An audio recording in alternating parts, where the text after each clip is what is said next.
Graphic audio. A movie in your mind.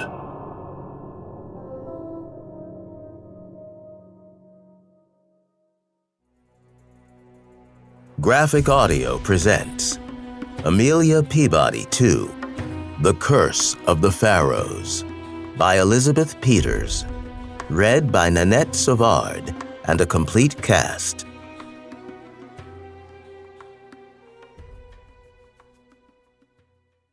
The events I am about to relate began on a December afternoon when I had invited Lady Harold Carrington and certain of her friends to tea. Do not, gentle listener, be misled by this introductory statement. It is accurate, as my statements always are, but if you expect the tale that follows to be one of pastoral domesticity, enlivened only by gossip about the country gentry, you will be sadly mistaken. Bucolic peace is not my ambience, and the giving of tea parties is by no means my favourite amusement. In fact, I would prefer to be pursued across the desert by a band of savage dervishes brandishing spears and howling for my blood. I would rather be chased up a tree by a mad dog or face a mummy risen from its grave. I would rather be threatened by knives, pistols, poisonous snakes, and the curse of a long-dead king. Lest I be accused of exaggeration, let me point out that I have had all those experiences, save one.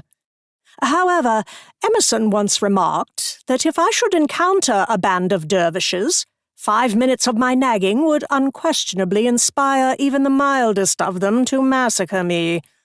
Emerson considers this sort of remark humorous.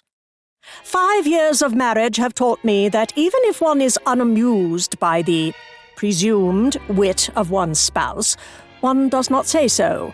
Some concessions to temperament are necessary if the marital state is to flourish. And I must confess that in most respects, the state agrees with me. Emerson is a remarkable person, considering that he is a man, which is not saying a great deal. The state of wedlock has its disadvantages, however, and an accumulation of these, together with certain other factors, added to my restlessness on the afternoon of the tea party. The weather was dreadful, dreary and drizzling, with occasional intervals of sleety snow. I had not been able to go out for my customary 5-mile walk.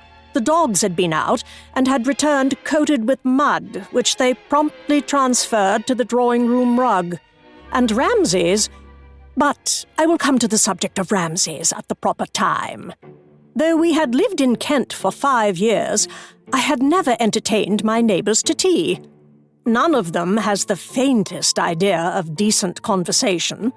They cannot tell a Camaras pot from a piece of prehistoric painted ware, and they have no idea who Seti I was. On this occasion, however, I was forced into an exercise of civility which I would ordinarily abhor. Emerson had designs on a barrow on the property of Sir Harold, and, as he elegantly expressed it, it was necessary for us to butter up Sir Harold before asking permission to excavate. It was Emerson's own fault that Sir Harold required buttering.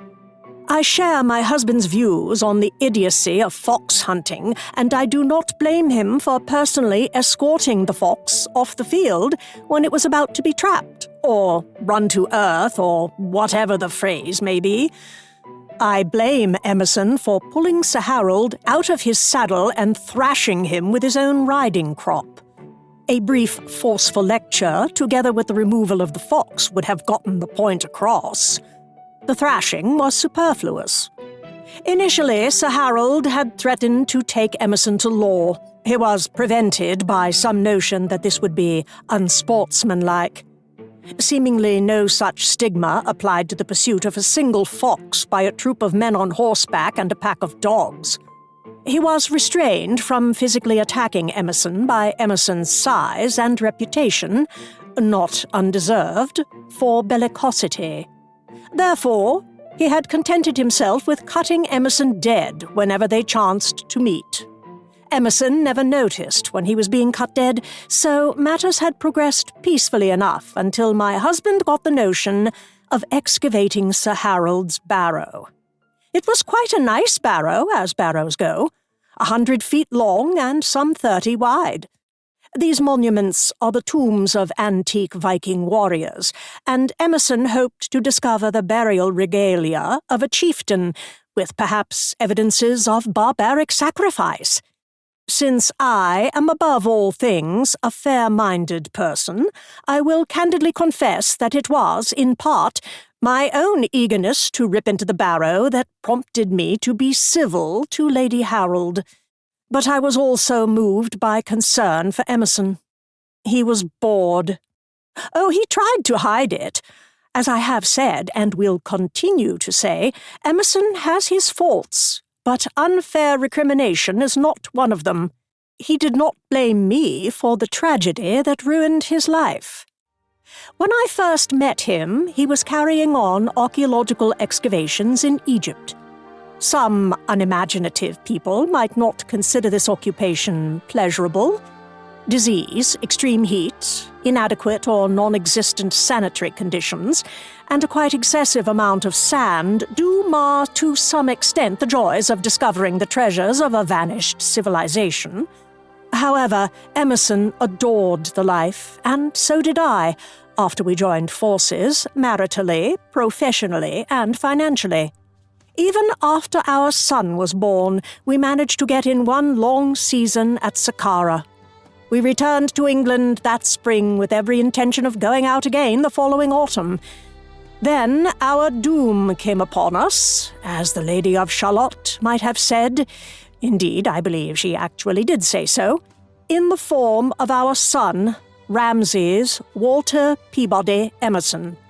I promised that I would return to the subject of Ramses.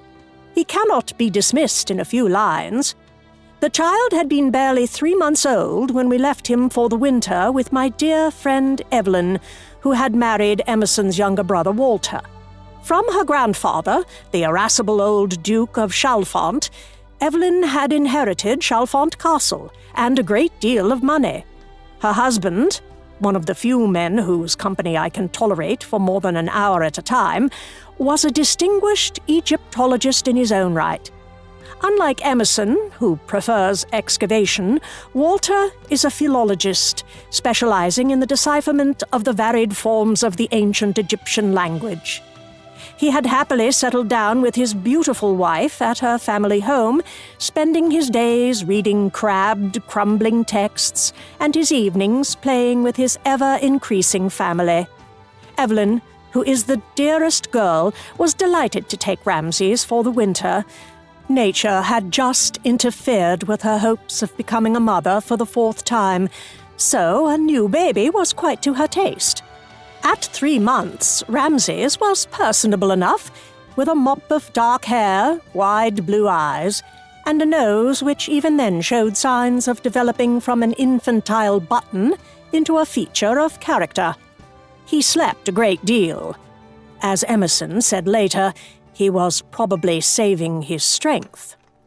I left the child more reluctantly than I had expected would be the case, but after all, he had not been around long enough to make much of an impression, and I was particularly looking forward to the dig at Saqqara. It was a most productive season, and I will candidly admit that the thought of my abandoned child seldom passed through my mind. Yet, as we prepared to return to England the following spring, I found myself rather looking forward to seeing him again, and I fancied Emerson felt the same. We went straight to Chalfont Castle from Dover, without stopping over in London. How well I remember that day. April in England, the most delightful of seasons. For once, it was not raining. The hoary old castle, splashed with the fresh new green of Virginia creeper and ivy, sat in its beautifully tended grounds like a gracious dowager basking in the sunlight. As our carriage came to a stop, the doors opened, and Evelyn ran out, her arms extended. Welcome home! Oh. Walter was close behind. He wrung his brother's hand and then crushed me in a fraternal embrace. How very kind. But of course you'll want to see young Walter. If it is not inconvenient. Evelyn squeezed my hand. Amelia, don't pretend with me. I know you too well. You're dying to see your baby. Chalfont Castle is a large establishment. Though extensively modernized, its walls are ancient and fully 6 feet thick. Sound does not readily travel through such a medium. But as we proceeded along the upper corridor of the south wing, I began to hear a strange noise, a kind of roaring. Muted as it was, it conveyed a quality of ferocity. Evelyn, have you taken to keeping a menagerie? One might call it that. We stopped before a closed door. Evelyn opened it. I actually fell back a pace, stepping heavily on the instep of my husband, who was immediately behind me. The room was a day nursery, fitted up with all the comfort, wealth, and tender love can provide. Long windows flooded the chamber with light. A bright fire, guarded by a fender and screen, mitigated the cold of the old stone walls. These had been covered by paneling hung with pretty pictures and draped with bright fabric. On the floor was a thick carpet strewn with toys of all kinds. Before the fire, rocking placidly, sat the very picture of a sweet old nanny, her cap and apron snowy white, her rosy face calm, her hands busy with her knitting. Around the walls, in various postures of defense, were 3 children. Though they had grown considerably, I recognized these as the offspring of Evelyn and Walter. Sitting bolt upright in the center of the floor was a baby. It was impossible to make out his features. All one could see was a great, wide cavern of a mouth framed in black hair. However, I had no doubt as to the infantile volcano's identity. There he is! Only see how he has grown! What the devil is the matter with him? Hearing, how I cannot imagine, a new voice, the infant stopped shrieking. The cessation of sound was so abrupt it left the ears ringing. Nothing. He's cutting teeth and is sometimes a little cross. A little cross? I stepped into the room, followed by the others. The child stared at us. It sat foursquare on its bottom, its legs extended before it, and I was struck at once by its shape, which was virtually rectangular. Most babies, I had observed, tend to be spherical. This one had wide shoulders and a straight spine, no visible neck, and a face whose angularity not even baby fat could disguise. The eyes were not the pale, ambiguous blue of a normal infant's, but a dark, intense sapphire. They met mine with an almost adult calculation. Emerson had begun circling cautiously to the left, rather as one approaches a growling dog. The child's eyes swiveled suddenly in his direction. Emerson stopped. His face took on an imbecilic simper. He squatted. Baby Wawa. Papa's widow Wawa. Come to nice Papa. For God's sake, Emerson. The baby's intense blue eyes turned to me. I am your mother, Walter. Your mamma. I don't suppose you can say mamma? Without warning, the child toppled forward. Emerson's concern was unnecessary.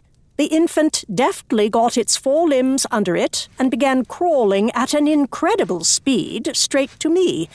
It came to a stop at my feet, rocked back onto its haunches, and lifted its arms. Mama. Its ample mouth split into a smile that produced dimples in both cheeks and displayed 3 small white teeth. Mama. Up. Its voice rose in volume, and the final up made the windows rattle. I stooped hastily and seized the creature. It was surprisingly heavy. It flung its arms around my neck and buried its face against my shoulder. Mama. For some reason, probably because the child's grip was so tight, I was unable to speak for a few moments. He's very precocious. Most children don't speak properly until they're a year old, but this young man already has quite a vocabulary. I've shown him your photographs every day and told him whom they represented. Emerson stood by me, staring, with a singularly hangdog look. The infant released its stranglehold, glanced at its father, and, with what I can only regard in the light of later experience as cold-blooded calculation, tore itself from my arms and launched itself through the air toward my husband. Ta-da! Emerson caught it. For a moment they regarded one another with virtually identical foolish grins. Then he flung it into the air. It shrieked with delight, so he tossed it up again. Evelyn remonstrated as, in the exuberance of its father's greeting, the child's head grazed the ceiling. I said nothing. I knew, with a strange sense of foreboding, that a war had begun, a lifelong battle in which I was doomed to be the loser. It was Emerson who gave the baby its nickname. He said that in its belligerent appearance and imperious disposition, it strongly resembled the Egyptian pharaoh, the second of that name, who had scattered enormous statues of himself all along the Nile. I had to admit the resemblance. Certainly, the child was not at all like its namesake, Emerson's brother, who is a gentle, soft-spoken man. Though Evelyn and Walter both pressed us to stay with them, we decided to take a house of our own for the summer. It was apparent that the younger Emerson's children were in terror of their cousin. They were no match for the tempestuous temper and violent demonstrations of affection to which Ramses was prone. As we discovered, he was extremely intelligent. His physical abilities matched his mental powers. He could crawl at an astonishing speed at 8 months. When, at 10 months, he decided to learn to walk, he was unsteady on his feet for a few days, and at one time he had bruises on the end of his nose, his forehead, and his chin. For Ramses did nothing by halves. He fell and rose to fall again. He soon mastered the skill, however, and after that he was never still except when someone was holding him. By this time he was talking quite fluently, except for an annoying tendency to lisp, which I attributed to the unusual size of his front teeth, an inheritance from his father. He inherited from the same source a quality which I hesitate to characterize, there being no word in the English language strong enough to do it justice. Bull-headed is short of the mark by quite a distance. Emerson was, from the first, quite besotted with the creature. He took it for long walks and read to it by the hour, not only from Peter Rabbit and other childhood tales, but from excavation reports and his own history of ancient Egypt, which he was composing. To see Ramses at 14 months wrinkling his brows over a sentence like, "The theology of the Egyptians was a compound of fetishism, totemism, and syncretism," was a sight as terrifying as it was comical. Even more terrifying was the occasional thoughtful nod the child would give. After a time, I stopped thinking of Ramses as it. His masculinity was only too apparent. As the summer drew to a close, I went, one day, to the estate agents and told them we would keep the house for another year. Shortly thereafter, Emerson informed me that he had accepted a position as a lecturer at the University of London. There was never any need to discuss the subject. It was evident that we could not take a young child into the unhealthy climate of an archaeological camp, and it was equally obvious that Emerson could not bear to be parted from the boy. My own feelings? They are quite irrelevant. The decision was the only sensible solution, and I am always sensible. So, 4 years later, we were still vegetating in Kent. We had decided to buy the house. It was a pleasant old place, Georgian in style, and ample grounds nicely planted, except for the areas where the dogs and Ramses excavated. I had no trouble keeping ahead of the dogs, but it was a running battle to plant things faster than Ramses dug them up. I believe many children enjoy digging in the mud, but Ramses' preoccupation with holes in the ground became absolutely ridiculous. It was all Emerson's fault. Mistaking a love of dirt for a budding talent for excavation, he encouraged the child. Emerson never admitted that he missed the old life. He had made a successful career lecturing and writing, but now and then I would detect a wistful note in his voice as he read from the Times or the Illustrated London News about new discoveries in the Middle East. To such we had fallen, reading the ILN over tea and bickering about trivia with country neighbors. We, who had camped in a cave in the Egyptian hills and restored the capital city of a pharaoh. On that fateful afternoon, whose significance I was not to appreciate until much later, I prepared myself for the sacrifice. I wore my best grey silk. It was a gown Emerson detested because he said it made me look like a respectable English matron, one of the worst insults in his vocabulary.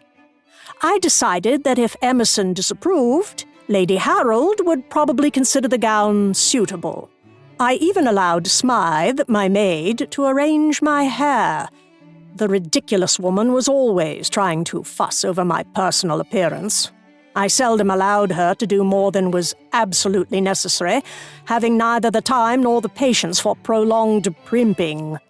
On this occasion, Smythe took full advantage. If I had not had a newspaper to read while she pulled and tugged at my hair and ran pins into my head, I would have screamed with boredom. With all respect, madam, I cannot do this properly while you're waving that paper about. Will it please you to put it down? It did not please me. But time was getting on, and the newspaper story I had been reading, of which more in due course, only made me more discontented with the prospect before me. I therefore abandoned the Times and meekly submitted to Smythe's torture.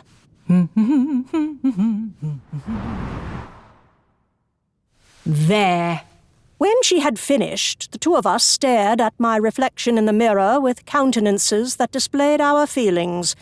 Smythe's beaming with triumph, mine the gloomy mask of one who had learned to accept the inevitable gracefully. Oh! My stays were too tight and my new shoes pinched. I creaked downstairs to inspect the drawing room. The room was so neat and tidy it made me feel quite depressed. The newspapers and books and periodicals that normally covered most of the flat surfaces had been cleared away. Emerson's prehistoric pots had been removed from the mantel and the whatnot. A gleaming silver tea service had replaced Ramsay's toys on the tea cart. A bright fire on the hearth helped to dispel the gloom of the grey skies without, but it did very little for the inner gloom that filled me. I do not allow myself to repine about what cannot be helped, but I remembered earlier Decembers under the cloudless blue skies and brilliant sun of Egypt. As I stood morosely contemplating the destruction of our cheerful domestic clutter and recalling better days, I heard the sound of wheels on the gravel of the drive. The first guest had arrived.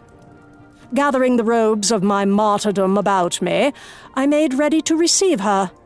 There is no point in describing the tea party. It is not a memory I enjoy recalling, and, thank heaven, subsequent events made Lady Harold's attitude quite unimportant. She is not the most stupid person I have ever met. That distinction must go to her husband. But she combines malice and stupidity to a degree I had not encountered until that time. Remarks such as, "My dear, what a charming frock! I remember admiring that style when it first came out 2 years ago," were wasted on me, for I am unmoved by insult. What did move me, to considerable vexation, was Lady Harold's assumption that my invitation to tea signified apology and capitulation. This assumption was apparent in every condescending word she said and in every expression that passed across her fat, coarse, common face. But I perceive with surprise that I am becoming angry all over again. How foolish, and what a waste of time. Let me say no more. except to admit that I derived an unworthy satisfaction in beholding Lady Harold's ill-concealed envy of the neatness of the room, the excellence of the food, and the smart efficiency with which butler, footman, and parlour-maid served us. Rose, my parlour-maid, is always efficient, but on this occasion she outdid herself. Her apron was so starched it could have stood by itself. Her cap ribbons fairly snapped as she moved. I recalled having heard that Lady Harold had a hard time keeping servants because of her parsimony and vicious tongue. Rose's younger sister had been employed by her, briefly. Except for that minor triumph, for which I can claim no credit, the meeting was an unmitigated bore. The other ladies whom I had invited, in order to conceal my true motives, were all followers of Lady Harold. They did nothing but titter and nod at her idiotic remarks. An hour passed with stupefying slowness. It was clear that my mission was doomed to failure. Lady Harold would do nothing to accommodate me. I was beginning to wonder what would happen if I simply rose and left the room when an interruption occurred to save me from that expedient. I had, I fondly believed, convinced Ramses to remain quietly in the nursery that afternoon. I had accomplished this by bribery and corruption, promising him a visit to the sweet shop in the village on the following day. Ramses could consume enormous quantities of sweets without the slightest inconvenience to his appetite or digestive apparatus. Unfortunately, his desire for sweets was not as strong as his lust for learning, or mud, as the case may be. As I watched Lady Harold devour the last of the frosted cakes, I heard stifled outcries from the hall. Take it away! Ow! They were followed by a crash, my favorite Ming vase, as I later learned. Then the drawing-room doors burst open, and a dripping, muddy miniature scarecrow rushed in. It cannot be said that the child's feet left muddy prints. No, an unbroken stream of liquid filth marked his path, pouring from his person, his garments, and the unspeakable object he was flourishing. He slid to a stop before me and deposited this object in my lap. The stench that arose from it made its origin only too clear. Ramses had been rooting in the compost heap again. I am actually rather fond of my son. Without displaying the fatuous adoration characteristic of his father, I may say that I have a certain affection for the boy. At that moment, I wanted to take the little monster by the collar and shake him until his face turned blue. I was constrained, by the presence of the ladies, from this natural maternal impulse. Ramses, take the bone from Mamma's good frock and return it to the compost heap. Ramses put his head on one side and studied his bone with a thoughtful frown. I think it is a femur. A femur of a rhinoceros. There are no rhinoceroses in England. A stink rhinoceros. A peculiar wheezing sound from the direction of the doorway made me look in that direction in time to see Wilkins clap his hands to his mouth and turn suddenly away. Wilkins is a most dignified man, a butler among butlers, but I had once or twice observed that there were traces of a sense of humor beneath his stately exterior. On this occasion, I was forced to share his amusement. The word is not ill-chosen. I pinched my nostrils together with my fingers and wondered how I could remove the boy without further damage to my drawing room. Summoning a footman to take him away was out of the question. He was an agile child, and his coating of mud made him as slippery as a frog. In his efforts to elude pursuit, he would leave tracks across the carpet, the furniture, the walls, the ladies' frocks. A splendid bone. You must wash it before you show it to Papa. But first, perhaps Lady Harold would like to see it. With a sweeping gesture, I indicated the lady. If she had not been so stupid, she might have thought of a way of diverting Ramses. If she had not been so fat, she might have moved out of the way. As it was, all she could do was billow and shriek and sputter. Her efforts to dislodge the nasty thing, it was very nasty, I must admit, were in vain. It lodged in a fold of her voluminous skirt and stayed there. Ramses was highly affronted at this unappreciative reception of his treasure. You will drop it and break it. Give it back to me. In his efforts to retrieve the bone, he dragged it across several more square yards of Lady Harold's enormous lap. Clutching it to his small bosom, he gave her a look of hurt reproach before trotting out of the room. I will draw a veil over the events that followed. I derive an unworthy satisfaction from the memory, even now. It is not proper to encourage such thoughts. I stood by the window, watching the carriages splash away. Rose dealt with the tea things and the trail of mud left by Ramses. You had better bring fresh tea, Rose. Professor Emerson will be here shortly. Yes, madam. I hope, madam, that all was satisfactory. Oh, yes, indeed. It could not have been more satisfactory. I am glad to hear it, madam. I'm sure you are. Now, Rose, you are not to give Master Ramses any extra treats. Certainly not, madam.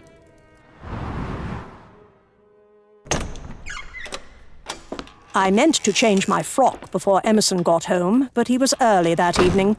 As usual, he carried an armful of books and papers, which he flung helter-skelter onto the sofa. Turning to the fire, he rubbed his hands briskly together. Frightful climate. Wretched day. Why are you wearing that hideous dress? Emerson has never learned to wipe his feet at the door. I looked at the prints his boots had left on the freshly cleaned floor. Then I looked at him, and the reproaches I had meant to utter died on my lips. He had not changed physically in the years since we were wed. His hair was as thick and black and unruly as ever, his shoulders as broad, his body as straight. When I had first met him, he had worn a beard. He was now clean-shaven, at my request, and this was a considerable concession on his part, for Emerson particularly dislikes the deep cleft or dimple in his prominent chin. I myself approve of this little flaw. It is the only whimsical touch in an otherwise forbiddingly rugged physiognomy. On that day, his looks, manners, and speech were as usual, yet there was something in his eyes. I had seen the look before. It was more noticeable now. So I said nothing about his muddy feet. I entertained Lady Harold this afternoon. Hence the dress. Have you had a pleasant day? No. Neither have I. Serves you right. I told you not to do it. Where the devil is Rose? I want my tea. Rose duly appeared with the tea tray. I meditated sadly on the tragedy of Emerson, querulously demanding tea and complaining about the weather like any ordinary Englishman. As soon as the door had closed behind the parlour-maid, Emerson came to me and took me in his arms. After an interval, he held me out at arm's length and looked at me questioningly. His nose wrinkled. I was about to explain the smell when he spoke again. You are particularly attractive tonight, Peabody, in spite of that frightful frock. Don't you want to change? I will go up with you and... What is the matter with you?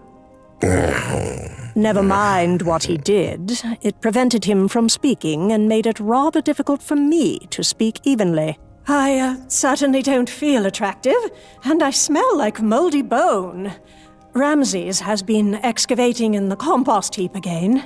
My darling Peabody. Peabody is my maiden name. When Emerson and I first met, we did not hit it off. He took to calling me Peabody as he would have addressed another man as a sign of annoyance. It had now become a sign of something else, recalling those first wonderful days of our acquaintance when we had bickered and sneered at one another. Yielding with pleasure to his embraces, I nevertheless felt sad, for I knew why he was so demonstrative. The smell of Ramsay's bone had taken him back to our romantic courtship, in the unsanitary tombs of Elamana. I left off feeling sad before long, and was about to accede to his request that we adjourn to our room, but we had delayed too long.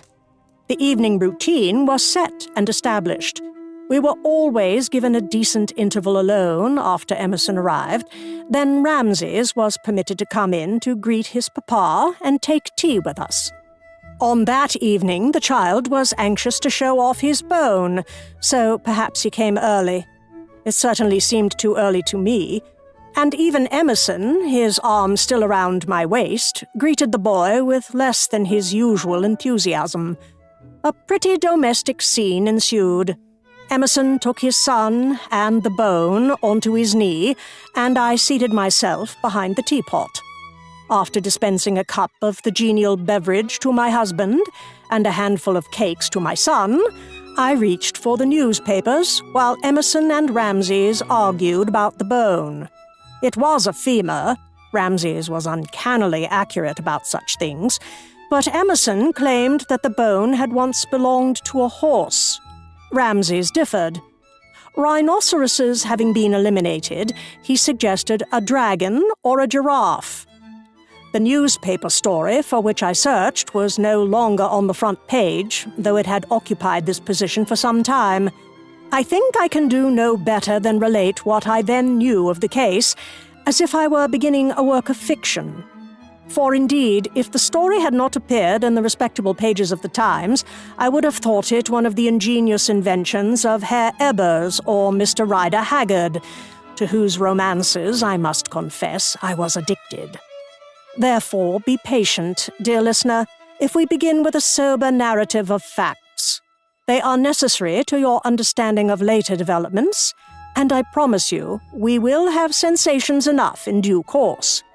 Sir Henry Baskerville, of the Norfolk Baskervilles, not the Devonshire branch of the family, having suffered a severe illness, had been advised by his physician to spend a winter in the salubrious climate of Egypt. Neither the excellent man of medicine nor his wealthy patient could have anticipated the far-reaching consequences of this advice, for Sir Henry's first glimpse of the majestic features of the Sphinx inspired in his bosom a passionate interest in Egyptian antiquities, which was to rule him for the remainder of his life. After excavating at Abydos and Dendera, Sir Henry finally obtained a firman to excavate in what is perhaps the most romantic of all Egyptian archaeological sites, the Valley of the Kings at Thebes.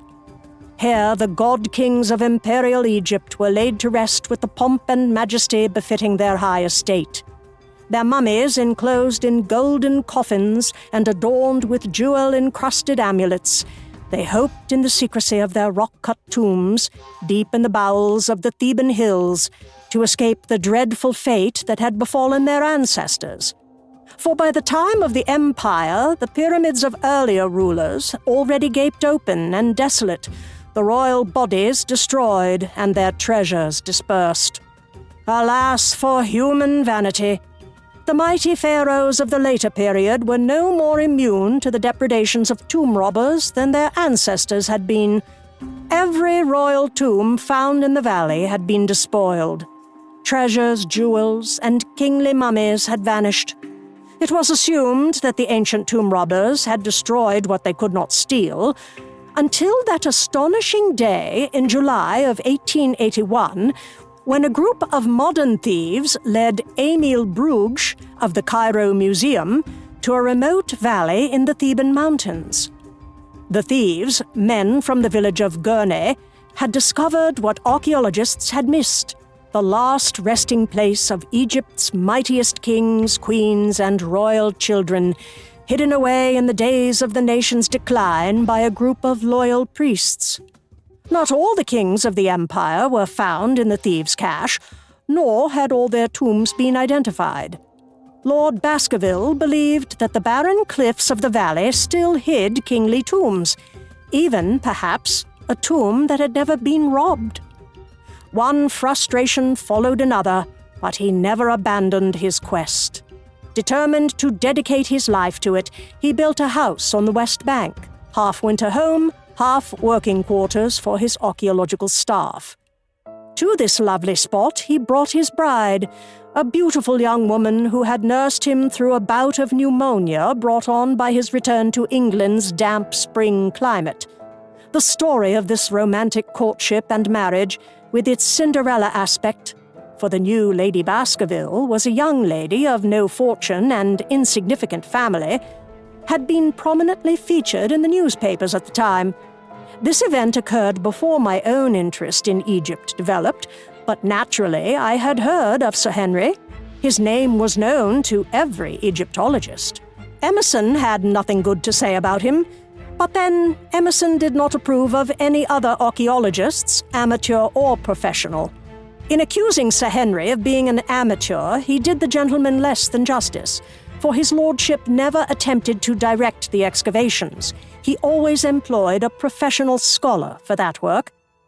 In September of this year, Sir Henry had gone to Luxor as usual, accompanied by Lady Baskerville and Mr. Alan Armadale, the archaeologist in charge.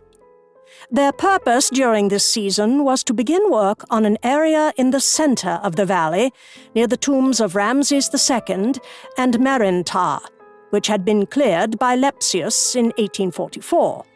Sir Henry thought that the rubbish dumps thrown up by that expedition had perhaps covered the hidden entrances to other tombs. It was his intention to clear the ground down to bedrock to make sure nothing had been overlooked. And indeed, scarcely had the men been at work for 3 days when their spades uncovered the first of a series of steps cut into the rock. Are you yawning, gentle listener? If you are, it is because you know nothing of archaeology. Rock-cut steps in the Valley of the Kings could signify only one thing: the entrance to a tomb. The stairway went down into the rock at a steep angle. It had been completely filled with rock and rubble. By the following afternoon, the men had cleared this away, exposing the upper portion of a doorway blocked with heavy stone slabs. Stamped into the mortar were the unbroken seals of the royal necropolis. Note that word, O listener, that word so simple and yet so fraught with meaning. Unbroken seals implied that the tomb had not been opened since the day when it was solemnly closed by the priests of the funerary cult. Sir Henry, as his intimates were to testify, was a man of singularly phlegmatic temperament, even for a British nobleman. The only sign of excitement he displayed was a muttered, "By Jove," as he stroked his wispy beard. Others were not so blasé. The news reached the press and was duly published. In accordance with the terms of his firman, Sir Henry notified the Department of Antiquities of his find. When he descended the dusty steps a second time, he was accompanied by a distinguished group of archaeologists and officials. A fence had been hastily erected to hold back the crowd of sightseers, journalists, and natives, the latter picturesque in their long flapping robes and white turbans.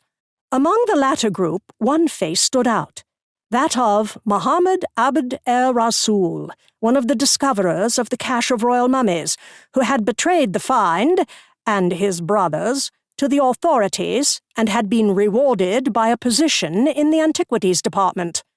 Onlookers remarked on the profound chagrin of his expression and the gloomy looks of other members of the family. For once, the foreigners had stolen a march on them and deprived them of a potential source of income. Though he had recovered from the illness that had brought him to Egypt, and was, as his physician was later to report, in perfect health, Sir Henry's physique was not impressive. A photograph taken of him on that eventful day portrays a tall, stoop-shouldered man whose hair appears to have slid down off his head and adhered somewhat erratically to his cheeks and chin. Of manual dexterity he had none, and those who knew him well moved unobtrusively to the rear as he placed a chisel in position against the stone barricade and raised his hammer. The British consul did not know him well. The first chip of rock hit this unlucky gentleman full on the nose. Apologies and first aid followed. Now surrounded by a wide, empty space, Sir Henry prepared to strike again. Scarcely had he raised the hammer when, from among the crowd of watching Egyptians, came a long, ululating howl. The import of the cry was understood by all who heard it. In such fashion do the followers of Muhammad mourn their dead. There was a moment's pause. Then the voice rose again. It cried, I translate, of course, "Desecration! Desecration! May the curse of the gods fall on him who disturbs the king's eternal rest." Startled by this remark, Sir Henry missed the chisel and hit himself on the thumb. Such misadventures do not improve the temper. Sir Henry may be excused for losing his. In a savage voice, he instructed Armadale, standing behind him, to capture the Prophet of Doom and give him a good thrashing. Armadale was willing, but as he approached the milling crowd, the orator wisely ceased his cries and thereby became anonymous, for his friends all denied any knowledge of his identity. It was a trivial incident, soon forgotten by everyone except Sir Henry, whose thumb was badly bruised.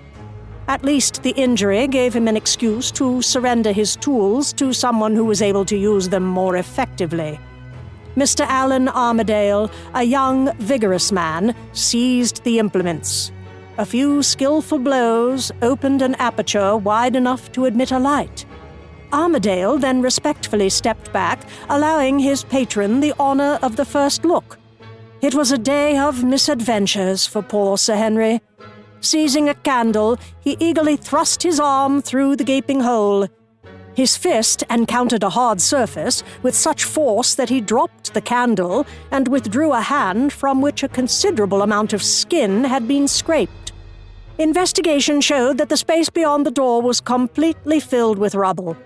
This was not surprising, since the Egyptians commonly used such devices to discourage tomb robbers, but the effect was distinctly anticlimactic, and the audience dispersed with disappointed murmurs, leaving Sir Henry to nurse his barked knuckles and contemplate a long, tedious job. If this tomb followed the plans of those already known, a passageway of unknown length would have to be cleared before the burial chamber was reached. Some tombs had entrance passages over 100 feet long. Yet the fact that the corridor was blocked made the discovery appear even more promising than before. The Times gave the story a full column on page 3. The next dispatch to come from Luxor, however, rated front-page headlines. Sir Henry Baskerville was dead. He had retired in perfect health, except for his thumb and his knuckles. He was found next morning stiff and stark in his bed. On his face was a look of ghastly horror. On his high brow, inscribed in what appeared to be dried blood, was a crudely drawn ureus serpent, the symbol of the divine Pharaoh. The blood turned out to be red paint. Even so, the news was sensational, and it became even more sensational after a medical examination failed to discover the cause of Sir Henry's death. Cases of seemingly healthy persons who succumb to the sudden failure of a vital organ are certainly not unknown, nor, contrary to writers of thrillers, are they always due to the administration of mysterious poisons. If Sir Henry had died in his bed at Baskerville Hall, the physicians would have stroked their beards and concealed their ignorance in meaningless medical mumbo-jumbo. Even under these circumstances, the story would have died a natural death, as Sir Henry was presumed to have done, had not an enterprising reporter from one of our less reputable newspapers remembered the unknown prophet's curse. The story in the Times was what one might expect of that dignified journal, but the other newspapers were less restrained. Their columns bristled with references to avenging spirits, cryptic antique curses, and unholy rites. But this sensation paled into insignificance 2 days later, when it was discovered that Mr. Allan Armadale, Sir Henry's assistant, had disappeared, vanished, as the Daily Yell put it, off the face of the earth. By this time, I was snatching the newspapers from Emerson each evening when he came home. Naturally, I did not believe for an instant in the absurd tales of curses or supernatural doom, and when the news of young Armadale's disappearance became known, I felt sure I had the answer to the mystery. Armadale is the murderer. Emerson was on his hands and knees playing horsey with Ramses. His son's heels dug into his ribs. What do you mean talking about the murderer in that self-assured way? No murder was committed. Baskerville died of a heart condition or some such thing. He was always a feeble sort of fellow. Armadale is probably forgetting his troubles in a tavern. He's lost his position and will not easily find another patron so late in the season. I made no reply to this ridiculous suggestion. Time, I knew, would prove me right, and until it did, I saw no sense in wasting my breath arguing with Emerson, who is the stubbornest of men. During the following week, one of the gentlemen who had been present at the official opening of the tomb came down with a bad attack of fever, and a workman fell off a pylon at Karnak, breaking his neck. The curse is still operating. Who will be next? After the demise of the man who tumbled off the pylon, where he had been chiseling out a section of carving to sell to the illicit antiquities dealers, his fellows refused to go near the tomb. Work had come to a standstill after Sir Henry's death. Now there seemed no prospect of renewing it. So matters stood on that cold, rainy evening after my disastrous tea party. For the past few days, the Baskerville story had more or less subsided, despite the efforts of the Daily Yell to keep it alive by attributing every hangnail and stubbed toe in Luxor to the operation of the curse.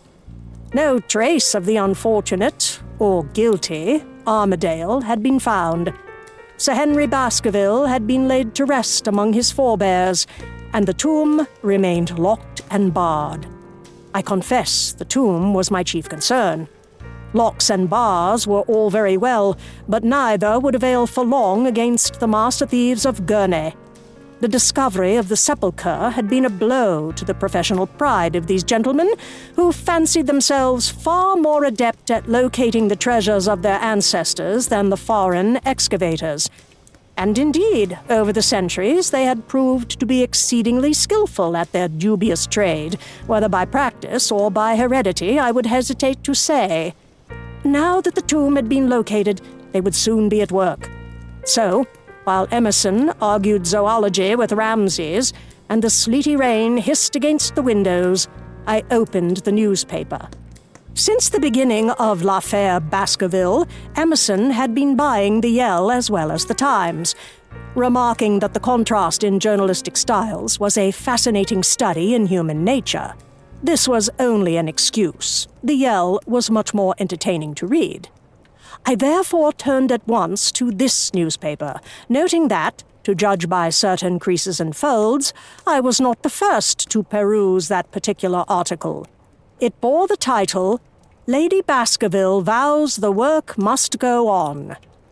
The journalist, Our correspondent in Luxor, wrote with considerable feeling and many adjectives about the lady's attributes. her delicate lips curved like a cupid's bow, quivered with emotion as she spoke. Her tinted face bore stamped upon it a deep acquaintance with grief. Ah, what drivel! I must say, Emerson, Lady Baskerville sounds like a perfect idiot. Listen to this.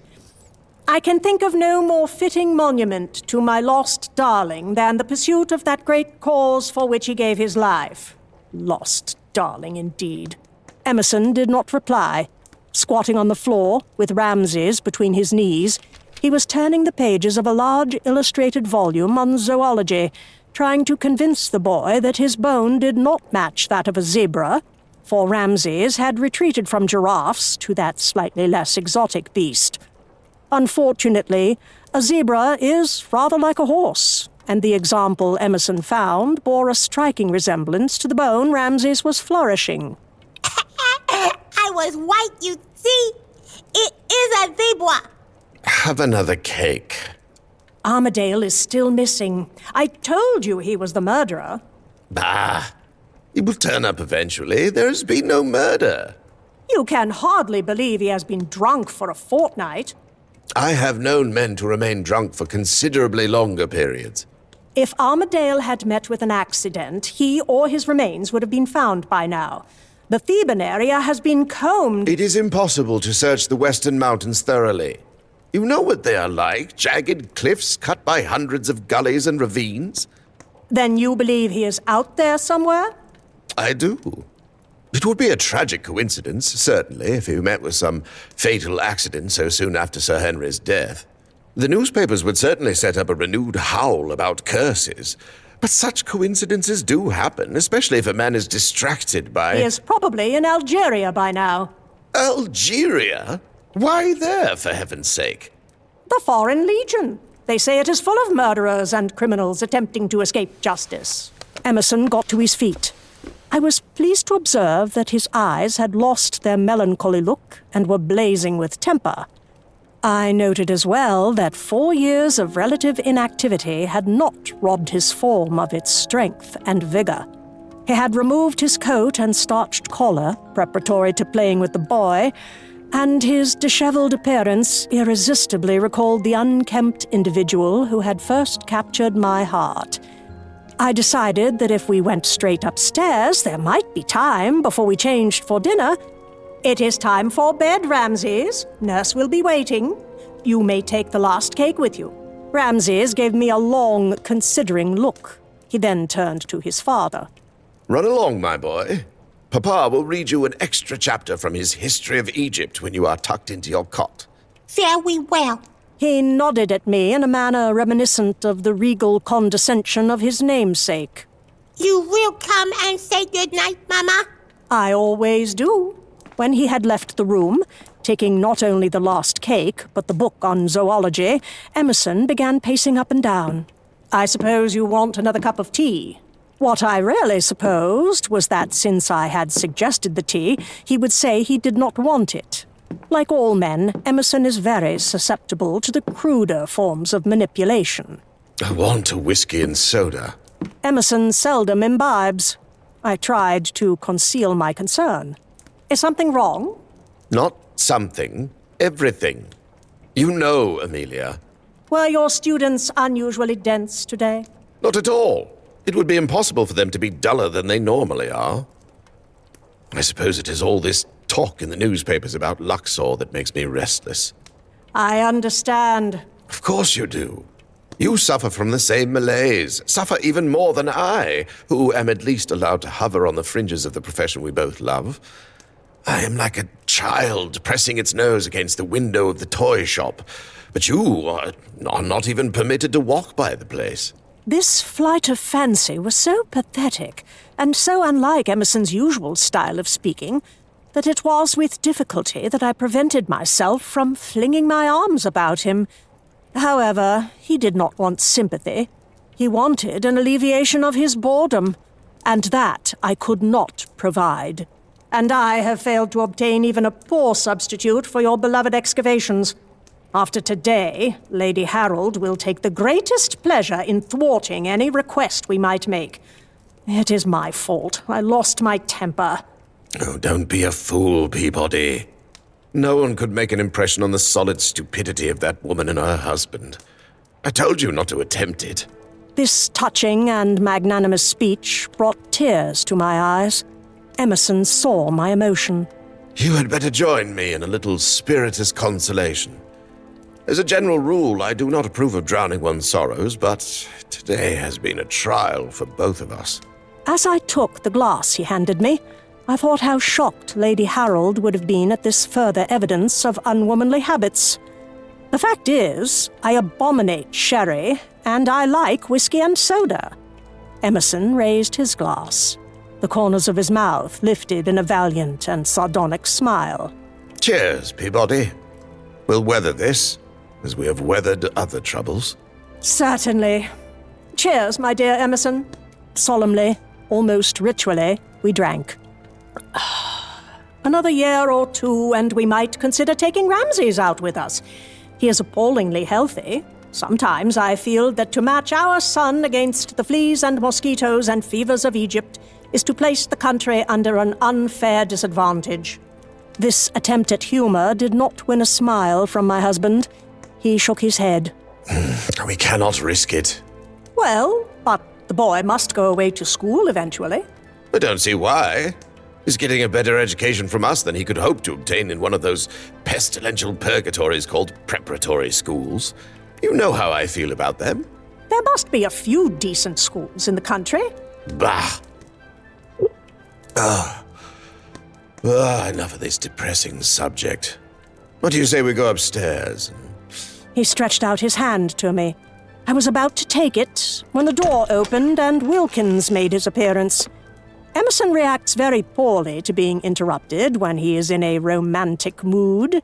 He turned to the butler. Curse it, Wilkins! How dare you barge in here? What is it you want? None of our servants is at all intimidated by Emerson. Those who survive the first few weeks of his bellowing and temper tantrums learn that he is the kindest of men. I beg your pardon, sir.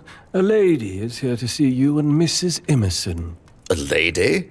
As is his habit when perplexed, Emerson fingered the dent in his chin. Who the devil can that be? A wild thought flashed through my mind. Had Lady Harold returned, on vengeance bent? Was she even now in the hall, carrying a basket of rotten eggs or a bowl of mud? But that was absurd. She would not have the imagination to think of such a thing. Where is the lady? Waiting in the hall, madam. I attempted to show her into the small parlor, but... Wilkins' slight shrug and raised eyebrow finished the story.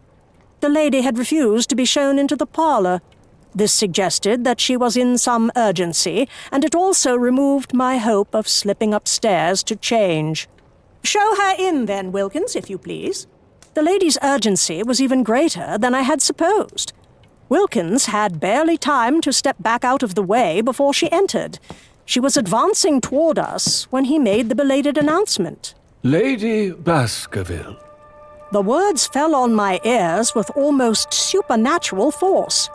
To see this unexpected visitor, when I had just been thinking and talking about her, and in no kindly terms, made me feel as if the figure now before us was no real woman, but the vision of a distracted mind. And I must confess that most people would have considered her a vision indeed, a vision of beauty posing for a portrait of grief. From the crown of her head to her tiny slippers, she was garbed in unrelieved black. How she had passed through the filthy weather without so much as a mud stain I could not imagine, but her shimmering satin skirts and filmy veils were spotless. A profusion of jet beads, sullenly gleaming, covered her bodice and trailed down the folds of her full skirt. The veils fell almost to her feet. The one designed to cover her face had been thrown back, so that her pale, oval countenance was framed by the filmy puffs and folds. Her eyes were black, the brows lifted in a high curve that gave her a look of perpetual and innocent surprise. There was no color in her cheeks, but her mouth was a full, rich scarlet. The effect of this was startling in the extreme. One could not help thinking of the damnably lovely lamias and vampires of legend. Also, one could not help thinking of one's mud-stained, unbecoming gown, and wonder whether the aroma of whiskey covered the smell of moldy bone, or the reverse. Even I, who am not easily daunted, felt a pang of self-consciousness. I realized that I was trying to hide my glass, which was still half full, under a sofa cushion. Though the pause of surprise, for Emerson, like myself, was gaping, seemed to last forever, I believe it was only a second or two before I regained my self-possession. Rising to my feet, I greeted our visitor, dismissed Wilkins, and offered her a chair and a cup of tea. The lady accepted the chair and refused the tea. I then expressed my condolences on her recent bereavement. Sir Henry's death was a great loss to our profession. This statement jarred Emerson out of his stupor, as I had thought it might, but for once he showed a modicum of tact instead of making a rude remark about Sir Henry's inadequacies as an Egyptologist. However, he was not so tactful as to agree with my compliment or add one of his own. Most unfortunate. Sorry to hear of it. What the deuce do you suppose has become of Armadale? Emerson, this is not the time. Pray, don't apologize. The lady lifted a delicate white hand, adorned with a huge mourning ring made of braided hair. That of the late Sir Henry, I presumed. She turned a charming smile on my husband. I know Radcliffe's good heart too well to be deceived by his gruff manner. Radcliffe, indeed. I particularly dislike my husband's first name. I was under the impression that he did also. Instead of expressing disapproval, he simpered like a schoolboy. I finally managed to dispose of my glass of whiskey behind a bowl of potpourri. Emerson continued to grin foolishly at her. I was unaware that you two were previously acquainted. Oh, yes. We have not met for several years. But in the early days, when we were all young and ardent about Egypt, I mean, we were well acquainted. I was hardly more than a bride. Too young, I fear. Oh, but my dear Henry quite swept me off my feet. She dabbed at her eyes with a black-bordered kerchief. Oh, there. You must not give way. Time will heal your grief. This from a man who curled up like a hedgehog when forced into what he called society, and who never in his life had been known to utter a polite cliché. He began sidling toward her. In another moment, he would pat her on the shoulder. How true.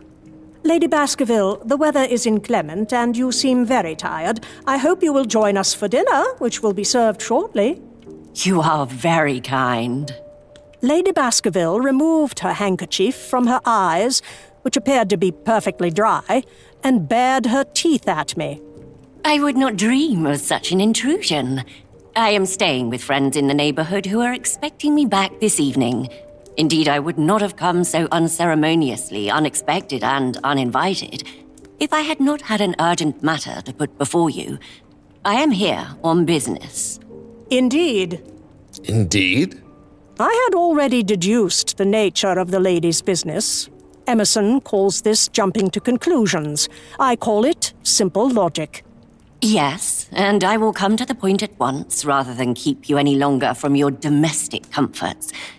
I gather from your question about poor Alan that you are au courant about the situation in Luxor. We have followed it with interest. We? The lady's glowing black eyes turned to me with an expression of curiosity. Ah, yes. I believe I did hear that Mrs. Emerson takes an interest in archaeology. So much the better. I will not bore her if I introduce the subject. I retrieved my glass of whiskey from behind the potpourri. No, you will not bore me. You are too good. To answer your question, then, Radcliffe, no trace has been found of poor Alan. The situation is swathed in darkness and in mystery. When I think of it, I am overcome. Again, the dainty handkerchief came into play. Oh. I said nothing, but drank my whiskey in ladylike silence. I can do nothing about the mystery surrounding Alan's disappearance.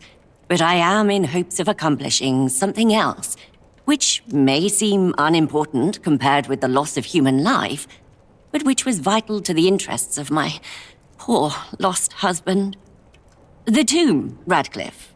The tomb. Leaning forward, with clasped hands and parted lips, her bosom heaving, she fixed him with her great black eyes, and Emerson stared back, apparently mesmerized. Yes, indeed, the tomb. We gather, Lady Baskerville, that work has come to a standstill. You know, of course, that sooner or later it will be robbed and all your husband's efforts wasted. Precisely. The lady turned the clasped hands, the lips, the bosom, etc., on me. How I do admire your logical, almost masculine mind, Mrs. Emerson. That is just what I was trying to express in my poor, silly way. I thought you were. What is it you want my husband to do? Thus directed, Lady Baskerville had to get to the point. How long she would have taken if she had been allowed to ramble on, heaven only knows. Why, to take over the direction of the excavation. It must be carried on, and without delay. I honestly believe my darling Henry will not rest quietly in the tomb while this work, possibly the culmination of his splendid career, is in peril. It will be a fitting memorial to one of the finest... Yes, you said that in your interview in the Yell. But why come to us? Is there no scholar in Egypt who could take on the task? But I came first to you. I know Radcliffe would have been Henry's first choice, as he is mine. She had not fallen into my trap. Nothing would have enraged Emerson so much as the admission that she had approached him only as a last resort. And of course he was quite correct. Emerson is the best. Well, Emerson? I confess my heart was beating fast as I awaited his answer. A variety of emotions struggled for mastery within my breast. My feelings about Lady Baskerville have, I trust, been made plain. The notion of my husband spending the remainder of the winter with the lady was not pleasing to me. Yet, having beheld his anguish that very evening, I could not stand in his way if he decided to go. Emerson stood staring at Lady Baskerville, his own feelings writ plainly across his face. His expression was that of a prisoner who had suddenly been offered a pardon after years of confinement. Then his shoulders sagged. It is impossible. But why? My dear husband's will specifically provides for the completion of any project that might have been in progress at the time of his demise. The staff, with the exception of Alan, is in Luxor, ready to continue. I confess that the workers have shown a singular reluctance to return to the tomb. They are poor, superstitious things, as you know. Emerson made a sweeping gesture. That would present no problem. No, Lady Baskerville, the difficulty is not in Egypt. It is here. We have a young child. We could not risk taking him to Luxor. There was a pause. Lady Baskerville's arched brows rose still higher. She turned to me with a look that expressed the question she was too well-bred to voice aloud. For really, the objection was, on the face of it, utterly trivial. Most men, given an opportunity such as the one she had offered, would coolly have disposed of 6 children and the same number of wives in order to accept it. It was because this idea had, obviously, not even passed through Emerson's mind that I was nerved to make the noblest gesture of my life. Do not consider that, Emerson. I went on with a firmness that, if I may say so, did me infinite credit. Ramses and I will do very well here. We will write every day. Right! Emerson spun around to face me, his blue eyes blazing, his brow deeply furrowed. An unwitting observer might have thought he was enraged. What are you talking about? You know I won't go without you. My heart began to overflow, but... Don't talk nonsense, Peabody. It's out of the question. If I had not had other sources of deep satisfaction at that moment, the look on Lady Baskerville's face would have been sufficient cause for rejoicing. Emerson's response had taken her completely by surprise, and the astonishment with which she regarded me as she tried to find some trace of the charms that made a man unwilling to be parted from me was indeed delightful to behold. If there is any question of a proper establishment for the child... No, that is not the question. I am sorry, Lady Baskerville. What about Petrie? Lady Baskerville shuddered. That dreadful man. Henry could not abide him. So rude, so opinionated, so vulgar. Neville, then? Henry had such a poor opinion of his abilities. Besides, I believe he is under obligation to the Egypt Exploration Fund. Emerson proposed a few more names. Each was unacceptable. Yet the lady continued to sit, and I wondered what new approach she was contemplating. I wished she would get on with it or take her leave. I was very hungry, having had no appetite for tea. Once again, my aggravating but useful child rescued me from an unwelcome guest. Our good-night visits to Ramses were an invariable custom. Emerson read to him, and I had my part as well. We were late in coming, and patience is not a conspicuous virtue of Ramses. Having waited, as he thought, long enough, he came in search of us. How he eluded his nurse and the other servants on that particular occasion, I do not know, but he had raised evasion to a fine art. The drawing-room doors burst open with such emphasis that one looked for a Herculean form in the doorway. Yet the sight of Ramses in his little white nightgown, his hair curling damply around his beaming face, was not anticlimactic. He looked positively angelic, requiring only wings to resemble one of Raphael's swarthier cherubs. He was carrying a large folder, clasping it to his infantile bosom with both arms. It was the manuscript of the History of Egypt. With his usual single-minded determination, he gave the visitor only a glance before trotting over to his father. You promised to read to me. So I did. Emerson took the folder. I will come soon, Ramses. Go back to nurse. No. Oh, what a little angel. I was about to counter this description with another more accurate when... And you are a pretty lady. Little did the lady know, as she smiled and blushed, that the apparent compliment was no more than a simple statement of fact, implying nothing of Ramses' feelings of approval or disapproval.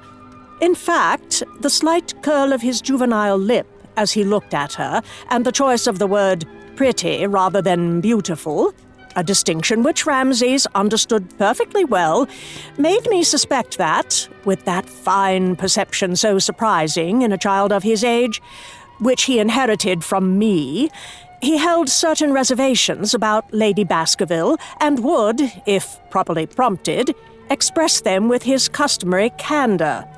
Unfortunately, before I could frame an appropriate cue, his father spoke, ordering him again to his nurse, and Ramses, with that chilling calculation that is such an integral part of his character, decided to make use of the visitor for his own purposes. Trotting quickly to her side, he put his finger in his mouth, a habit I broke him of early in his life, and stared at her. Very pretty lady. Ramses stay with you. Dreadful hypocrite. Be gone! He is adorable. Dear little one, the pretty lady must go away. She would stay if she could. Give me a kiss before I go. She made no attempt to lift him onto her lap, but bent over and offered a smooth white cheek. Ramses, visibly annoyed at his failure to win a reprieve from bed, planted a loud smacking kiss upon it, leaving a damp patch where once pearl powder had smoothly rested. I will go now. You come soon, Papa. You too, Mama. Give me my book. Meekly, Emerson surrendered his manuscript, and Ramses departed. Lady Baskerville rose. I too must go to my proper place. My heartfelt apologies for disturbing you. Not at all. I am only sorry I was unable to be of help. I too, but I understand now, having seen your darling child and met your charming wife. Here she grinned at me, and I grinned back. I comprehend why a man with such affable domestic ties would not wish to leave them for the danger and discomfort of Egypt. Oh, my dear Radcliffe, how thoroughly domesticated you have become. It is delightful. You are quite the family man. I am happy to see you settle down at last after those adventurous bachelor years. I don't blame you in the least for refusing. Of course, none of us believes in curses or anything so foolish. But there is certainly something strange going on in Luxor, and only a reckless, bold, free spirit would face such dangers. Goodbye, Radcliffe. Mrs. Emerson. Such a pleasure to have met you. No. Don't see me out, I beg. I have troubled you enough. Emerson's face reddened, and he tried to speak, but he was not given the opportunity. The lady glided from the room, her black veils billowing out like storm clouds. Damn! He stamped his foot. She was very impertinent. Impertinent? Oh, on the contrary. She tried to state the unpalatable facts as nicely as possible. Quite the family man. Settled down at last. Good gad. Now you are talking just like a man. How surprising. I am not a man. I am a domesticated old fogey without the courage or the daring. You are responding precisely as she hoped you would. Can't you see that she chose every word with malicious deliberation? The only one she did not employ was... Henpecked. True. Very true. She was too courteous to say it. Oh, so you think you are henpecked, do you? Here, Emerson showed the complete lack of consistency the male sex usually exhibits during an argument. Certainly not. Not that you don't try. And you tried to bully me. If I were not such a strong character... Dinner is served. Tell cook to put it back a quarter of an hour. We had better tuck Ramses in first, Emerson. Yes. I will read to him while you change that abominable frock. I refuse to dine with a woman who looks like an English matron and smells like a compost heap. How dare you say that I bully you? I said you tried. Neither you nor any other man will ever succeed. Wilkins stepped back as we approached the door. Thank you, Wilkins. Certainly, madam. As for the charge of henpecking... I beg your pardon, madam? I was speaking to Professor Emerson. Yes, madam. Emerson allowed me to precede him up the stairs. Henpecking was the word I used, and henpecking was the word I meant. Then why don't you accept the lady's offer? I could see you were panting to do so. What a charming time you two could have, night after night, under the soft Egyptian moon. Oh, don't talk like a fool, Amelia. The poor woman won't go back to Luxor. Her memories would be too much to bear. Ha! The naivety of men constantly astonishes me. Of course she will be back, especially if you are there. I have no intention of going. No one is preventing you. We reached the top of the stairs. Emerson turned to the right to continue up to the nursery. I wheeled left toward our rooms. You will be up shortly, then? 10 minutes. Very well, my dear. It required even less than 10 minutes to rip the grey gown off and replace it with another.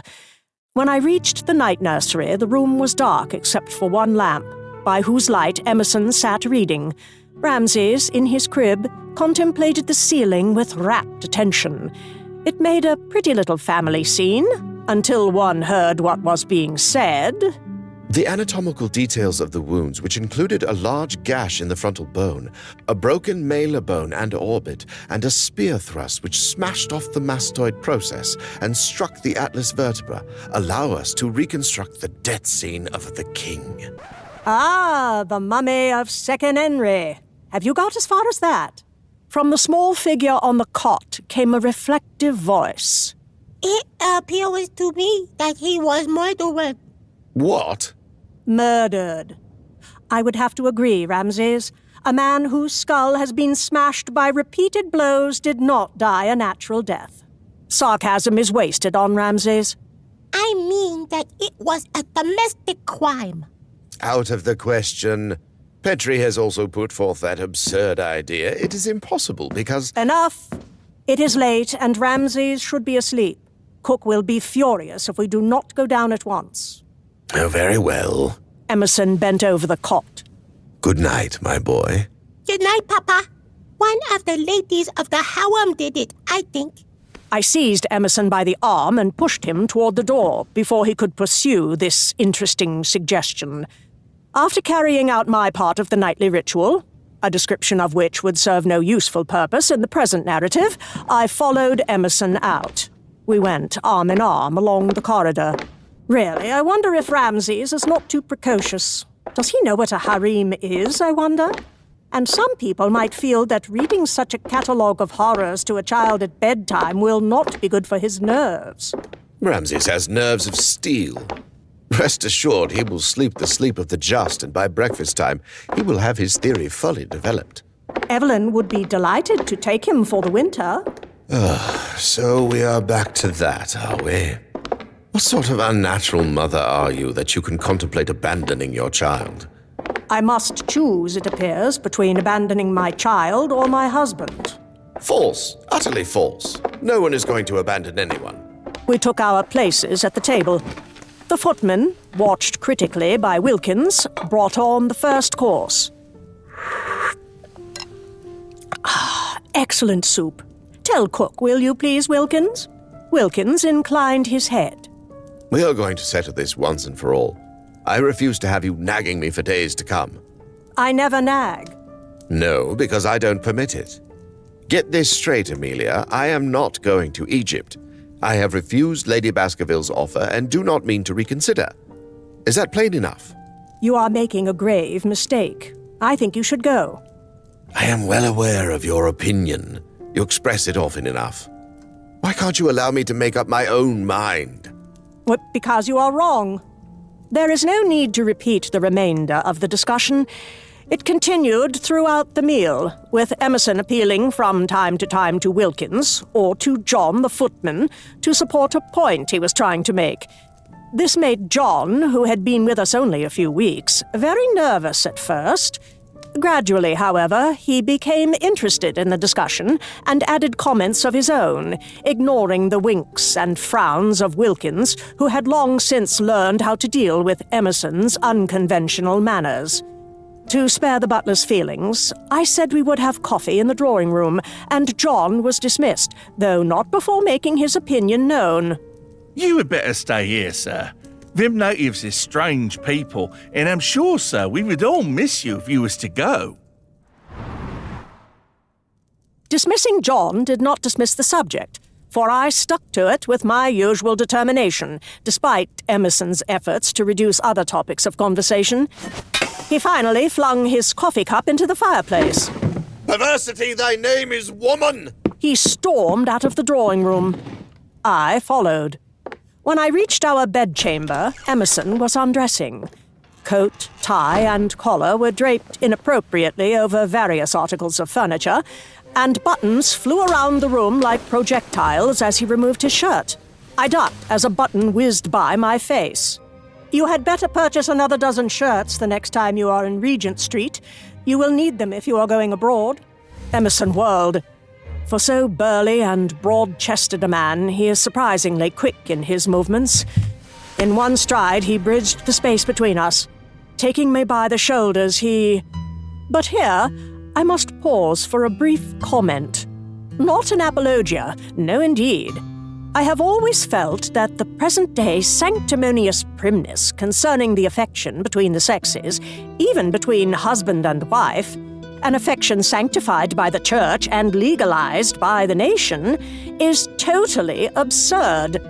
Why should a respectable, interesting activity be passed over by novelists who pretend to portray real life? Even more despicable to my mind are the circumlocutions practiced by writers on this subject. Not for me the slippery suavity of French or the multi-syllabled pretentiousness of Latin. The good old Anglo-Saxon tongue, the speech of our ancestors, is good enough for me.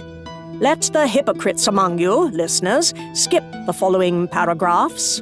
Despite my reticence on the subject, the more discerning will have realized that my feelings for my husband and his for me are of the warmest nature. I see no reason to be ashamed of this. To return to the mainstream of the argument, then, taking me by the shoulders, Emerson gave me a hearty shake. By Gad, I will be master in my own house! Must I teach you again who makes decisions here? I thought we made them together, after discussing problems calmly and courteously. Emerson's shaking had loosened my hair, which is thick and coarse and does not yield easily to restraint. Still holding me by one shoulder, he passed the fingers of his other hand into the heavy knot at the back of my neck. Combs and hairpins went flying. The hair tumbled down over my shoulders. I do not recall precisely what he said next. The comment was brief. He kissed me.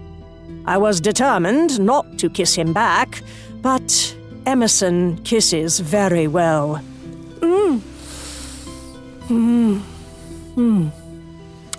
It was some time before I was able to speak. My suggestion that I call my maid to help me out of my frock was not well received. Emerson offered his services. I pointed out that his method of removing a garment often rendered that garment unserviceable thereafter. This comment was greeted with a wordless snort of derision and a vigorous attack upon the hooks and eyes. After all, much as I commend frankness in such matters, there are areas in which an individual is entitled to privacy. I find myself forced to resort to an audio euphemism.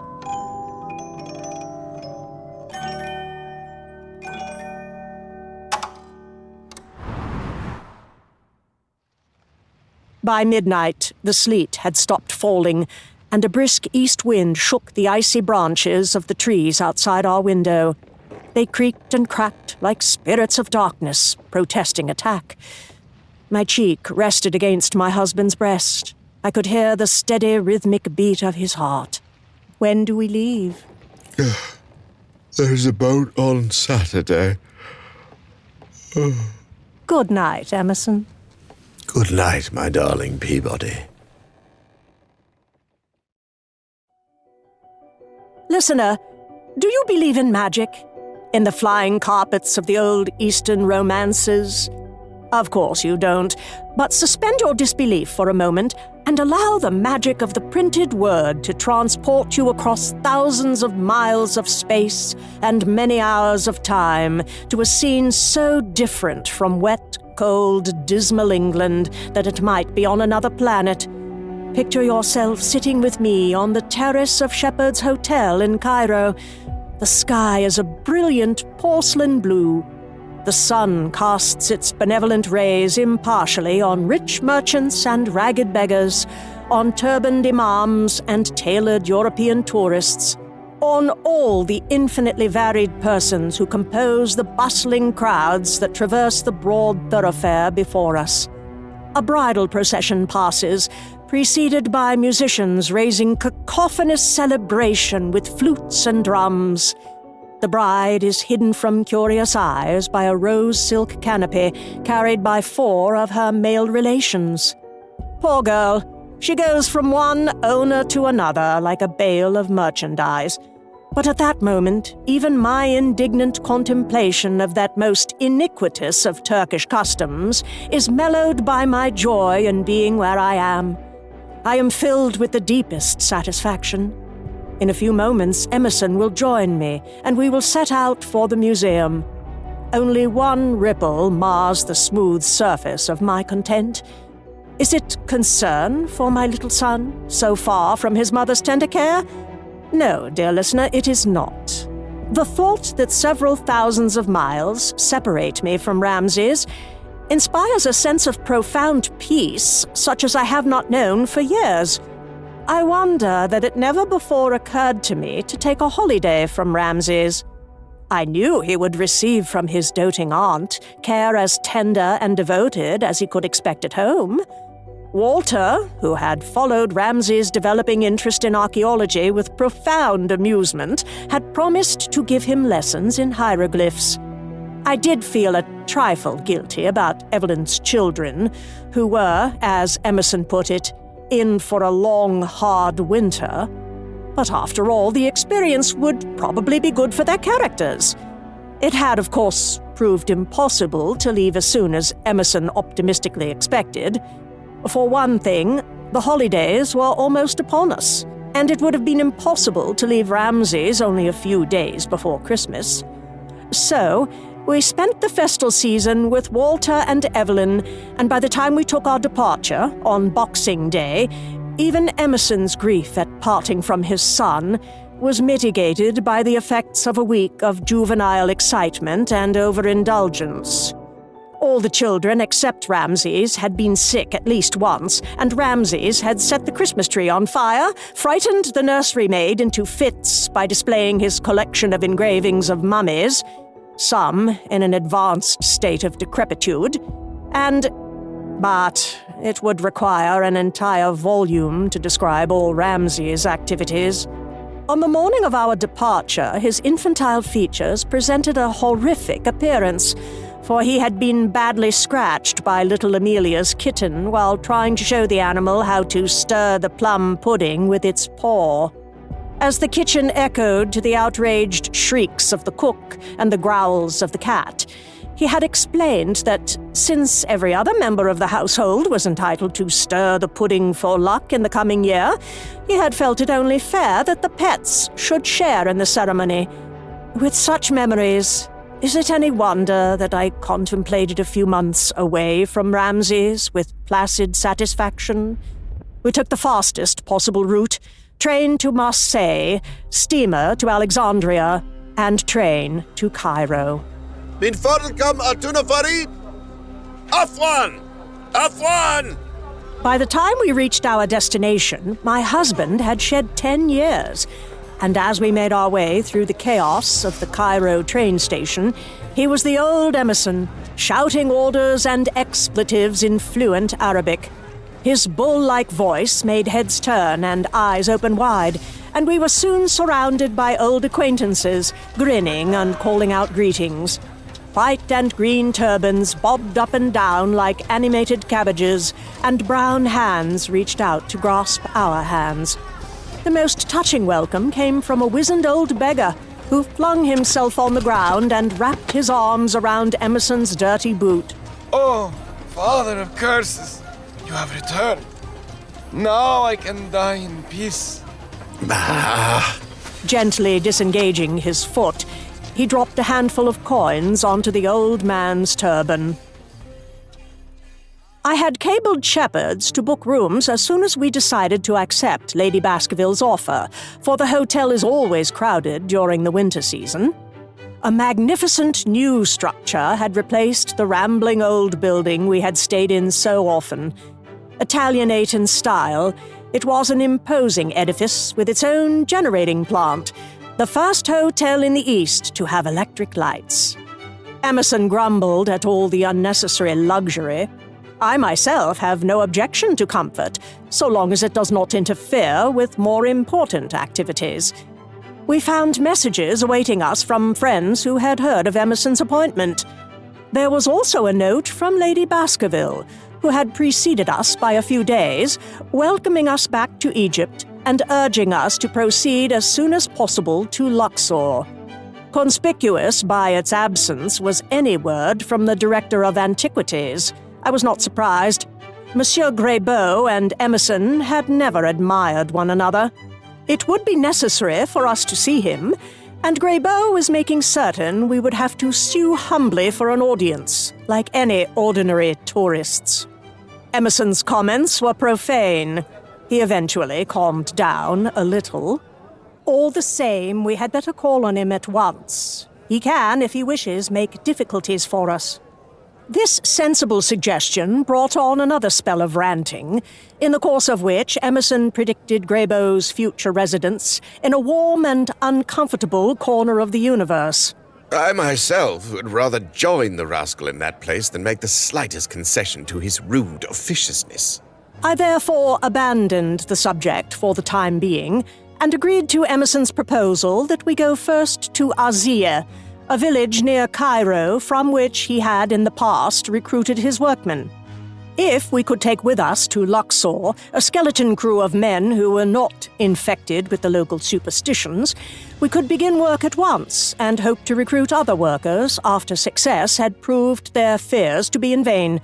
This concession put Emerson in a better mood, so that I was able to persuade him to dine downstairs instead of going to a native eating place in the bazaar.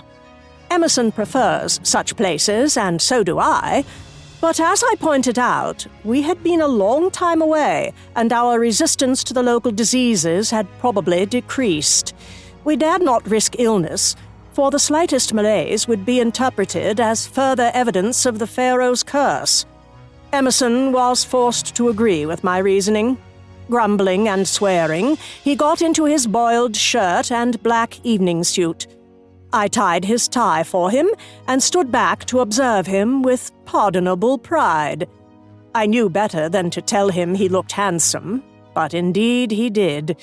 His sturdy, upright frame and square shoulders, his thick black hair, and his blue eyes blazing with temper formed a splendid picture of an English gentleman. I had another reason for wishing to dine at the hotel. Shepherd's is the social center for the European colony, and I hoped to meet acquaintances who could bring us up to date on the news of the Luxor expedition. Nor was I disappointed. When we entered the gilded dining hall, the first person I saw was Mr. Wilbur, whom the Arabs call Abd er-Dine, because of his magnificent beard. White as the finest cotton, it sweeps down to the center of his waistcoat and frames a face both benevolent and highly intelligent. Wilbur had wintered in Egypt for many years. Rude gossip whispered of a political peccadillo in his native New York City, which made it expedient for him to avoid his homeland. But we knew him as an enthusiastic student of Egyptology and a patron of young archaeologists. Seeing us, he came at once to greet us and ask us to join his party, which included several other old friends. I took care to seat myself between Emerson and the Reverend Mr. Sayce. There had been an acrimonious exchange of letters the previous winter on the subject of certain cuneiform tablets. The precaution proved useless. Emerson leaned across me with his elbow planted firmly on the table.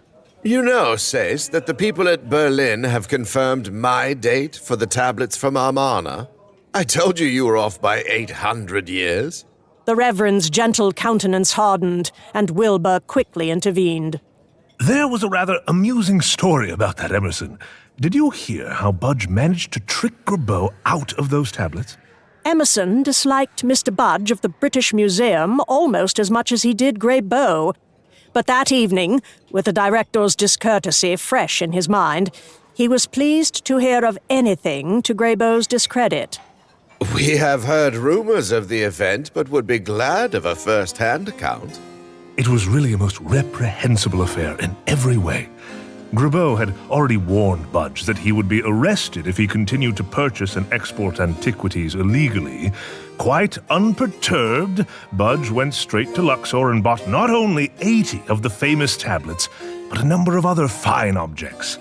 The police promptly moved in, but Gerbeau had neglected to provide them with a warrant, so they could only surround the house and wait for our popular director of antiquities to arrive with the requisite authority. In the meantime, they saw no harm in accepting a fine meal of rice and lamb from the manager of the Luxor Hotel, next to which establishment Budge's house happened to be located. While the honest gendarmes gorged themselves, the hotel gardeners dug a tunnel into the basement of Budge's house and removed the antiquities. By a strange coincidence, Gerbeau's boat had run aground 20 miles north of Luxor, and he was still there when Bud set out for Cairo with his purchases, leaving the police to guard his empty house. Shocking. Budge is a scoundrel, and Gerbeau is an idiot. Have you seen our dear director yet? I quite agree with you. All the same, you will have to see him. The situation is bad enough without incurring Gerbeau's enmity. Are you not afraid of the curse of the Pharaohs? Bah! Quite. All the same, my dear chap, you won't find it easy to hire workers. We have our methods. I kicked Emerson in the shin to prevent him from explaining those methods. Not that there was anything underhanded in what we planned. No, indeed. I would never be a party to stealing skilled workmen from other archaeologists. If our men from Azir preferred to come with us, that was their choice. I simply saw no point in discussing the possibility before we had made our arrangements. I think Mr. Wilbur suspected something, however. There was an amused gleam in his eyes as he looked at me, but he said nothing, only stroked his beard in a contemplative fashion. So, what is happening in Luxor? I take it the curse is still alive and well? Good heavens, yes! Mr. Insinger, the Dutch archaeologist, rolled his eyes. Marvels and portents abound. Ooh, Hassan ibn Dawood's pet goat gave birth to a two-headed kid, and ancient Egyptian ghosts haunt the Gurna Hills. Mr. Sayce shook his head sadly. Such are the superstitions of paganism. Poor, ignorant people. Emerson could not let such a statement pass. I can show you equal ignorance in any modern English village. You can hardly call the creed of Muhammad paganism, Sayce. It worships the same God and the same prophets you do. The Reverend flushed angrily, and I quickly changed the subject. It is a pity Mr. Armadale is still missing. His disappearance only adds fuel to the fire. It would scarcely improve matters if he were found, I fear. Another death following that of Lord Baskerville. You believe he is dead, then? Emerson gave me a sly look. He must have perished, or he would have turned up by now. No doubt he met with a fatal accident while wandering the hills in a state of distraction. It is a pity he was a fine archaeologist. At any rate, their fears may keep the Gurnawis from trying to break into the tomb. Ah, you know better than that, my dear Mrs. Emerson. At any rate, with you and Mr. Emerson on the job, we need not worry about the tomb. Nothing of further consequence was said that evening, only speculations as to what marvels the tomb might contain. We therefore bid our friends good night as soon as the meal was concluded. The hour was still early, and the lobby was crowded with people. As we approached the staircase, someone darted out from among the throng and caught my arm. Mr. and Mrs. Emerson, I presume? Sure, and I've been looking forward to a chat with you. Perhaps you will do me the honor of joining me for a coffee or a glass of brandy. So confident was the tone, so assured the manner, that I had to look twice before I realized that the man was a total stranger. His boyish figure and candid smile made him appear, at first, far too young to be smoking the cigar that protruded at a jaunty angle from his lips. Bright red hair and a liberal sprinkling of freckles across a decidedly snub nose completed the picture of brash young Ireland, for his accent had been unmistakably of that nation. Seeing me stare at his cigar, he immediately flung it into a nearby container. Your pardon, Mum. In the pleasure of seeing you, I forgot me manners. Who the devil are you? Kevin O'Connell of the Daily Yell at your service. Mrs. Emerson, how do you feel about seeing your husband brave the Pharaoh's curse, Did you attempt to dissuade him, or do you... I caught my husband's arm with both hands and managed to deflect the blow he had aimed at Mr. O'Connell's prominent chin. For pity's sake, Emerson, he is half your size. This admonition, as I expected, had the effect that an appeal to reason, social decorum, or Christian meekness would not have had. Emerson's arm relaxed and his cheeks turned red, though I fear with rising anger rather than shame. Seizing my hand, he proceeded at a brisk pace up the stairs. Mr. O'Connell trotted after us. Would you care to venture an opinion as to what has become of Mr. Armadale? Mrs. Emerson, will you take an active part in the excavation? Mr. Emerson, were you previously acquainted with Lady Baskerville? Was it perhaps old friendship that prompted you to accept such a perilous position? It is impossible to describe the tone of voice in which he uttered the word friendship, or the indelicate overtone with which he invested that harmless word. I felt my own face grow warm with annoyance. Emerson's foot lashed out. Mr. O'Connell fell backward and rolled down the stairs. As we reached the turn of the stair, I glanced back and saw, to my relief, that Mr. O'Connell had taken no serious injury. He had already regained his feet, and surrounded by a staring crowd, was engaged in brushing off the seat of his trousers. Meeting my eye, he had the effrontery to wink at me. Emerson had his coat, tie, and half the buttons of his shirt off before I closed the door of our room. He was about to toss his coat onto a chair. Hang it up. I declare, Emerson, that is the third shirt you have ruined since we left. Can you never learn? But I never finished the admonition. Obeying my order, Emerson had flung open the doors of the wardrobe. There was a flash of light and a thud. Emerson leaped back, one arm held at an unnatural angle. A bright line of red leaped up across his shirt sleeve. Crimson drops rained onto the floor, spattering the handle of the dagger that stood upright between Emerson's feet. Its haft still quivered with the force of its fall. Emerson's hand clamped down on his forearm. The rush of blood slowed and stopped.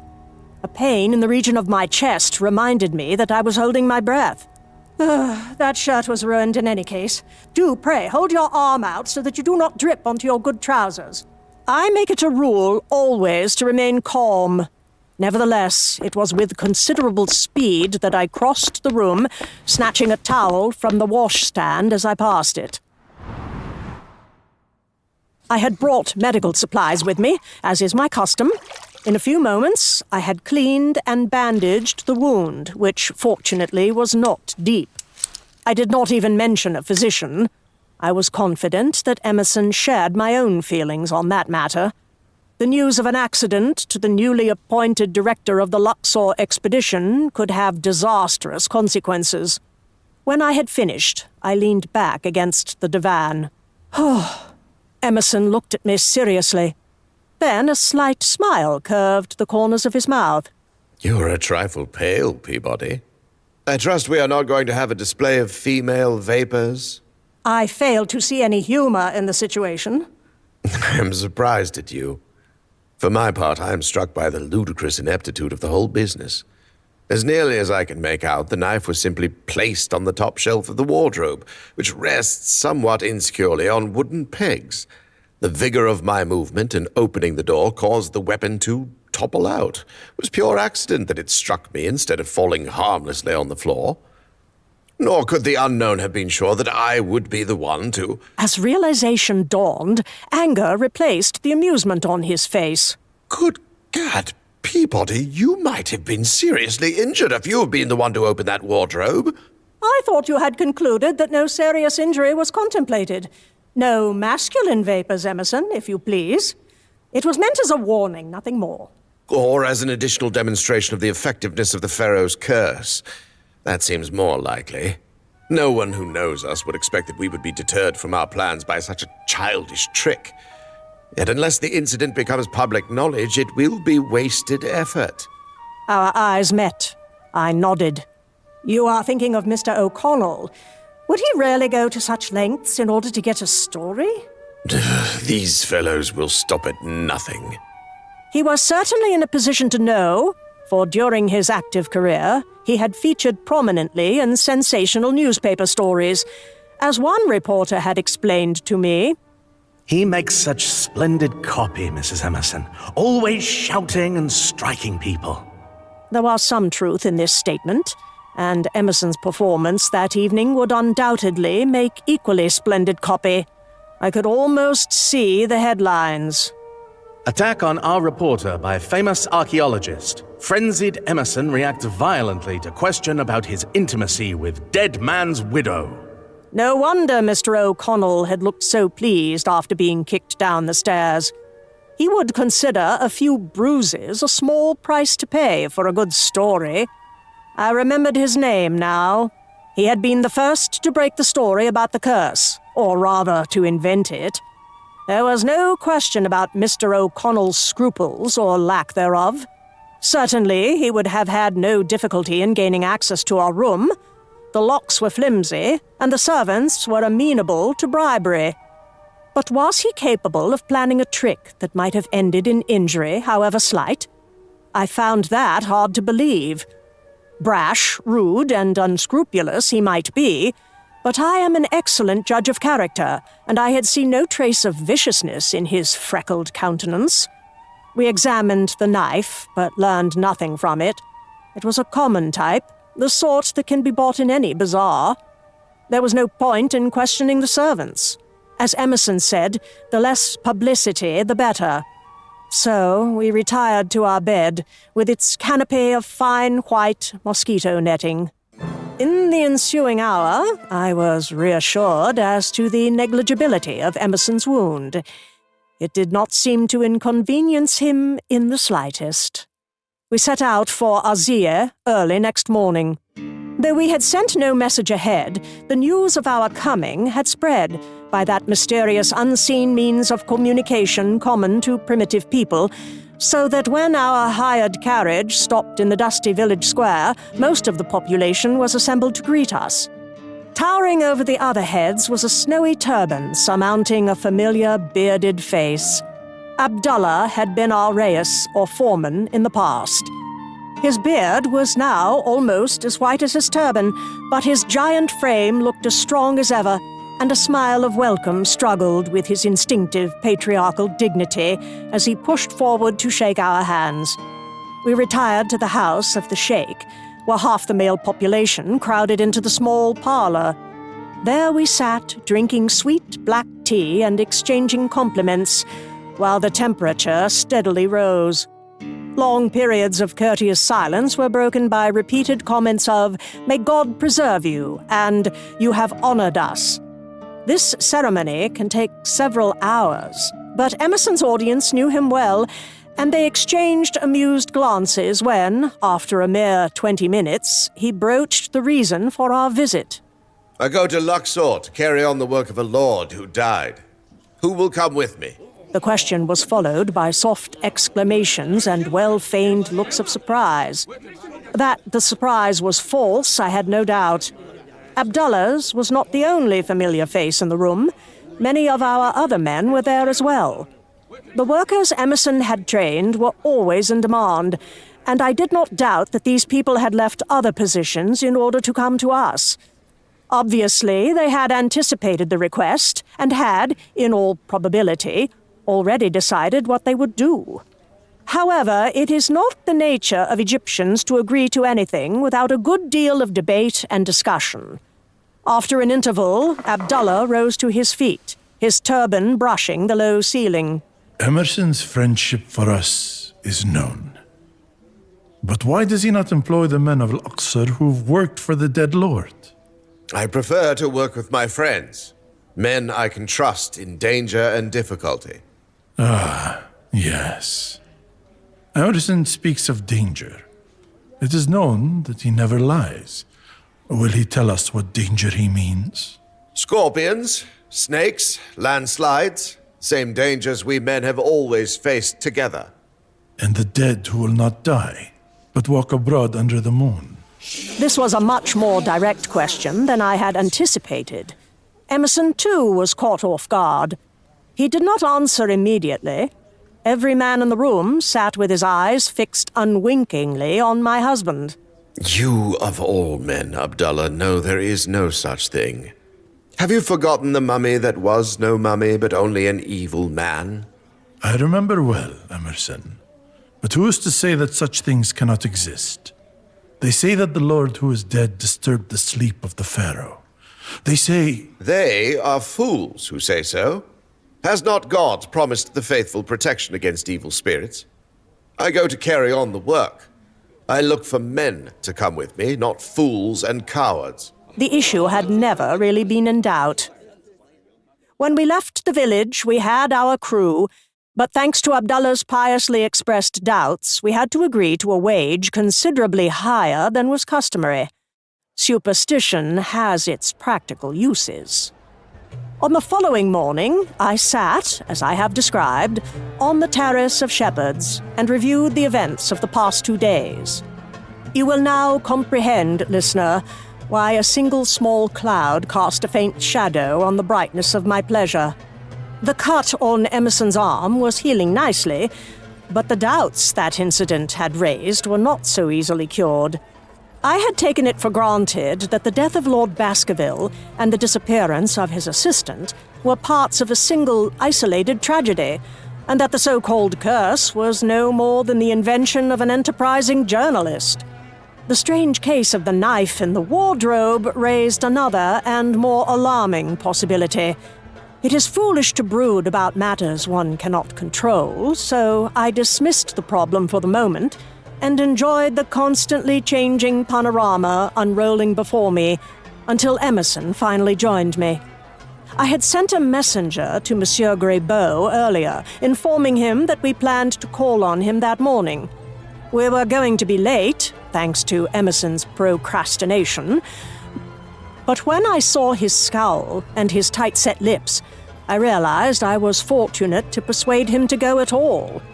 Since we were last in Egypt, the museum had been moved from its overcrowded quarters at Boulak to the Palace of Giza. The result was an improvement in the amount of space only. The crumbling, overly ornate decorations of the palace were poorly suited for the purposes of display, and the antiquities were in wretched condition.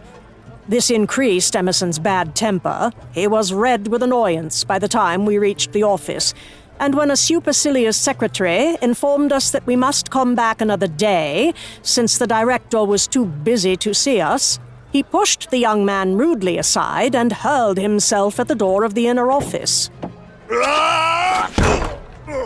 I was not surprised when it failed to yield, for I had heard a sound like that of a key being turned in a lock.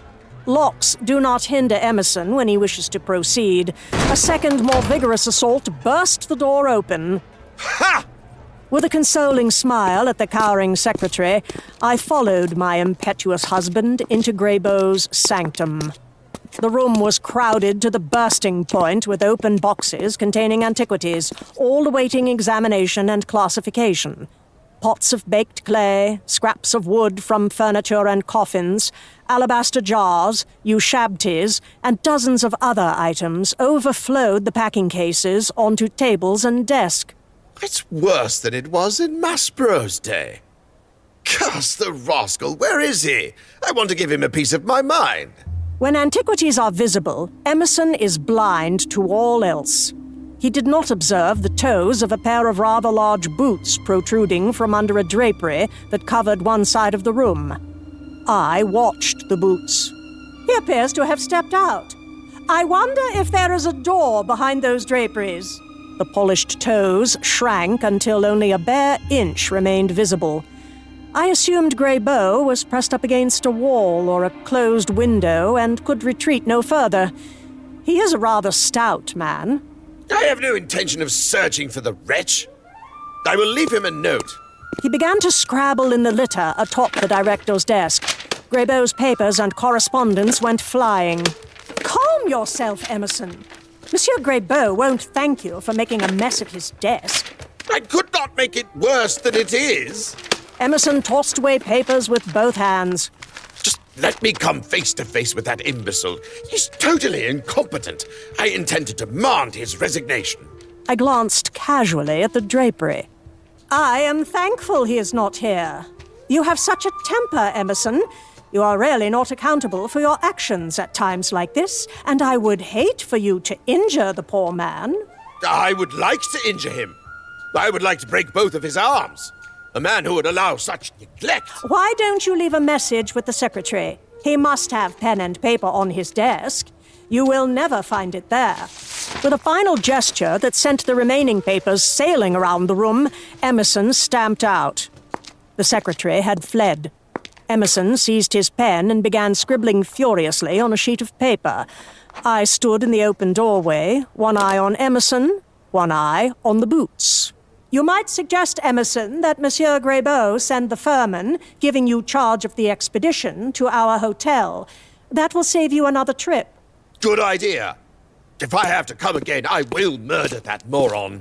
Gently, I closed the door of Greybo's office. We took our departure. 3 hours later, a messenger delivered the Furman to our room. On my first trip to Egypt, I had traveled by dahabeah. The elegance and charm of that mode of travel can only be dimly imagined by those who have not experienced it. My boat had been equipped with every comfort, including a grand piano in the salon and an outdoor sitting room on the upper deck. How many blissful hours did I spend there, under the billowing sails, drinking tea and listening to the songs of the sailors, while the magnificent panorama of Egyptian life glided by on either side. Villages and temples, palm trees, camels, and holy hermits perched precariously on pillars. How fond were my memories of that journey, which had culminated in my betrothal to my spouse. How gladly would I have repeated that glorious experience. Alas, on this occasion we could not spare the time. The railroad had been extended as far south as Asyut, and since it was by far the fastest means of travel, we endured 11 hours of heat, jolting, and dust. From Asyut, we took a steamer for the remaining distance. Though less uncomfortable than the train, it was a far cry from my dear Dahabia. On the day we were to dock at Luxor, I was on deck at dawn, hanging over the rail and gaping like any ignorant Cook's tourist. The Luxor temple had been cleared of the shacks and huts that had so long marred its beauty. Its columns and pylons glowed rosy pink in the morning light as the steamer glided into the dock. Here, the peaceful visions of the past were replaced by noisy modern bustle as porters and guides converged on the disembarking passengers.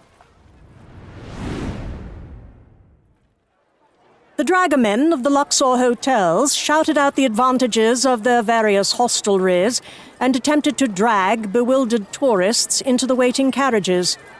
No one bothered us. Emerson went off to collect our luggage and locate our workmen, who had traveled in the same boat. Leaning on my parasol, I gazed complacently at the scene and took deep breaths of the soft air. Then a hand touched my arm, and I turned to meet the intense gaze of a stout young man wearing gold-rimmed spectacles and the most enormous pair of moustaches I had ever seen. The ends of them curled up and around like the horns of a mountain goat. Heels together, body stiff, he bent himself at the waist. Frau Professor Emerson, Carl von Bork, the epigrapher of the ill-fated Baskerville expedition. To Luxor I give you greeting. By Lady Baskerville I was sent. Where is the professor? Long have I to the honor of meeting him look forward. This rapid spate of conversation was all the more remarkable because the young man's face remained utterly expressionless throughout. Only his lips and the gigantic moustache above them moved.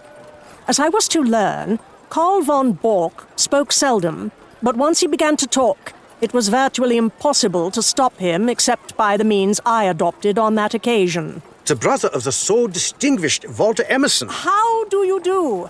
I am pleased to meet you. My husband is just... Where is he? Ah, Emerson. Allow me to present Herr von Bork. Emerson grasped the young man's hand. The epigrapher. Good. I trust you have a boat ready, one of sufficient size. I have brought 20 men with me from Cairo. Von Bork bowed again. An excellent idea, Herr Professor. A stroke of genius. But I had expected nothing less from the brother of the distinguished... I interrupted this speech as I had interrupted the first. We found that when Herr von Bork was not talking, he was efficient enough to please even my demanding husband. The felucca he had hired was commodious enough to hold us all. Our men gathered in the bow, looking loftily at the boatmen and making comments about the stupidity of Luxor men. The great sail swelled, the prow dipped and swung about. We turned our backs on the ancient temples and modern houses of Luxor and moved out onto the broad bosom of the Nile. I could not help but be keenly sensitive to the implications of this westward journey, the same one made by generations of Thebans when, the troubles of life behind them, they set sail on the road to heaven. The rugged western cliffs, gilded by the morning sun, had for thousands of years been honeycombed by tombs of noble, pharaoh, and humble peasant. The ruined remains of once great mortuary temples began to take shape as we drew near the shore.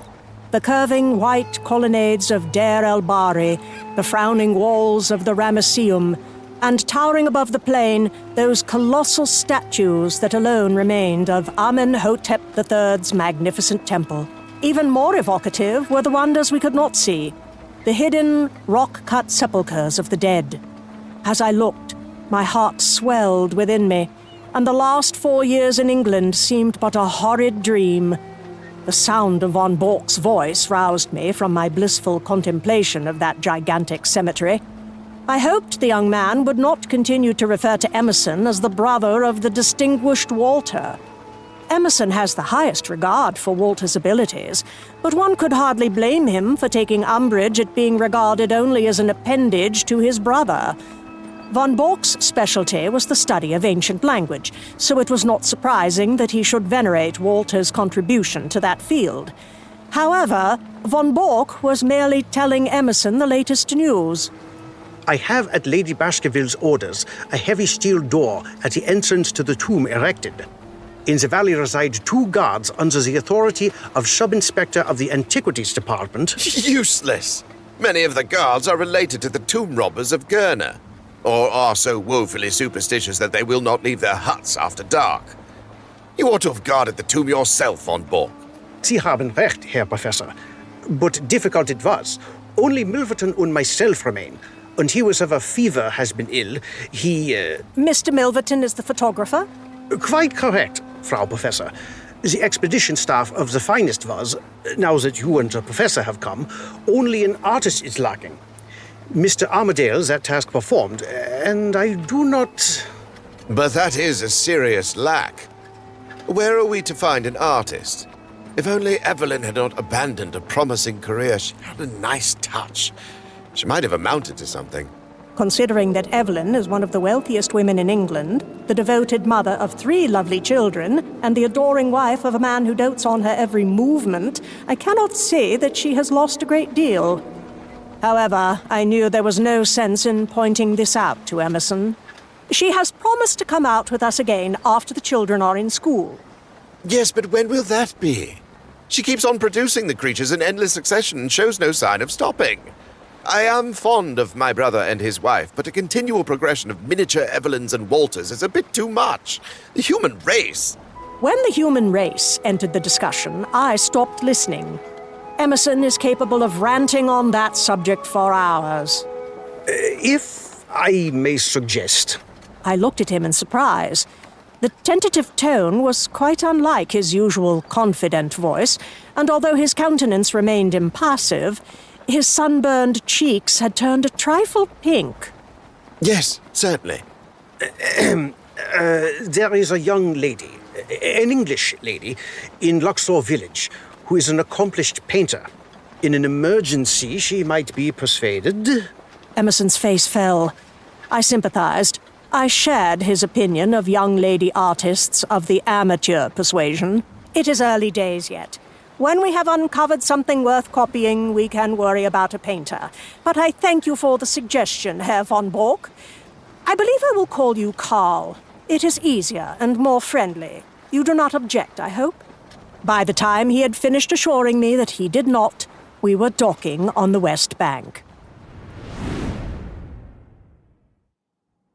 Thanks to Karl's efficiency and Emerson's curses, we soon found ourselves mounted on donkeyback and ready to proceed. Leaving Abdullah to arrange for the transport of the men and the baggage, we set out across the fields, now green with crops. The pace of a donkey is leisurely in the extreme, so we were able to converse as we rode along. We came near to the place where the fertile black soil left by the annual inundation gives way to the red desert sands. We will go by way of Gurner. Karl was more relaxed now that he had performed his task of greeting and transporting us without mishap. I observed that when he was calm, he was able to keep his verbs straight instead of relapsing into tortuous German sentence structure. It is not the direct path. I had thought you and Mrs. Emerson would wish to rest and refresh yourselves after... I have my reasons for suggesting it. Aber natürlich. Whatever the professor wishes. Our donkeys crossed into the desert, a line so distinct that their front feet pressed the hot sands while their back feet were still on the cultivated land. The village of Gurney is several hundred yards beyond the cultivation in the rocky foothills of the mountains. The huts of sun-dried brick blend into the pale brown rock of the hillside. One might wonder why the residents, who have lived in this place for hundreds of years, do not seek a more comfortable locale. They have solid economic reasons for remaining, for they make their livelihood on that spot. Between the huts and under their very floors lie the ancient tombs whose treasures form the inhabitants' source of income. In the hills behind the village, A convenient half-hour's walk away are the narrow valleys where the kings and queens of the empire were buried. We heard the sounds of the village before we could make out its dwellings. The voices of children, the barking of dogs, and the bleating of goats. The cupola of the old village mosque could be seen on the desert slope, and a few palms and sycamores half concealed a row of antique columns. Emerson headed toward these, and before long I realized why he had chosen that route. A precious spring of water was there, with a broken sarcophagus serving as a cattle trough. The village well is always a scene of much activity, with women filling their jars and men watering their beasts. Silence descended upon the group as we approached, and all movement was suspended. The jars remained poised in the arms of the women. The men stopped smoking and gossiping as they stared at our little caravan. Wa alaikum assalam. Ahlan. He did not pause or wait for a reply. At as stately a pace as a small donkey could command, he rode past, with Carl and me following. Not until we had left the well far behind did I hear the sounds of renewed activity. As our patient beasts plodded across the sand, I allowed Emerson to remain a few feet ahead, a position he much enjoys and seldom obtains. I could see by the arrogant set of his shoulders that he fancied himself in the role of gallant commander, leading his troops, and I saw no reason to point out that no man can possibly look impressive on donkey back, particularly when his legs are so long, he must hold them out at a 45-degree angle to keep his feet from dragging on the ground. Emerson is not unusually tall, the donkeys are unusually small. Carl and I rode side by side. For what was this? I understand it not. To ask the professor I do not dare, but you, his companion, and... I have not the least objection to explaining. Emerson has flung down the gauntlet to that pack of thieves. In effect, he has said, I am here. I do not fear you. You know who I am. Interfere with me at your peril. It was well done, Carl. One of Emerson's better performances, if I may say so. Unlike Carl, I had not troubled to moderate my voice. Emerson's shoulders twitched irritably, but he did not turn around. After an interval, we rounded a rocky spur and saw before us the curving bay that shelters the ruined temples of Deir el-Bahri, near which the house was situated. Most readers, I imagine, are familiar with the appearance of the now famous Baskerville Expedition House, since photographs and engravings of it have been featured in numerous periodicals. I had never happened to see the place myself, since it was still under construction on the occasion of our last visit to Luxor, and though I had seen reproductions and plans, my first sight of the place impressed me considerably. Like most Eastern houses, it was built around a courtyard, with rooms on all four sides. A wide gate in the center of one side admitted visitors to the courtyard, onto which the chambers opened. The material was the usual mud brick, neatly plastered and whitewashed, but the size was enormous, and it had suited Lord Baskerville's fancy to decorate it in ancient Egyptian style. The gate and the windows were capped by wooden lintels painted with Egyptian motifs in bright colors. Along one side, a row of columns with gilded lotus capitals supported a pleasant, shady loggia, where orange and lemon trees grew in earthenware pots and green vines twined around the columns. A nearby spring provided water for palm and fig trees, and in the brilliant sunlight, the white walls and archaic decoration reminded us of what the ancient palaces must have looked like before time reduced them to heaps of mud. My husband has no appreciation of architecture unless it is 3,000 years old. The devil! What a frightful waste of money. We slowed our animals to a walk, the better to appreciate our first view of our new home. My donkey misinterpreted this gesture. It came to a complete standstill. I refused Carl's offer of a stick. I do not believe in beating animals. This simply will not do. Move. Now. It gave me a startled look and then proceeded. I promised myself that as soon as I had time, I would examine the animal and any others hired by Lord Baskerville. These poor beasts were wretchedly treated and often suffered from saddle sores and infections caused by inadequate cleanliness. I never permitted that sort of thing in my other expeditions, and I did not intend to allow it here.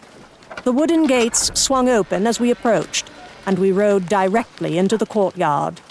Pillars supported a cloister-like walkway, roofed with red tiles, which ran along 3 sides.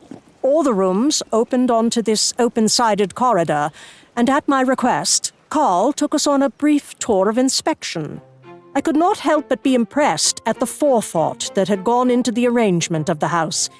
If I had not known better, I would have thought a woman had planned it. A number of bedchambers, small but comfortable, had been designed for the use of the staff and for visitors. Larger chambers, as well as a small room which served as a bath, had been reserved for Lord and Lady Baskerville. Carl informed us that his lordship's room was now ours, and I found the arrangements all I could wish. One section of the room had been fitted out as a study, with a long table and a row of bookshelves containing an Egyptological library. Today, such accommodations are not unique, and archaeological staffs are often large. But at that time, when an expedition sometimes consisted of one harassed scholar directing the diggers, keeping his own records and accounts, cooking his own meals, and washing his own stockings, if he bothered to wear them, Baskerville House was a phenomenon. One entire wing contained a large dining room and a sizable parlor or common room, which opened onto the columned loggia.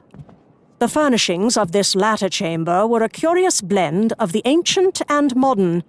Woven mattings covered the floor, and filmy white curtains at the long French doors helped to keep out insects. Chairs and couches were of royal blue plush. The picture frames and mirrors were heavily carved and gilded. There was even a gramophone with a large collection of operatic recordings, the late Sir Henry having been a devotee of that form of music. As we entered, a man rose from the sofa on which he had been reclining. His pallor, and the unsteadiness of his gait as he advanced to meet us, rendered Carl's introduction unnecessary. This was the ailing Mr. Milverton. I immediately led him back to the sofa and placed my hand on his brow. Your fever is gone, but you are still suffering from the debility produced by the illness and should not have left your bed. For heaven's sake, Amelia, restrain yourself. I had hoped that on this expedition you would not succumb to your delusion that you are a qualified physician. I knew the cause of his ill temper. Mr. Milverton was an extremely handsome young fellow. The slow smile that spread across his face as he glanced from me to my husband showed even white teeth and well-cut lips. His golden locks fell in becoming disarray over a high white brow. Yet his good looks were entirely masculine, and his constitution had not been seriously impaired by his illness. The breadth of his chest and shoulders were those of a young athlete. You are more than kind, Mrs. Emerson. I assure you, I am quite recovered, and have been looking forward to meeting you and your famous husband. Very well. We will begin tomorrow morning. Mr. Milverton should not risk the noonday sun for several days. Again, I remind you that you are not a physician. And I remind you of what happened to you on one occasion when you disregarded my medical advice. A singularly evil look spread over Emerson's features. Deliberately, he turned from me to Carl. And where is Lady Baskerville? A delightful woman. She is. And I have for you, Professor, a particular message from that most distinguished lady. She stays at the Luxor Hotel. It would not be proper, you understand, for her to inhabit this place without another lady to companion her, now that her esteemed husband... Yes. What is the message? She wishes you, and Mrs. Emerson, of course, to dine with her this evening at the hotel. Splendid! How I look forward to the meeting. Needless to say, I was quite amused at Emerson's transparent attempt to annoy me by professing admiration for Lady Baskerville. If we are dining at the hotel, you had better unpack, Emerson. Your evening clothes will be sadly wrinkled. You, Mr. Milverton, must go back to bed at once. I will visit you shortly to make sure you have everything you need. First, I will inspect the kitchen and speak to the cook. Carl, you had better introduce me to the domestic staff. Have you had difficulty in keeping servants? Taking Carl firmly by the arm, I left the room before Emerson could think of a reply. The kitchen was in a separate building behind the main house, a most sensible arrangement in a hot climate. As we approached, a variety of delicious aromas told me that luncheon was being prepared. Carl explained that most of the house servants were still at their jobs. Apparently, they felt there was no danger in serving the foreigners, so long as they did not actively participate in the desecration of the tomb. I was pleased to recognize an old acquaintance in Ahmed the chef, who had once been employed at Shepherd's. He seemed equally happy to see me. After we had exchanged compliments and inquiries concerning the health of our families, I took my leave, happy to find that in this area at least, I would not have to exercise constant supervision. I found Emerson in our room going through his books and papers. The suitcases containing his clothes had not been opened. The young servant, whose task it was to unpack them, squatted on the floor, talking animatedly with Emerson. Mohammed has been telling me the news. He is the son of Ahmed the chef, you remember? Yes, I have just spoken to Ahmed. Luncheon will be ready shortly. As I spoke, I extracted the keys from Emerson's pocket. He continued to sort his papers. I handed the keys to Mohammed, a slender stripling with the luminous eyes and delicate beauty these lads often exhibit. With my assistance, he soon completed his task and departed. I observed with pleasure that he had filled the water jar and laid out towels. I began unbuttoning my dress. Alone at last. How refreshing that water looks. I am sadly in need of a wash and change after last night. I hung my dress in the wardrobe and was about to turn when Emerson's arms came round my waist and pressed me close. Last night was certainly unsatisfactory.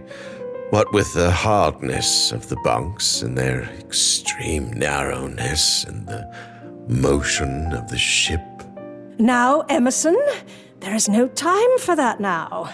I attempted to free myself. We have a great deal to do. Have you made arrangements for our men? Yes, it is all taken care of. Peabody, have I ever told you how much I admire the shape of your... You have? I removed his hand from the area in question, though I confess it required some willpower for me to do so. There is no time for that now. I would like to walk across the valley this afternoon and have a look at that tomb.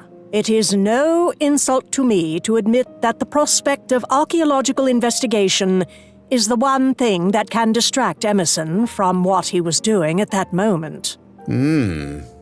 Yes. It will be hot as the hinges of Hades, you know.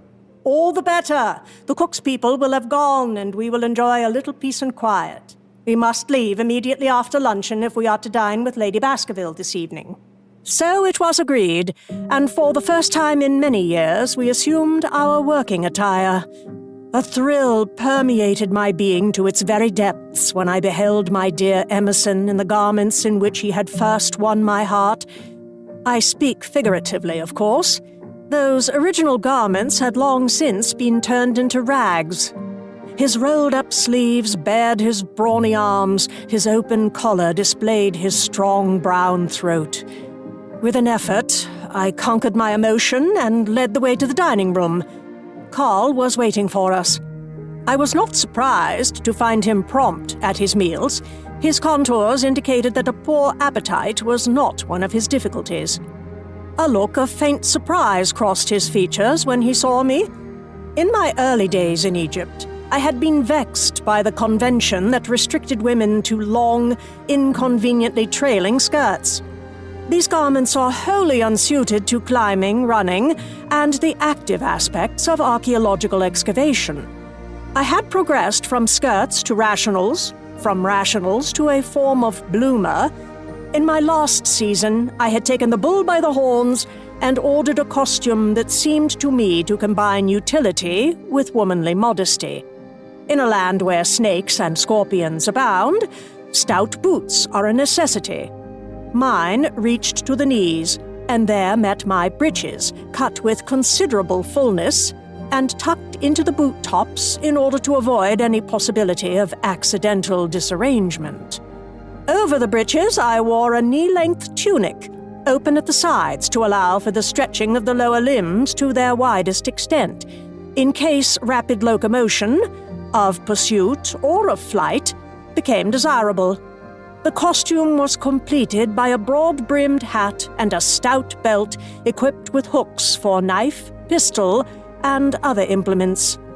A similar costume became popular for hunting a year or two later, and although I never received any credit for my innovation, I do not doubt that it was my example that broke the ice. When he heard of our plans for that afternoon, Carl offered to accompany us, but we declined, wishing to be alone on this first occasion.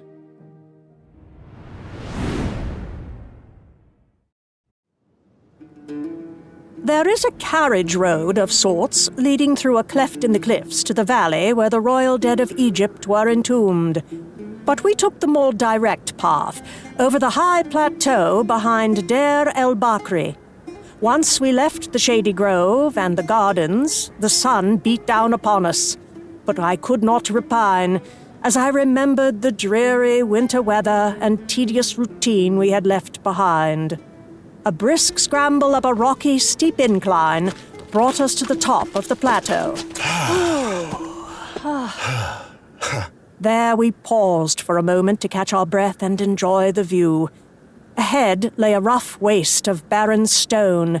Behind and below, the width of the Nile Valley lay spread out like a master painting. The temple of Queen Hatassu, cleared by Maspero, looked like a child's model. Beyond the desert, the fields bordered the river like an emerald green ribbon. The air was so clear that we could make out the miniature shapes of the pylons and columns of the eastern temples. To the south rose the great pyramid-shaped peak known as the Goddess of the West, she who guards the ancient sepulchres. Emerson began to hum. He has a perfectly appalling singing voice and no idea whatever of pitch, but I made no objection, even when words emerged from his drone. From coffee and from supper rooms, from Poplar to Pall Mall, the girls on seeing me explain, oh, what a champagne swell. Champagne Charlie is my name. Champagne Charlie is my name. Good for any game at night, boys who come and join me in a spree. Emerson's hand reached for mine. In perfect harmony of soul, if not voice, we proceeded, and I did not feel that our melodies profaned that solemn spot, since they arose from joyful anticipation of a noble work. At the end of our stroll, we found ourselves on the edge of a cliff looking down into a canyon. Rocky walls and barren floor were of the same unrelieved drab brown, bleached by the sunlight to the color of a pale and unpalatable pudding. A few small patches of shadow, abbreviated by the height of the sun, were the only breaks in the monotony, except for the rectangular black openings that had given the Valley of the Kings its name. They were the doorways of royal tombs. I was gratified to observe that my hope of relative privacy had been correct. The tourists had departed to their hotels, and the only living objects to be seen were shapeless bundles of rags that covered the sleeping forms of the Egyptian guides and guards whose work lay in the valley. But no. With chagrin, I revised my first impression when I beheld a moving figure. It was too far away for me to see more than its general outline, which was that of a tall male person in European clothing. It appeared to be engaged in rapt contemplation of the surrounding cliffs.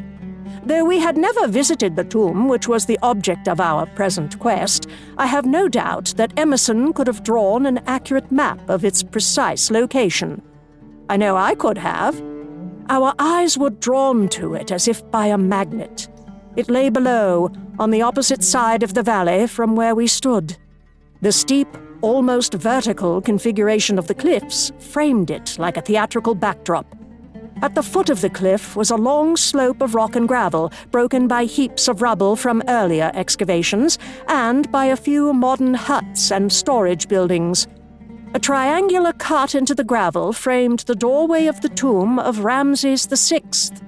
Below this, and to the left, I saw the stout iron gate to which Carl had referred. 2 dusty bundles, the alert guards Greybeau had appointed to guard the tomb, lay near the gate. Emerson's hand tightened on mine. Only think what wonders that bare rock still hides. The tombs of Thutmose the Great, of Amenhotep II and Queen Hatasu, even another cache of royal mummies like the one found in 1881. Which of them awaits our labor? I shared his sentiments, but his fingers were crushing my hand. I pointed this out. Emerson returned to practicality. Together, we scrambled down the path to the floor of the valley.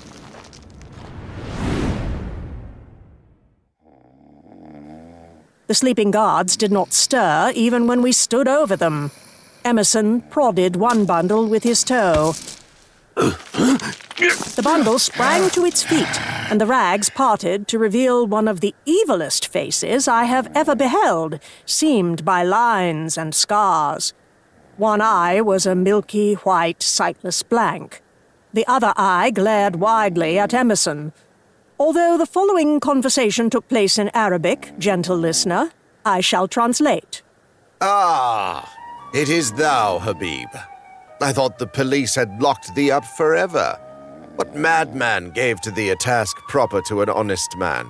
They say the eyes are the mirror of the soul. In this case, Habib's one serviceable orb displayed, for a moment, the intensity of his real feelings. Only for a moment, then he groveled in a deep obeisance, mumbling greetings, apologies, explanations, and assurances that he had given over his evil ways and merited the trust of the Antiquities Department. Allah knows thy true heart, Habib. I have not his all-seeing eye, but I have my doubts. I am going into the tomb. Get out of the way. The other guard had roused himself by this time and was also bowing and babbling. His countenance was not quite as villainous as Habib's, probably because he was somewhat younger. Alas, great lord, I have no key. But I have. Emerson produced it. The gate had been cemented into place across the doorway. The bars were stout, the padlock massive, yet I knew they would prove no lasting impediment to men who have been known to tunnel through solid rock in order to rob the dead.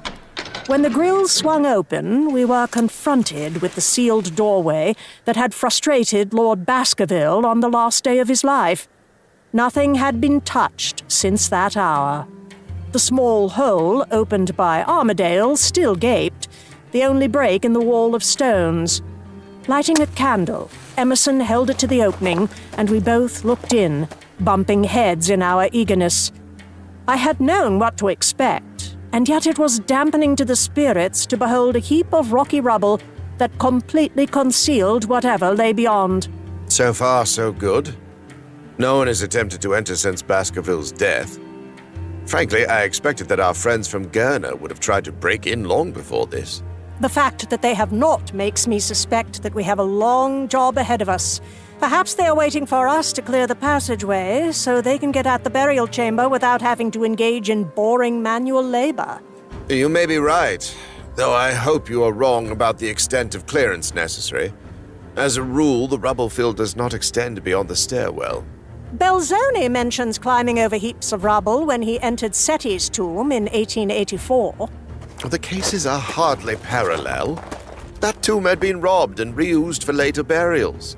The debris Belzoni described, We were engaged in a delightfully animated archaeological discussion when there was an interruption. Hello down there. May I join you? Or will you come up? Turning, I beheld a form silhouetted against the bright rectangle of the opening at the head of the stairs. It was that of the tall personage I had noticed earlier, but I could not see it clearly until we had ascended the stairs, for Emerson promptly replied that we would come up. He was not anxious to have any stranger approach his new toy.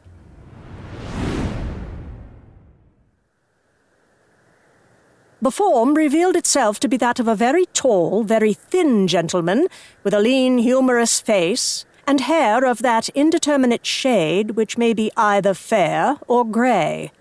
His accent had already betrayed his nationality, and as soon as we emerged from the stairway, he continued in the exuberant strain typical of the natives of our erstwhile colony. I flatter myself that I reproduce the peculiarities of the American dialect quite accurately. Well now, I declare, this is a real sure enough pleasure. I don't need to ask who you are, do I? Let me introduce myself. Cyrus Vandergelt, New York, USA, at your service, ma'am, and yours, Professor Emerson. I recognized the name, as anyone familiar with Egyptology must have done. Mr. Vandergelt was the American equivalent of Lord Baskerville, enthusiastic amateur, wealthy patron of archaeology. Emerson took the hand Mr. Vandergelt had thrust at him. I knew you were in Luxor, but I did not expect to meet you so soon. You probably wonder what I am doing here at this Guldern hour. Well, folks, I am just like you. We are birds of a feather. It would take more than a little heat to keep me from what I mean to do. And what is that? Why, to meet you, sure enough. I figured you would get out here just the minute you arrived. And, ma'am, if you will permit me to say so, the sight of you would make any effort worthwhile. I make no bones about it, ma'am. Indeed, I say it with pride. I am a most assiduous admirer of the ladies and a connoisseur, in the most respectable sense of female loveliness. It was impossible to take offense at his words. They displayed such irrepressible transatlantic good humor and such excellent taste. I allowed my lips to relax into a smile. Bah. I know you by reputation, Vandergelt, and I know why you are here. You want to steal my tomb. I sure would if I could. Not just the tomb, but you and Mrs. Emerson to dig it out for me. But Lady Baskerville has set her heart on doing this as a memorial to the dear departed, and I am not the man to stand in a lady's way, particularly when her aim is so fraught with touching sentiment. No, sir. Cyrus Vandergelt is not the man to try low tricks. I only want to help. Call on me for any assistance you may require. As he spoke, he straightened to his full height, which was well over 6 feet, and raised his hand as if taking an oath. It was an impressive sight. One almost expected to see the stars and bars waving in the breeze and hearing the stirring strains of "Oh, Beautiful America." You mean that you want to get in on the fun? He gave Emerson a slap on the back. I said we were alike, didn't I? There's no fooling a sharp lad like you. Sure I do. If you don't let me play, I'll drive you crazy thinking of excuses to drop in. No, but seriously, folks, you're going to need all the help you can get. Those Gurna crooks are going to be on you like a hornet's nest, and the local imam is stirring up the congregation in a fancy way. If I can't do anything else, I can at least help guard the tomb and the ladies. But look, why are we standing here jawing in the hot sun? I've got my carriage down at the other end of the valley. Let me give you a lift home, and we can talk some more. We declined this offer. You haven't seen the last of me, folks. You're dining with Lady Baskerville tonight? Me too. I'll see you then. Mr. Vandergelt took his leave. I fully expected a diatribe from Emerson on Mr. Vandergelt's manners and motives, but he was uncharacteristically silent on the subject. After a further examination of what little could be seen, we prepared to go, and then I realized Habib was no longer with us. The other guard burst into a garbled explanation, which Emerson cut short. I was about to dismiss him anyway. He was addressing me, but speaking in Arabic for the benefit of anyone who might be listening. Good riddance. The shadows were lengthening when we started the climb up the cliff, and I urged Emerson, who was preceding me, to greater haste. I wanted ample time to prepare for the evening's encounter. We had almost reached the top when a sound made me glance up. I then seized Emerson by the ankles and pulled him down. The boulder, which I had seen teetering on the brink, missed him by less than a foot, sending splinters of rock flying in every direction when it struck. Slowly, Emerson rose to his feet. I do wish, Peabody, that you could be a little less abrupt in your methods. He used his sleeve to wipe away the blood that was dripping from his nose. A calm, watch out there, or a tug at my shirt tail would have proved just as effective and less painful. This was a ridiculous statement, of course, but I was given no time to reply to it, for as soon as Emerson had ascertained, with one quick glance, that I was unharmed, he turned and began to climb with considerable speed, vanishing at last over the rim of the cliff. I followed. When I reached the top, he was nowhere in sight, so I sat down on a rock to wait for him and, to be candid, to compose my nerves, which were somewhat shaken. Whew. The tentative theory I had briefly considered in Cairo was now strengthened. Someone was determined to prevent Emerson from continuing the work Lord Baskerville had begun.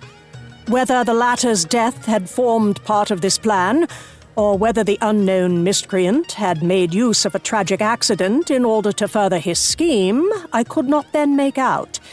But I felt sure we had not seen the last of attempts aimed at my husband. How glad I was that I had yielded to what had seemed a selfish impulse and come with him. The apparent conflict between my duty to my husband and my duty to my child had been no conflict. Ramses is safe and happy. Emerson is in deadly danger, and my place is at his side, guarding him from peril. As I mused, I saw Emerson reappear from behind a heap of boulders some distance from the path. His face was smeared with blood, and his eyes bulged with rage, so that he presented quite a formidable sight. He got away, did he? Not a trace. I would not have left you, but that I felt sure the rascal had taken to his heels the moment the rock fell. Nonsense. The attempt was aimed at you, not at me, although the perpetrator does not seem to care whom he endangers. The knife... I don't believe the two incidents can be related, Amelia. The hands that pushed this rock were surely the filthy hands of Habib. This suggestion made a certain amount of sense. But why does he hate you so much? I could see you were on bad terms, but attempted murder. I was responsible for his being apprehended on the criminal charge I spoke of. Emerson accepted the handkerchief I gave him and attempted to clean his face while we walked on. What was his crime? Stealing antiquities? With that, of course. Most of Gurner men are involved in the antiquities game. But the case that brought him to justice through me was of a different and very distressing nature. Habib once had a daughter. Her name was Aziza. When she was a small child, she worked for me as a basket girl. As she matured, she turned into an unusually pretty young woman, slight, graceful as a gazelle. Big, dark eyes that would melt any man's heart. The girl's beauty made her a valuable property, and her father hoped to sell her to a wealthy landowner. Alas, her beauty attracted other admirers, and her innocence rendered her vulnerable to their wiles. When her shame became known, the rich and repulsive buyer rejected her, and her father, enraged at losing his money, determined to destroy a now valueless object. Such things are done more often than the British authorities like to admit. In the name of family honor, many a poor woman has met a ghastly fate at the hands of those who should have been her protectors. But in this case, the girl managed to escape before the murderer had completed his vile act. Beaten and bleeding, she staggered to the tent of Emerson, who had been kind to her. Both her arms were broken. She tried to shield her head from the blows of her father's club. How she eluded him or walked so far in her condition, I cannot imagine. She collapsed at my feet. I made her as comfortable as I could and ran to get help. In the few moments I was gone, Habib, who must have been close behind her, entered my tent and crushed her skull with a single blow. I returned in time to see him running away. One glance told me I could do no more for poor Aziza, so I went in pursuit. I gave him a good beating before I turned him over to the police. He got off much more lightly than he deserved, for of course the native courts found his motive entirely reasonable. If I had not threatened the sheikh with various unpleasant things, he would probably have set Habib free. I pressed his arm sympathetically. I understood why he had not mentioned the story. Even now, the memory affected him deeply. The softer side of Emerson's character is not known to many people, but those who are in trouble instinctively sense his real nature and seek him out, as the unhappy girl had done. After a moment of thoughtful silence, he shook himself. So, take care with Mr. Vandergelt, Amelia. He was not exaggerating when he called himself an admirer of the fair sex.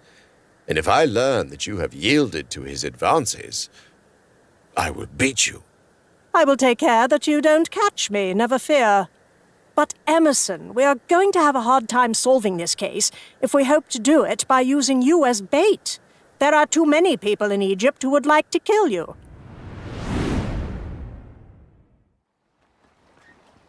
A magnificent sunset turned the reflecting water to a shimmering scarf of crimson and gold as we set sail for the East Bank and our appointment with Lady Baskerville.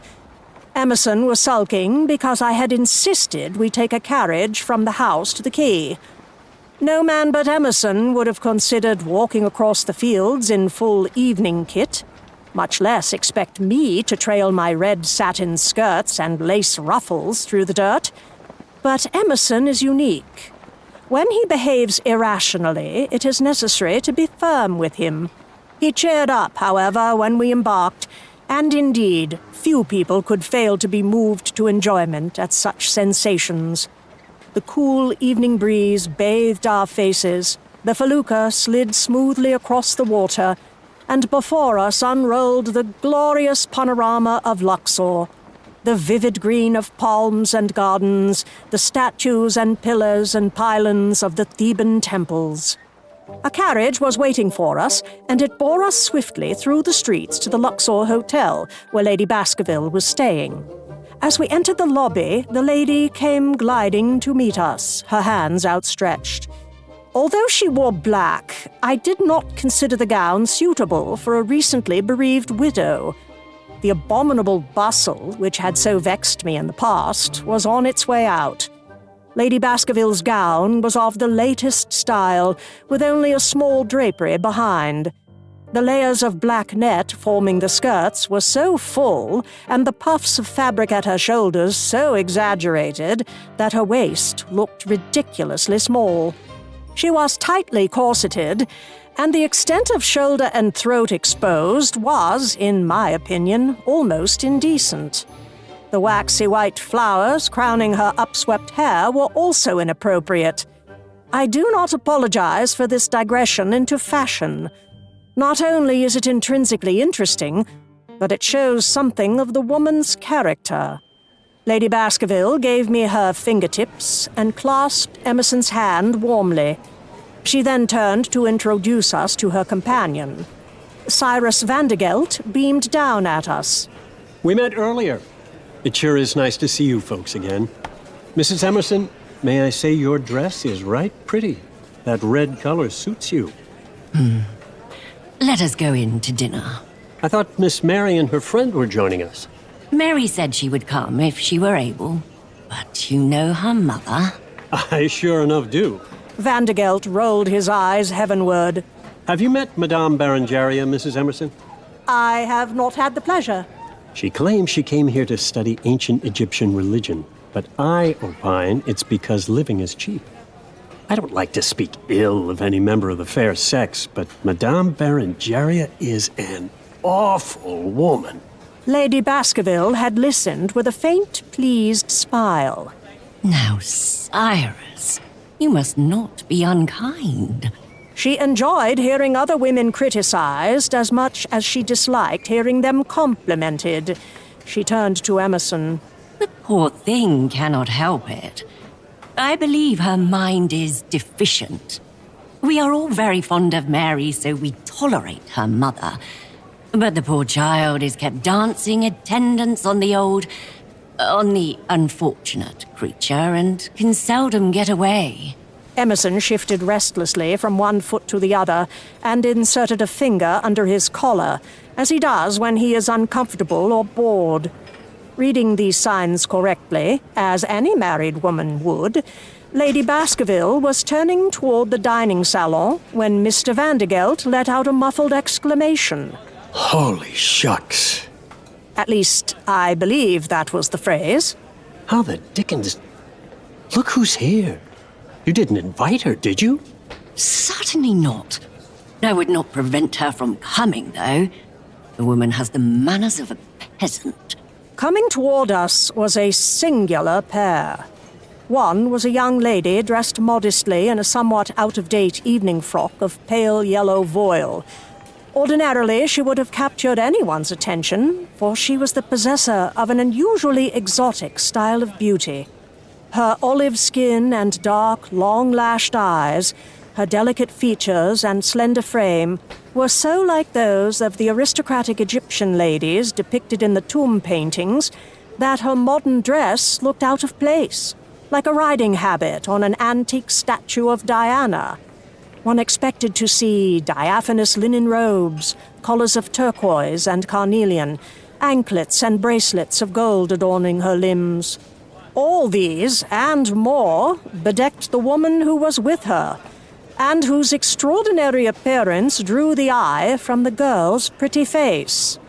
She was an extremely large woman, standing several inches taller than her daughter and being correspondingly broad. The linen robe she wore was no longer pure white, but a dingy gray. The beaded collar that attempted in vain to cover her ample bosom was a cheap imitation of the jewels worn by pharaohs and their ladies. On her very large feet were skimpy sandals. Around the imprecise region of her waist, a brightly embroidered sash had been knotted. Her hair was a huge black beehive surmounted by a bizarre headdress consisting of feathers, flowers, and cheap copper ornaments. I pinched Emerson. If you say just one of the words that are in your mouth, I left the threat unspecified. I'll keep quiet, you will. I'm trying not to laugh. Madame Berengaria swept toward us, towing her daughter along in her wake. A closer examination confirmed what I had suspected, that the unnaturally black hair was a wig, like those worn by the ancients. The contrast between this dreadful object, which appeared to be constructed of horsehair, and Miss Mary's soft, shining locks would have been amusing if it had not been so horrid. I came. The messages were favorable. I was given the strength to endure a meeting devoid of spiritual comfort. How nice. Lady Baskerville bared her long white teeth as if she thirsted to sink them in the other woman's throat. Mary, my child, I am delighted to see you. Let me present you to Professor and Mrs. Emerson. The girl acknowledged the introduction with a shy smile. She had very pretty, old-fashioned manners, which she had certainly not learned from her mother.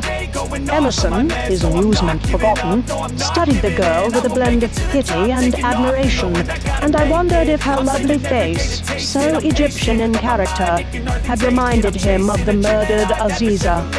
Without waiting to be introduced, Madame thrust herself forward, catching Emerson's hand and holding it, with odious familiarity, in both of hers. Her fingers were stained with henna and quite dirty. We need no formal presentation, Professor. Her voice was so loud that the few heads that had not turned to mark her entrance now swiveled in our direction. Or may I call you Set Not? I don't see why the devil you should. You don't remember? They were almost of a height, and she had come so close to him that when she let out a gusty sigh, Emerson's hair waved wildly. It is not given to all of us to remember former lives, but I had hoped. I was Tawaseret, the queen, and you were my lover. Good God! He tried to free his hand, but the lady hung on. Her grip must have been as strong as a man's, for Emerson's fingers turned white as hers tightened. Together we ruled in ancient Wesset. That was after we had murdered my wretched husband, Ramses. Emerson was distracted by this inaccuracy. Ramses was not the husband of Tawaseret, and it is not at all certain that Set Not. Murdered! Emerson flinched back. Murdered! We suffered for that sin in other lives, but the grandeur of our passion... Ah, Set Not, how could you forget? Emerson's expression, as he contemplated the self-proclaimed partner of his passion, was one I will long remember with enjoyment. However, the woman was beginning to wear on me, and when my husband cast a look of piteous appeal in my direction, I decided to intervene. I always carry a parasol. I find it invaluable in many different ways. My working parasol is of stout black bombazine with a steel shaft. Naturally, the one I carried that evening matched my frock and was eminently suitable for formal occasions. I brought it down smartly on Madame Berengaria's wrist. Oh! She let go of Emerson. Dear me, how careless of me. For the first time, the lady looked directly at me. Black coal, lavishly smeared around her eyes, made her look as if she had suffered a severe beating. The orbs themselves were unusual. The irises were of an indeterminate shade between blue and gray, and so pale that they blended with the muddy white of the eye. The pupils were dilated to an unusual degree. Altogether, it was a most unpleasant set of optics, and the concentrated and venomous intelligence with which they regarded me assured me of two things. One, that I had made an enemy. Two, that Madame's eccentricities were not entirely without calculation. Lady Baskerville seized Mr. Vandergelt's arm. I took possession of my poor gaping Emerson, and leaving Madame and her unfortunate daughter to bring up the rear, we proceeded to the dining salon. A table had been prepared for us, and it was there that the next difficulty arose, caused, as one might have expected, by Madame Berengaria, as she settled herself at once into the nearest chair. There are only 6 places. Did not Mary tell you, Lady Baskerville, that my young admirer will also be dining? The effrontery of this was so enormous as to leave the hearers with nothing to say. Shaking with fury, Lady Baskerville summoned the maître d'hôtel and requested that an additional place be set. In defiance of custom, I placed Emerson firmly between myself and our hostess, which left Mr. Vandergelt to partner Madame Berengaria. Her appearance had thrown the arrangements out in every conceivable way, for there was now an uneven number of ladies and gentlemen. The empty chair awaiting Madame Berengaria's admirer chanced to be between me and Miss Mary. So preoccupied was I with other matters that it did not occur to me to wonder who this person might be. I was taken completely by surprise when a familiar freckled face, surmounted by an equally well-known shock of flaming red hair, made its appearance. Heartfelt apologies for my tardiness, Lady Baskerville. 'Twas unavoidable, I assure you. What a pleasure to see so many friends. Is this me place? Sure, and I couldn't want a better one. As he spoke, he inserted himself neatly into the vacant chair and bestowed an inclusive, hearty smile upon the party. Seeing, by the intensifying livid hue of his countenance, that Emerson was on the verge of an explosive comment, I trod heavily upon his foot. I did not expect to meet you here, Mr. O'Connell. I trust you have recovered from your unfortunate accident. Accident? Mr. O'Connell, you did not tell me. It was nothing. I clumsily lost my footing and fell down a few stairs. He looked at me, his eyes narrowed with amusement. 'Tis kind you are, Mrs. Emerson, to be remembering such a trivial incident.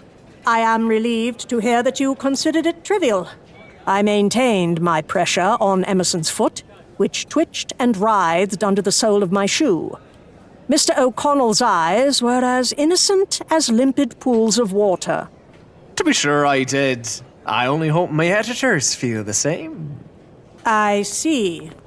Waiters bustled up, carrying bowls of clear soup, and the meal began. Conversation also began, each person turning to his dinner partner. Thanks to Madame, this comfortable social custom was confused by the presence of an extra person, and I found myself with no one to talk to. I did not object. Sipping my soup, I was able to eavesdrop on the other conversations in turn, to my edification and entertainment. The two young people seemed on friendly terms. Indeed, I suspected Mr. O'Connell's feelings were somewhat warmer. His eyes never left the girl's face, and his voice took on the soft, caressing tones that are typical of the Irish. Though Mary evidently enjoyed his admiration, I was not sure that her affections were seriously engaged. I also observed that though Madame Berengaria was regaling Mr. Vandergelt with a description of a romance with Set Nacht, she kept a close eye on the young people. Before long, she turned abruptly and interrupted O'Connell in the middle of a compliment. This freed Vandergelt. Catching my eye, he pantomimed a sigh of relief and joined in the discussion between Emerson and Lady Baskerville. Thanks to Emerson, this had taken a strictly archaeological turn, despite Lady Baskerville's sighs and fluttering lashes, and repeated thanks for his gallantry in coming to the rescue of a poor, lonely widow. Happily impervious to these hints, Emerson continued to explain his plans for excavating the tomb. Do not believe for an instant, listener, that I had lost sight of what had now become my main object. To discover the murderer of Lord Baskerville was no longer a matter of purely intellectual interest. Mr. O'Connell might have been responsible for the injury to Emerson in Cairo, though I doubted this. The villainous Habib might have been the motive power behind the boulder that had so narrowly missed him that very day. Might, I say, for I felt sure that two attempts in such a short space of time had a deeper and more sinister significance. The person who murdered Baskerville now has designs on the life of my husband, and the sooner I discover his identity, the sooner Emerson will be safe. I use the masculine pronoun for reasons of grammatical simplicity, but I could not dismiss the possibility that a woman's hand had wielded the death weapon, whatever that might have been. Indeed, as I looked around the table, I felt I had never beheld such a suspicious-looking group of persons. That Lady Baskerville is capable of murder, I do not doubt. Why she should want to kill her husband, I did not know at that time, but I felt sure that a brief investigation would provide a motive and also explain how she had managed the two attacks on Emerson. As for Mr. Vandergelt, amiable as he appeared to be, I had to consider him a suspect. We all know how ruthlessly these American millionaires crush their rivals as they climb to power. Vandergelt had lusted after Lord Baskerville's tomb. Some might consider that an inadequate motive for murder, but I knew the archaeological temperament too well to dismiss it. As if she felt my speculative glance move to her, Madame Berengaria looked up from the roast mutton she was stuffing into her mouth. Once again, her pallid eyes glowed with hate. No need to ask myself if she was capable of committing murder. She was certainly mad, and the actions of a madwoman are unaccountable. She might have hailed Lord Baskerville as a long-lost lover and killed him when he rejected her, as any normal man must. Madame Berengaria continued to wolf her food, and I turned my attention to her daughter, who was listening in silence to Mr. O'Connell's low-voiced remarks. She was smiling, but it was a sad smile. The bright lights of the salon showed the shabbiness of her frock and the weary lines in her young face. I immediately removed her from my list of suspects. The fact that she had not yet exterminated her mother proved that she was incapable of violence. Mr. O'Connell? Without a doubt, he must be on my list. He was on good terms with all three of the ladies, which indicates a sly and hypocritical turn of character. To win Mary's regard would not be difficult. The child would respond to any show of kindness or affection. In order to facilitate his acquaintance with the girl, O'Connell had ingratiated himself with her mother by sheer duplicity and falsehood, for no one could honestly admire or even tolerate the woman. The same slippery slyness probably accounted for his acceptance by Lady Baskerville. He had written about her in the most disgustingly sentimental terms, and she was vain enough to be deceived by empty flattery. In short, his was not a character to be trusted. Of course, those present did not exhaust all the possible suspects. The missing Armadale was high on my list, and Carl von Bork and Milverton might have motives as yet unknown to me. I did not doubt that as soon as I applied myself seriously to the problem, the answer would be easily discovered. And to be truthful, the prospect of a little detective work was not at all displeasing. In such entertaining speculations, the meal passed, and we prepared to retire to the lounge. Madame Berengaria had eaten everything she could get her hands on, and her round face shone greasily. So must ancient Egyptian diners have looked at the end of a formal party, when the cone of scented fat atop their wigs had melted and run down their faces. She had also drunk vast quantities of wine. When we rose from the table, she caught her daughter's arm and leaned heavily against her. Mary's knees buckled under the weight.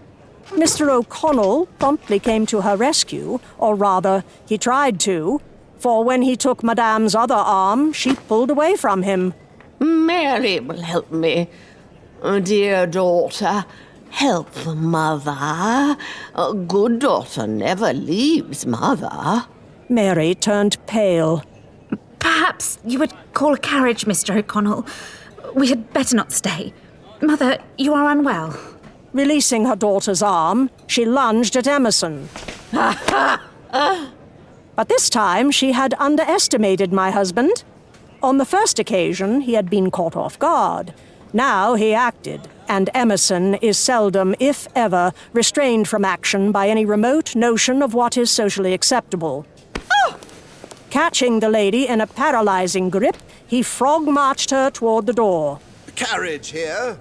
Madame Berengaria's carriage, if you please. The hotel porter leaped to assist him. Mary started after them. O'Connell caught her hand. Can you not stay? I haven't had a chance to talk to you. You know I cannot. Good night, everyone. Lady Baskerville, my thanks. And apologies. Slim and graceful in her shabby frock, her head bowed, she followed the porters who were dragging her mother out the door. Mr. O'Connell's countenance plainly displayed his chagrin and his affectionate concern. I began to warm to the young man, but then he gave himself a sort of shake.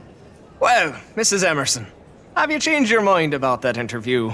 Your thoughts on arriving in Luxor would interest me readers enormously. The transformation of his face was extraordinary. His eyes sparkled with malice, his mouth curved in a tight-lipped half-moon grin. This expression, which I thought of as his journalist's face, reminded me of the leprechauns and mischievous elves which are said to abound in the Emerald Isle. Not wishing to dignify the suggestion with a reply, I ignored it. Fortunately, Emerson had not heard the question. Leaning on the back of Lady Baskerville's chair, he was explaining his plans for the next day. He glanced at me. And since we must be out at the first light, we had better be getting back, eh, Amelia? I promptly rose. To my surprise, so did Lady Baskerville. I am packed and ready, if you will summon the porter, Radcliffe. Seeing my expression, she smiled sweetly at me. Had I not explained that I mean to go with you, Mrs. Emerson? Now that you are here, I need not fear scandal if I resume my old place, hallowed by so many fond memories. I need not say that my response was perfectly calm and courteous. I had feared the presence of Lady Baskerville in the adjoining room might inhibit Emerson to some extent. It did, in the beginning. Emerson cast an irritated glance at the closed portal, which I had promptly bolted. Curse it, Amelia, this is going to be a nuisance. I shan't be able to say a thing for fear of being overheard. However, as time went on, he became so involved in what he was doing that all reserve fled and all external distractions were forgotten. My own contributions toward achieving this end were not inconsiderable. Lying at peace in my husband's arms, I drifted off to sleep. But we were not destined for a quiet rest that night. Scarcely, it seemed, had my eyelids closed when I was reft of slumber. The sound was so penetrating that it seemed to come from within our very chamber. I pride myself on being able to arise from meditation or sleep, fully alert and ready for whatever action seems required. Rising up, I prepared to bound out of bed. Unfortunately, I had not completely readjusted to the sleeping arrangements necessary in that clime.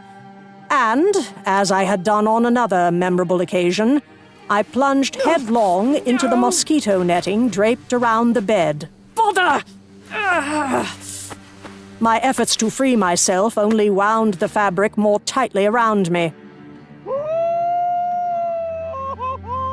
It had now been joined by cries of alarm from elsewhere in the house. Help me, Emerson! I am entangled in the netting. Why do you not arise? Because you stepped on my stomach when you stood up. I have just now recovered my breath. Then employ it, if you please, in action rather than words. Unloose me. Emerson obeyed. It was not necessary to reproduce the comments he made while doing so. Once he had freed me, he ran to the door. His form crossed the band of moonlight from the open window. Oh, Emerson, your trousers! Your dressing gown! Something! Good gad! Emerson snatched up the first garment that came to hand. It proved to be the one I had discarded upon retiring, a nightgown of thin white linen trimmed with wide bands of lace. Ah! Tossing this at me, he began searching for his clothes. By the time we reached the courtyard, the shrieks had stopped, but the excitement had not subsided. All the members of the expedition were gathered around a servant who sat on the ground with his arms over his head, rocking back and forth and moaning. I recognized Hassan, one of Lord Baskerville's men, who was employed as a night watchman. Carl was the person nearest me. What has happened? Carl stood with his arms folded and every hair in his moustache neatly in place. He was fully dressed. He bowed in his formal German fashion. The foolish person claims he saw a ghost. You know how superstitious these people are. And at the present time... Oh, how ridiculous. I had hoped the disturbance might have been caused by the murderer of Lord Baskerville, returning to the scene of the crime. Emerson seized Hassan by the neck and hoisted him up off the ground. Enough! Art thou a man or a dribbling infant? Speak! Tell me what sight brought our valiant watchman to this pass. Emerson's methods, though unconventional, are usually effective. He began kicking his feet, and Emerson lowered him till his dusty bare soles rested on the beaten earth of the courtyard. Oh, Father of curses, wilt thou protect thy servant? Certainly, certainly. Speak. It was an Afrit, an evil spirit. The spirit of the one with the face of a woman and the heart of a man. Armadale. Mr. Milverton and Lady Baskerville were standing side by side. Her delicate white hands clutched his sleeve, but it would be hard to say which of them was supporting the other, for he was as pale as she. Hassan nodded vigorously, or at least he tried to do so. Emerson was still holding him by the throat. The hand of the Father of curses renders speech difficult. Oh, sorry. Emerson released him. Hassan rubbed his bony neck. He had recovered from his initial fright, and there was a crafty gleam in his eyes that made me suspect he was beginning to enjoy being the center of attention. I saw it clearly in the moonlight as I made my rounds. The very form and image of the one with the face of... Yes. What was he doing? Creeping through the shadows like a serpent or a scorpion or an evil jinn. He wore the long linen robe of a corpse, and his face was thin and drawn, with staring eyes, and... Stop that! Hassan subsided with another roll of his eyes, as if he were judging the effect of the ghost story on his audience. Emerson addressed Lady Baskerville. The superstitious fellow was dreaming. Return to bed. I will see to it that he... No, it was no dream, I swear. Like many of the men, Hassan understood English much better than he spoke it. I heard the jackals howling in the hills. I saw the grass blades bend under his feet. He went to one of the windows, Father of curses. One of the windows there. He gestured toward the side of the house in which all our rooms were located. Lady Baskerville's face turned muddy grey, but Milverton's reaction was the most dramatic. He folded at the knees and fell to the ground in a dead faint. It means nothing. It was some time later, as Emerson and I again prepared to retire. I told you the young man was not fully recovered. The shock and excitement were too much for him. Emerson was standing on a chair, trying to get the mosquito netting back in place. He had irritably refused my suggestion that I call one of the servants to do the job. I'm surprised at you, Amelia. I was sure that you would take that faint as a sign of guilt. Don't be absurd. Armadale is the murderer. I have insisted on that all along. Now we know he is still alive and in the area. We know nothing of the kind. Hassan is perfectly capable of imagining the spirits of Ramses 1 through 12 simultaneously. Forget it and come to bed. He descended from the chair. To my astonishment, I saw that he had the netting in place. Emerson is constantly displaying talents I never knew he had, so I did as he suggested. Despite our disturbed night, we were awake before daylight. It was a glorious morning. To breathe the air was like drinking chilled white wine. When the sun lifted in majesty over the horizon, the western cliffs blushed rosy red in welcome. Larks rose singing to greet the dawn, and all objects shone with a luster that made them appear newly washed. A most deceptive appearance, I might add, since cleanliness is not a conspicuous characteristic of the inhabitants of Upper Egypt or their belongings. By sunrise, we were riding across the plain through fields of waving barley and ripening vegetables. It was necessary to carry a certain amount of gear with us, so we took this route rather than the shorter, more difficult path over the cliffs.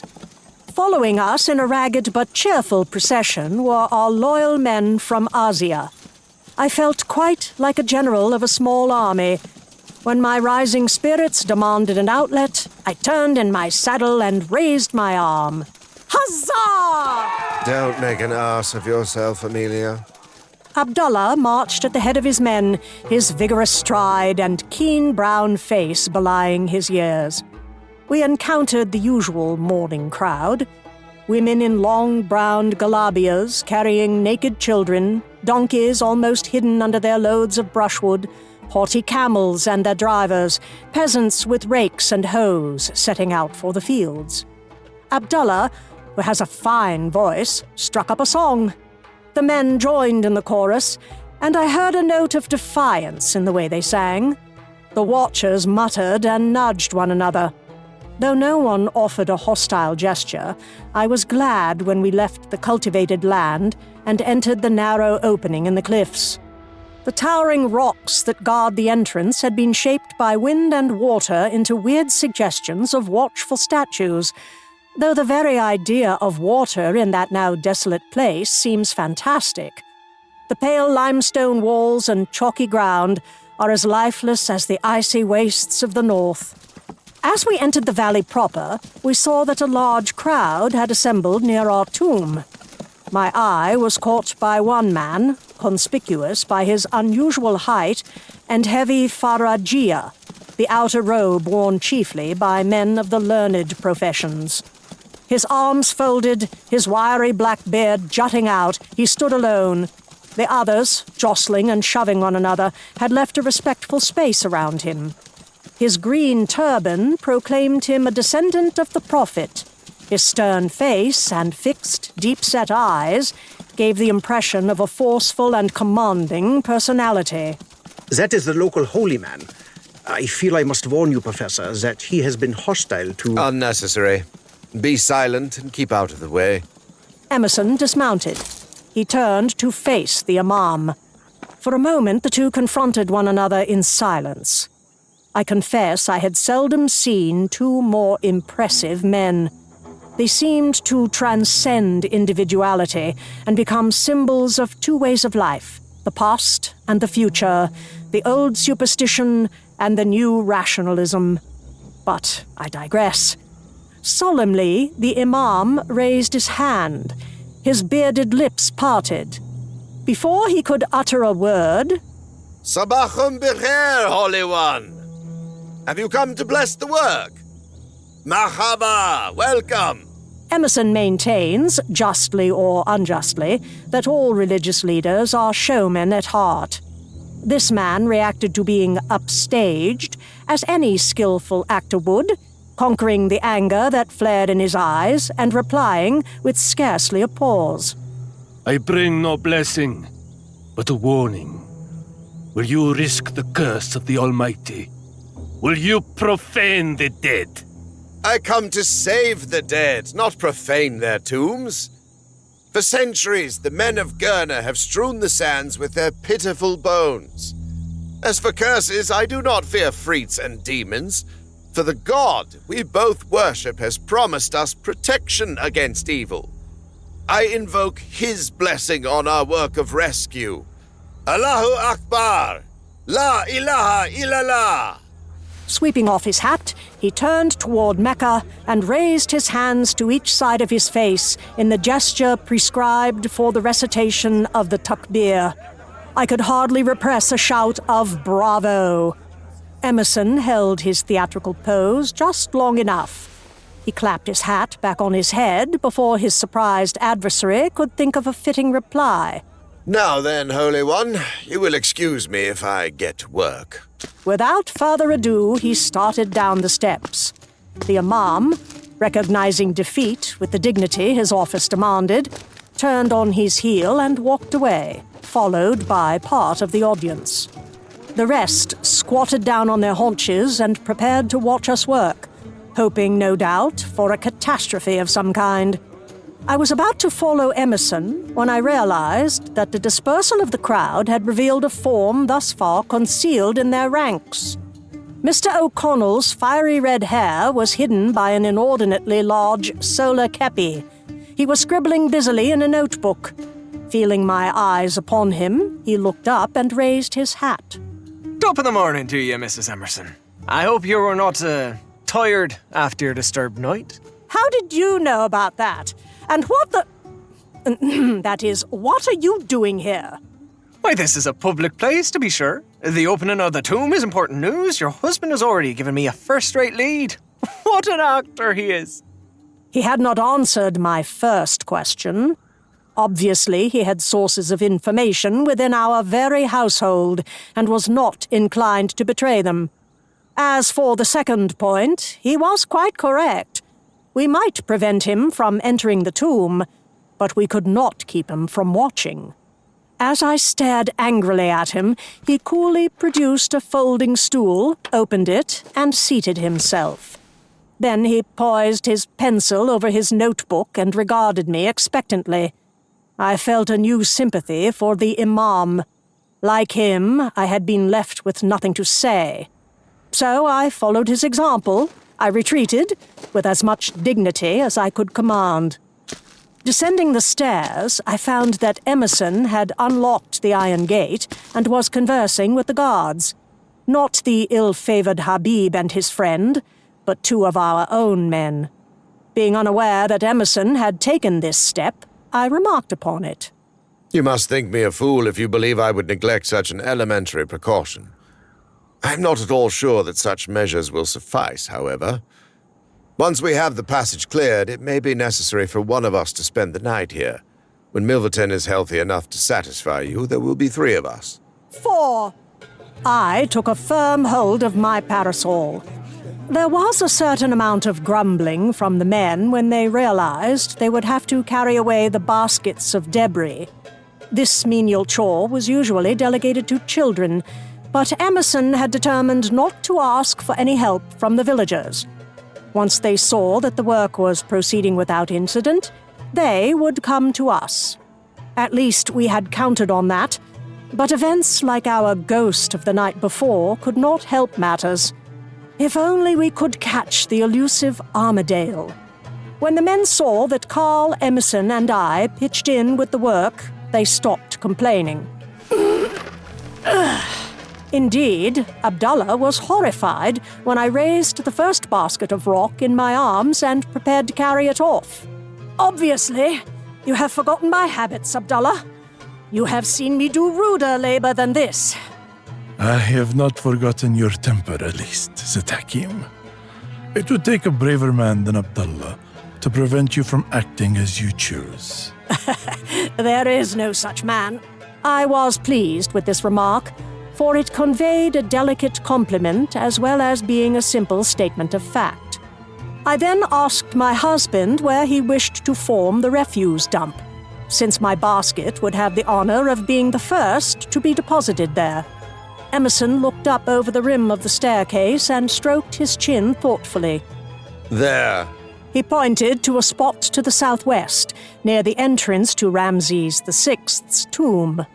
There can be nothing of interest in that area. The ruins are only the remains of ancient workmen's huts. As I trudged back and forth with my basket, I was at first a trifle self-conscious under Mr. O'Connell's steady regard and unfailing smile, for I knew he was drawing a verbal portrait of me for the benefit of his readers. Gradually, however, I forgot him in the pressure of work. The pile of debris mounted with what seemed painful slowness.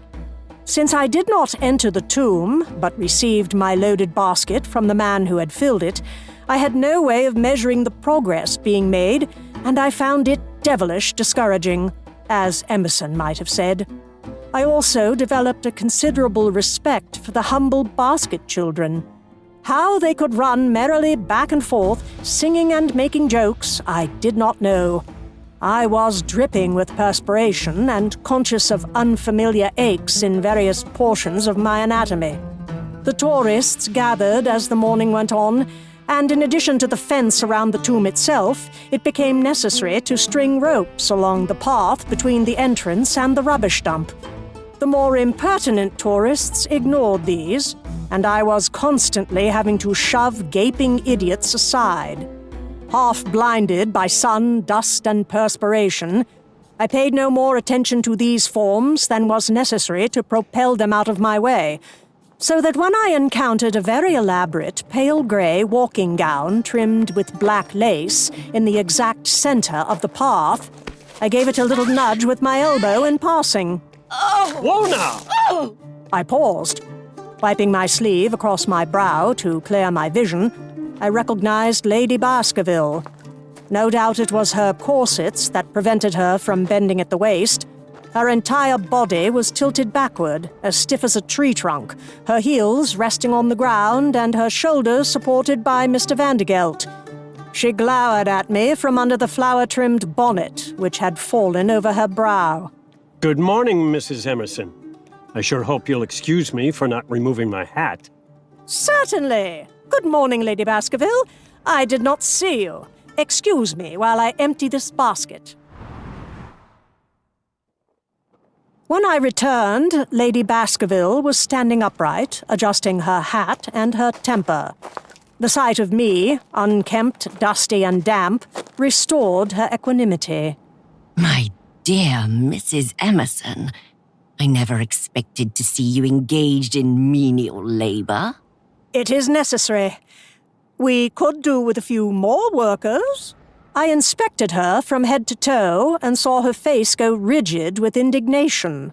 I hope Mr. Milverton is better? You saw him yourself earlier, I am told. Lady Baskerville followed after me, for of course I did not pause in my work any longer than was absolutely necessary. Yes, I told him to stay indoors today. I was about to continue when a shout from the tomb made me drop my basket and break into a trot. The watching crowd also realized the significance of that cry. They pressed so close around the entrance that I had to shove through them to reach the steps. Only Emerson's outraged gestures kept several of them from following me down. The men were working close enough to the entrance to render artificial lighting unnecessary, but at first my eyes were dazzled by the abrupt transition from bright sunlight to gloom. Then I saw what had caused the excitement. On one wall, now cleared to a depth of several feet, was part of a painting. Greater than life-size, it showed the upper portion of the body of a male figure, one hand lifted in benediction. The colors shone as brightly as they had on that far-off day when the artist had applied them. The red-brown of the skin, the corals and greens and lapis blues of the beaded collar, the gold of the tall plumes crowning the black head. I recognized the insignia of that god, Ammon. Emerson, how splendid! The workmanship is as fine as the tomb of Seti I. We will have to go slowly to avoid damaging the paint. Vandergelt had followed us down the stairs. You're going to remove all the debris? Why not tunnel through it to reach the burial chamber sooner? Because I am not interested in providing a journalistic sensation or making it easier for the Ganawis to rob the tomb. You've got me there. Much as I'd like to stay, Professor, I reckon I had better get Lady Baskerville back home. We kept at it until early in the evening. By the time we stopped, several yards of the tunnel lay open, and two splendid paintings had been brought to light, one on either wall. They formed part of a procession of gods. Not only Ammon, but Osiris and Mut and Isis had made their appearance. There were inscriptions which Carl was eagerly copying, but to our disappointment, the name of the tomb owner had not appeared. After locking the iron grill and the door of the little shed that had been built to hold our equipment, we started back to Baskerville House. Darkness stretched long blue velvet arms toward us as we proceeded eastward. But behind us, toward the west, the last sullen streaks of sunset scarred the sky like bleeding wounds. Emerson may, and does, sneer at unnecessary luxuries, but I noticed that he did not scruple to avail himself of the comforts of the pleasant little bathroom next to our bedchamber. I heard the servants refilling the great earthenware jars as I completed my own ablutions, and very enjoyable the cool water was, I must say, after a day in the sun and dust. Emerson followed me, and I smiled to myself as his voice rose in song. It had to do, I believe, with a young man on a trapeze. A late tea was set out when we went to the elegant drawing room. The windows opened onto the vine-shaded loggia, and the scent of jasmine pervaded the chamber. We were the first to come, but scarcely had I taken my seat behind the tea tray when Carl and Mr. Milverton made their appearance. And a moment later we were joined by Mr. Vandergelt, who strolled in through the French doors with the familiarity of an old friend. He bowed over my hand. I was invited, but I admit I'd have butted in anyhow. I'm so anxious to hear what you found today. Where is Lady Baskerville? Even as he inquired, the lady swept in, trailing ruffles and laces, and carrying a spray of sweet white jasmine. After I hardly need add, courteous discussion as to which of us should dispense the genial beverage, I filled the cups. Emerson then condescended to give a brief but pithy lecture on the day's discoveries. He began, generous creature that he is, by mentioning my own not inconsiderable contributions. I had spent the last hours of the afternoon sifting through the debris removed from the passageway. Few excavators bothered with this task when they are in quest of greater goals, but Emerson has always insisted on examining every square inch of the fill, and in this case our efforts had been rewarded. With some pride I displayed my finds, which had been set out on a tray. A heap of pottery shards, common buffware, a handful of bones, rodent, and a copper knife. My poor dear Mrs. Emerson. All that effort for a handful of rubbish. Mr. Vandergelt stroked his goatee. I'm not so sure about that, ma'am. They may not look like much, but I'll be doggone surprised if they don't mean something. Something not too good. Eh, Professor? Emerson nodded grudgingly. He does not like to have his brilliant deductions anticipated. You are sharp, Vandergelt. Those bits of broken pottery came from a jar that was used to hold scented oil. I very much fear, Lady Baskerville, that we are not the first to disturb the Pharaoh's rest. Lady Baskerville turned to Emerson with a pretty little gesture of bewilderment. I don't understand. But it is only too clear. Such perfumed oil was buried with the dead man for his use in the next world, as were foodstuffs, clothing, furniture, and other necessities. We know this from the tomb reliefs and from the papyrus that... Very well, very well. What Carl means, Lady Baskerville, is that such shards could be found in the outer corridor only if a thief had dropped one of the jars as he was carrying it out. Perhaps it was dropped on the way in. My servants are always breaking things. In that case, the broken jar would have been swept up. No, I am almost certain that the tomb was entered after the burial. A difference in the consistency of the filling material indicates that a tunnel had been dug through it. And refilled. He shook his finger playfully at Emerson.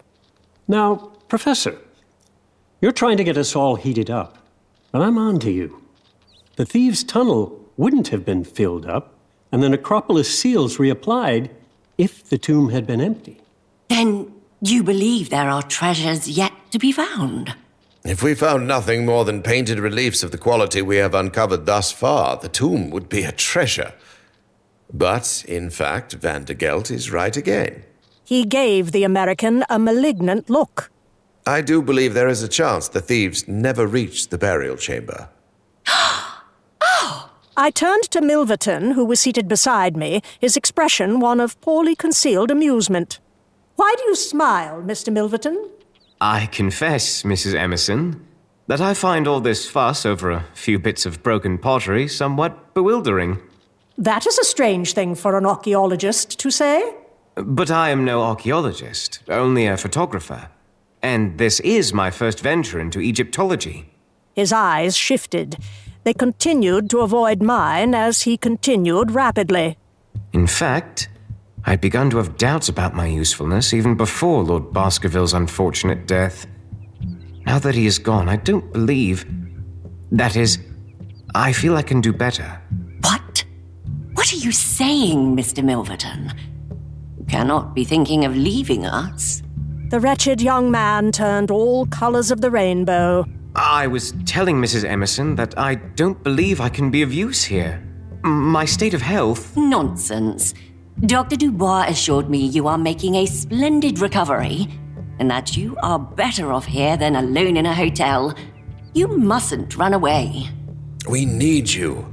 We are desperately understaffed, Milverton, as you know. But I have no experience. Well, not in archaeology, perhaps. But what we need are guards and supervisors. Besides, I assure you, your special skills will be required as soon as you are able to come with us. Under my husband's keen regard, the young man squirmed like a schoolboy being quizzed by a stern master. The analogy was irresistible. Milverton was the very model of a young English gentleman of the finest type, and it was difficult to see in his fresh, candid face anything except normal embarrassment. I flatter myself, however, that I can see beyond the obvious. Milverton's behavior was highly suspicious. He was saved from answering by Carl, who had been eagerly examining the pottery fragments in the hope of finding writing on them. Now the young German looked up. Excuse me, Herr Professor, but have you considered my suggestion regarding an artist, now that paintings have been found? Quite. An artist would certainly be useful. Especially since there's so much antagonism toward your work. I wouldn't put it past the local hoodlums to destroy the paintings out of spite. They will have to get to them first. I am sure your guards are trustworthy. All the same, you need not belabor the point. I'll give the girl a try. Milverton had relaxed as the attention of the others was directed away from him. Now he sat up with a start. Is it Miss Mary of whom you speak? You cannot be serious, Carl. How can you suggest? But she is a fine artist. Granted, but it is out of the question for her to risk herself. Carl turned beet red. Risk? Was ist? Was haben Sie gesagt? Niemals würde ich... Excuse me, I forget myself. But that I would endanger... Nonsense! Emerson had apparently decided never to let the young German complete a sentence. What do you mean, Milverton? Milverton got to his feet. Despite the grave doubts his peculiar behavior had raised in my mind, I could not help but admire him at that moment. Pale as linen, his handsome blue eyes burning, his manly figure erect, he halted the general outcry with a dramatic gesture. How can you all be so blind? Of course there is risk. Lord Baskerville's mysterious death, Armadale missing, the villagers threatening. Am I the only one among you who is willing to face the truth? Be it so. And be assured I will not shirk my duty as an Englishman and a gentleman. Never will I abandon Miss Mary, or you, Lady Baskerville, or Mrs. Emerson. You are overexcited, Mr. Milverton. I suspect you are not fully recovered. What you need is a good dinner and a quiet night. Once you have regained your health, these fancies will no longer trouble you. The young man gazed at me with troubled eyes, his sensitive lips quivering. The natives call me Sit Hakim, the lady doctor, you know. I assure you that I know what is best for you. Your own mother would advise you as I have done. Now that makes good sense. You listen to the lady, young fellow. She's a sharp one. Dominated by a stronger personality, I refer to my own, of course, Mr. Milverton nodded submissively and said no more. However, the effects of his outburst could not be dismissed so easily. Carl was silent and sullen for the remainder of the evening. It was clear, from the angry looks he shot at the other young man, that he had not forgotten or forgiven Milverton for his accusation. Lady Baskerville also seemed upset. After dinner, when Mr. Vandergelt prepared to return to the hotel, he urged her to come with him. She refused with a laugh, but in my opinion, the laughter was hollow.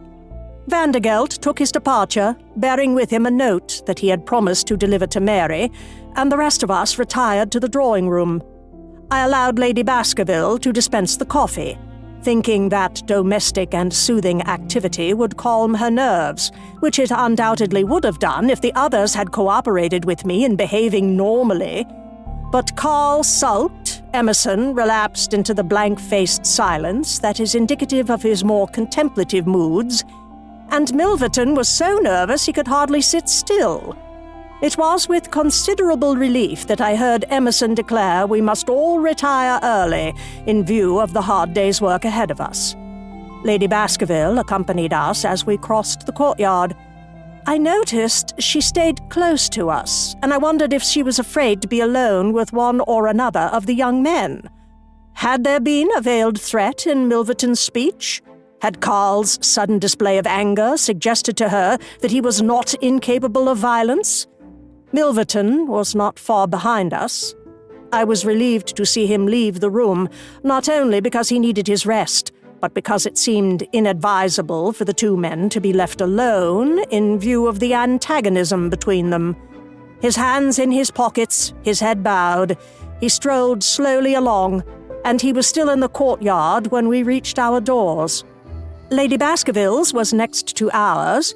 We paused to bid her a courteous good night. Try to rest, Lady Baskerville. Remember, sleep knits up the ravelled sleeve of care. I certainly hope so, Mrs. Emerson. Radcliffe, good night. She stepped into the room. Lady Baskerville staggered back, her arms outthrust as if to ward off an attacker. I reached the lady first and supported her swaying frame, while Emerson snatched a lantern and ran into the room to see what had caused such alarm. As usual, Lady Baskerville was rudely unappreciative of my attentions. She wrenched herself from me and flung herself into the arms of Milverton, who had rushed to her side. Help me, Charles! Help me! Save me from... I itched to slap her, but could not do so because her face was buried against Milverton's shoulder. At that moment, an incongruous sound reached my ears. Come and see, Amelia. Pushing Lady Baskerville and Milverton out of the way, I entered the room. Though smaller than the chamber formerly occupied by his lordship, it was of ample size and decorated with feminine delicacy. Soft matting covered the floor. The china vessels were of fine porcelain, painted with flowers. Under the window stood a dressing table equipped with crystal lamps and polished mirrors. Emerson stood by the table, holding the lantern high. Firmly planted in the center of the tabletop, surrounded by the little pots and jars that contained Lady Baskerville's beauty aids, was a huge, brindled cat. Its shape and its pose were startlingly similar to the statues of felines that have come down to us in great number from ancient Egypt, and the color of its fur was like that shown in the paintings, a ticked brownish and fawn pattern. The triple mirror behind the animal reflected its form, so that it seemed as if not one, but an entire pride of ancient Egyptian cats confronted us. Unsympathetic as I am with female vapors in any form, I could not entirely blame Lady Baskerville for behaving as she had. The lantern light turned the creature's eyes to great, luminous pools of gold, and they seemed to stare directly into mine with a cold intelligence. Emerson is insensitive to subtler nuances. Putting out his hand, he tickled the descendant of Bastet, the cat goddess, under its lean chin. Nice kitty. Whose pet is it, I wonder? It is not wild. See how sleek and fat it is. Why, it is Armadale's cat. Supporting Lady Baskerville, he advanced into the room. The cat closed its eyes and turned its head so that Emerson's fingers could reach the spot under its ears. With its glowing orbs hidden and its purr resounding through the room, it lost its uncanny appearance. I wonder where it has been all this time. I haven't seen it since Armadale disappeared. We called it his, and he made himself responsible for its care. But in fact, it was something of a house mascot, and we were all fond of it. I was not fond of it. Horrid, slinking beast, always leaving dead mice and insects on my bed. That is the nature of cats. I studied the beast with more favor. I had never been particularly fond of cats. Dogs are more English, I believe. I now began to realize that felines may be excellent judges of character, and this belief was confirmed when the cat rolled over and embraced Emerson's hand with its paws. Precisely.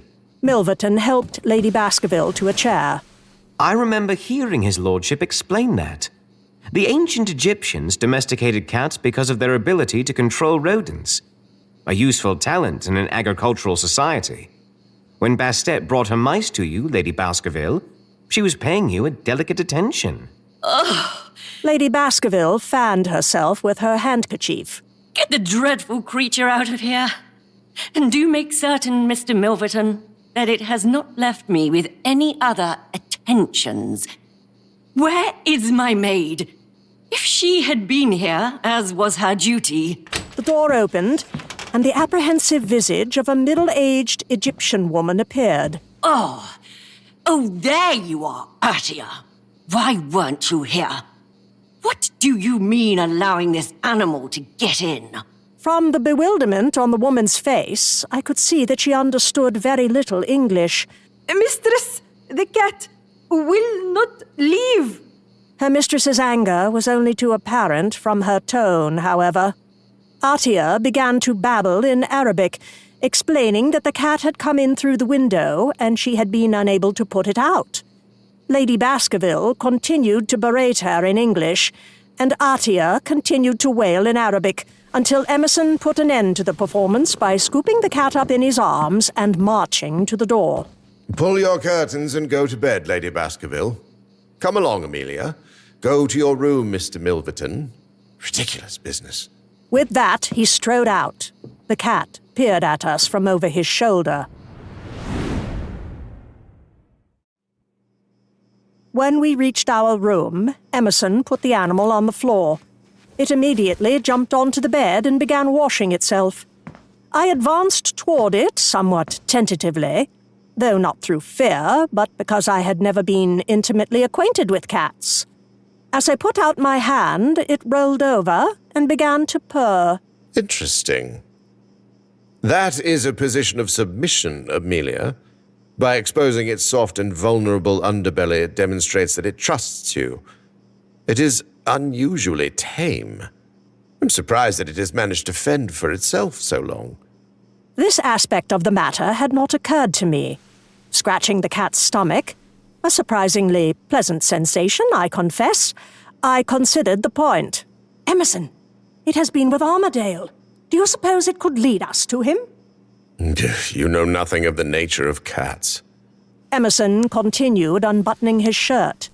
As if to prove him correct, the cat wound all its limbs around my arm and sank its teeth into my hand. I gazed at it in shocked surprise. Release your grip at once. You may mean this as another delicate attention, but I assure you it is not appreciated by the recipient. The cat at once obeyed and licked my fingers apologetically. It then stretched. Its body elongated to a perfectly astonishing degree, as if its muscles were made of India rubber. In a series of agile bounds, it passed through the window and disappeared into the night. I examined my hand. The cat's teeth had left dents in the skin, but had not drawn blood. A curious way of demonstrating affection. But it seems a most intelligent creature. Should we not go in search of it? It is a nocturnal animal. Now, don't get into one of your fits of enthusiasm, Amelia, the way you always do when some new subject captures your agile imagination. Leave the cat to do what cats do in the night time. An activity, let me add, that we might emulate. However, we did not do so. Overcome by the fatigues of the day, we were swiftly overcome by slumber so profound that no sound from without disturbed our rest. Yet, at some time in the dark hours before the dawn, not far from our open window, Hassan the watchman met the jackal god of cemeteries and set out on the road to the west. Unfortunately, we had no chance of hiding this latest evidence of the curse of the Pharaoh. Hassan's body was discovered by a fellow servant, whose woeful ululations roused us from sleep. Good gad, what is it now? Ugh. Departing unceremoniously by the way of our bedroom window, Emerson was the first on the scene. I need not say that I was close behind him. We were in time to see the shirt tails of the discoverer vanish into the grove. Attributing this disappearance to the horror primitive people feel for a dead body, Emerson did not attempt to call him back, but knelt and turned the dusty bundle of cotton over onto its back. The blank, staring eyes and livid face confronted me almost with a look of accusation. I had not found Hassan a prepossessing character, but a wave of pity and indignation washed over me. Mark my words, Emerson. His murderer will not go unpunished. He was intent on the limp form, which he was examining with some care. There you go again, Amelia, jumping to conclusions. What makes you think this man was murdered? What makes you think he was not? I don't know how the devil he died. Emerson rose to his feet, slapping absently at the cloud of small insects that swarmed around him. There is a bump on the back of his head, but it was certainly not enough to kill him. Other than that, there is not a mark on him, but there are plenty of fleas. Oh, curse it, I am going to be late for work. The pace of life in Egypt is slow, and death is commonplace. Ordinarily, the authorities would have taken their time in responding to a summons such as ours, but our case was different. If I had required any demonstration of the passionate interest in our affairs that possessed all of Luxor, I would have found it in the speed with which the police appeared on the scene. Emerson had already left for the valley at my suggestion.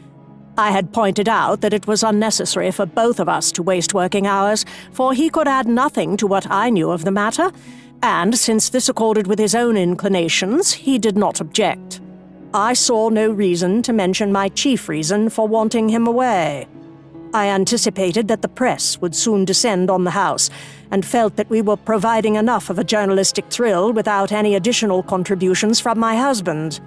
Eventually, the body of poor Hassan was removed, though not without considerable discussion as to its disposition, for the constable wished to restore it to the family, whereas I insisted on a post-mortem. I won my point, naturally, but it was obvious, from the way the men shook their heads and murmured, that they considered such investigation unnecessary. Hassan had been killed by an Afrit, the ghost of the Pharaoh. Why look for further evidence? Eager as I was to depart at once, I felt obliged to inquire after Lady Baskerville. She was in bed, with her Egyptian maid in attendance. The dark circles under her eyes and the pallor of her cheeks assured me that her complaints of being quite overcome were not entirely fictitious. When will this horror end? I am sure I have no idea. Is there anything I can do for you, Lady Baskerville, before I go? No, I believe I will try to sleep. I had the most dreadful dreams. I took my departure before she could tell me about her dreams.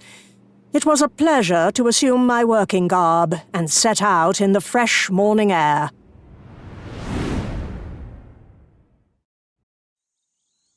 Yet dark forebodings haunted me during my walk, for well I knew that once word of Hassan's death got out, even our dedicated workmen might throw down their tools and refuse to enter the accursed tomb.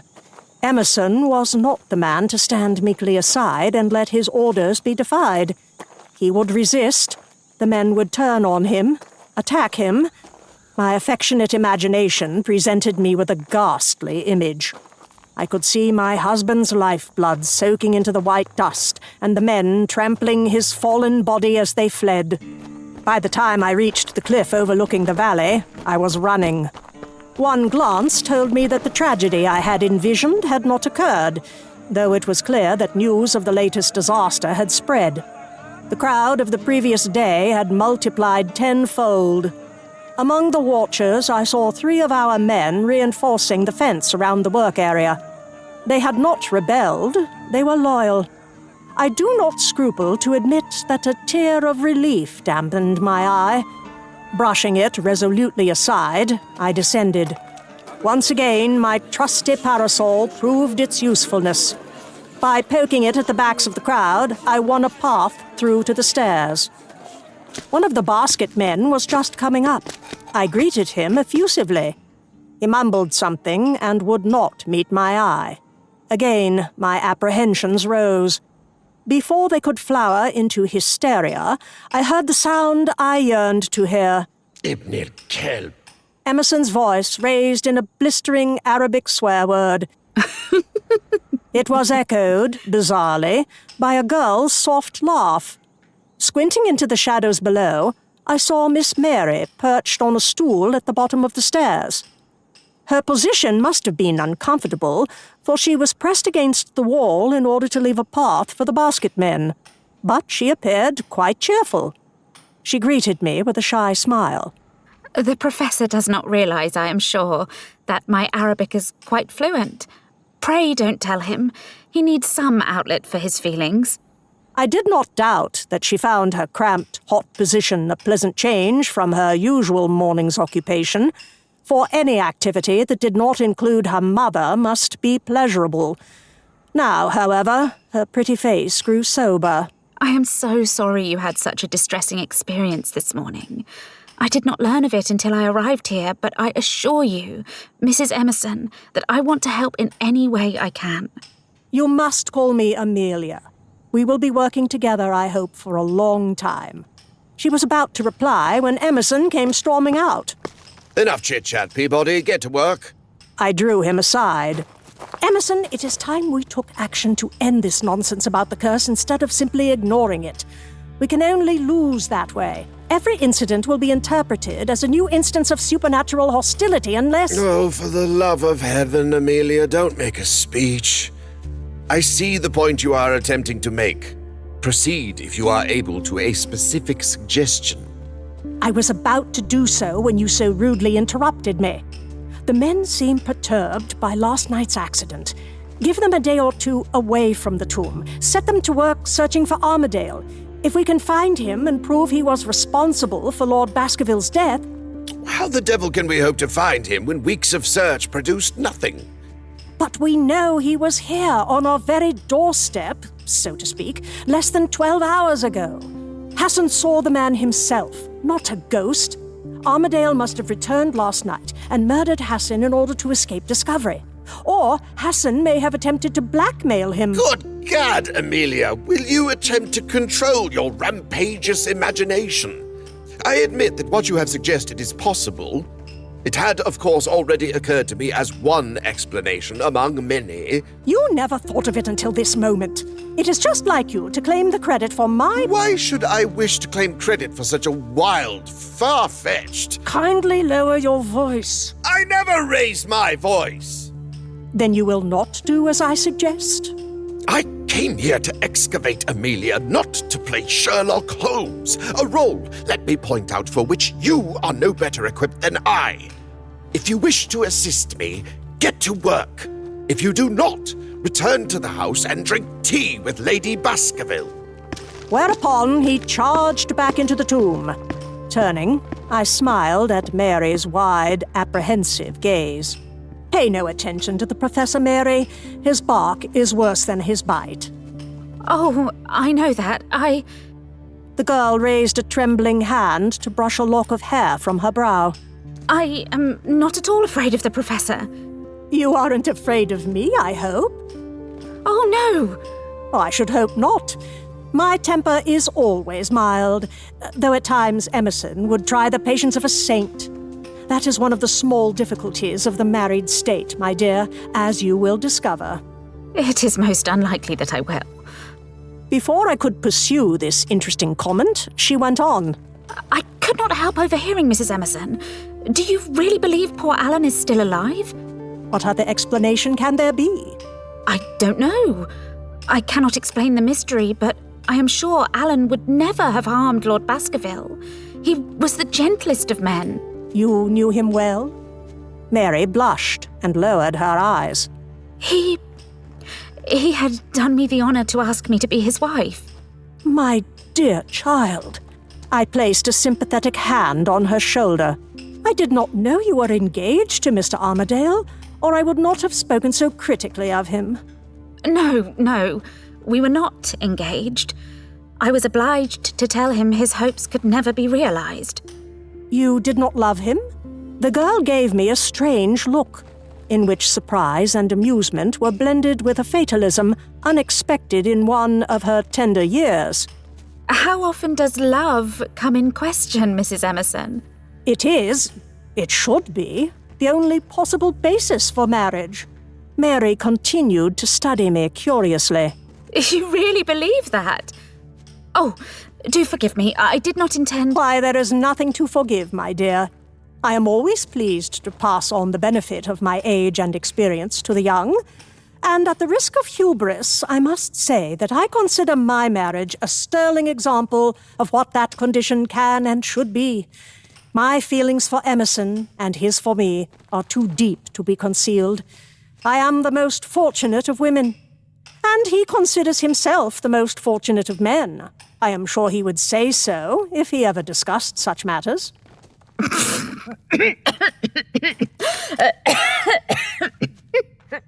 Mary was overtaken with a sudden fit of coughing. Struggling heroically to control it, she covered her face with her hands. I administered a brisk slap on the back. You had better come up out of the dust for a while. No, thank you. I am quite all right now.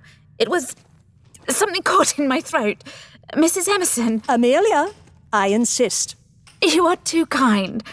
I would like, if I may, to return to the subject of Alan Armadale. By all means. I am not so narrow-minded, I hope, to refuse to entertain other hypotheses.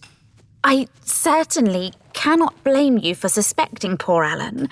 You are not the first to do so. But if you had been acquainted with him, you would know he could not be guilty of such a vile act. Lord Baskerville was his patron, his benefactor. Alan was devoted to him. Then what do you think has become of Mr. Armadale?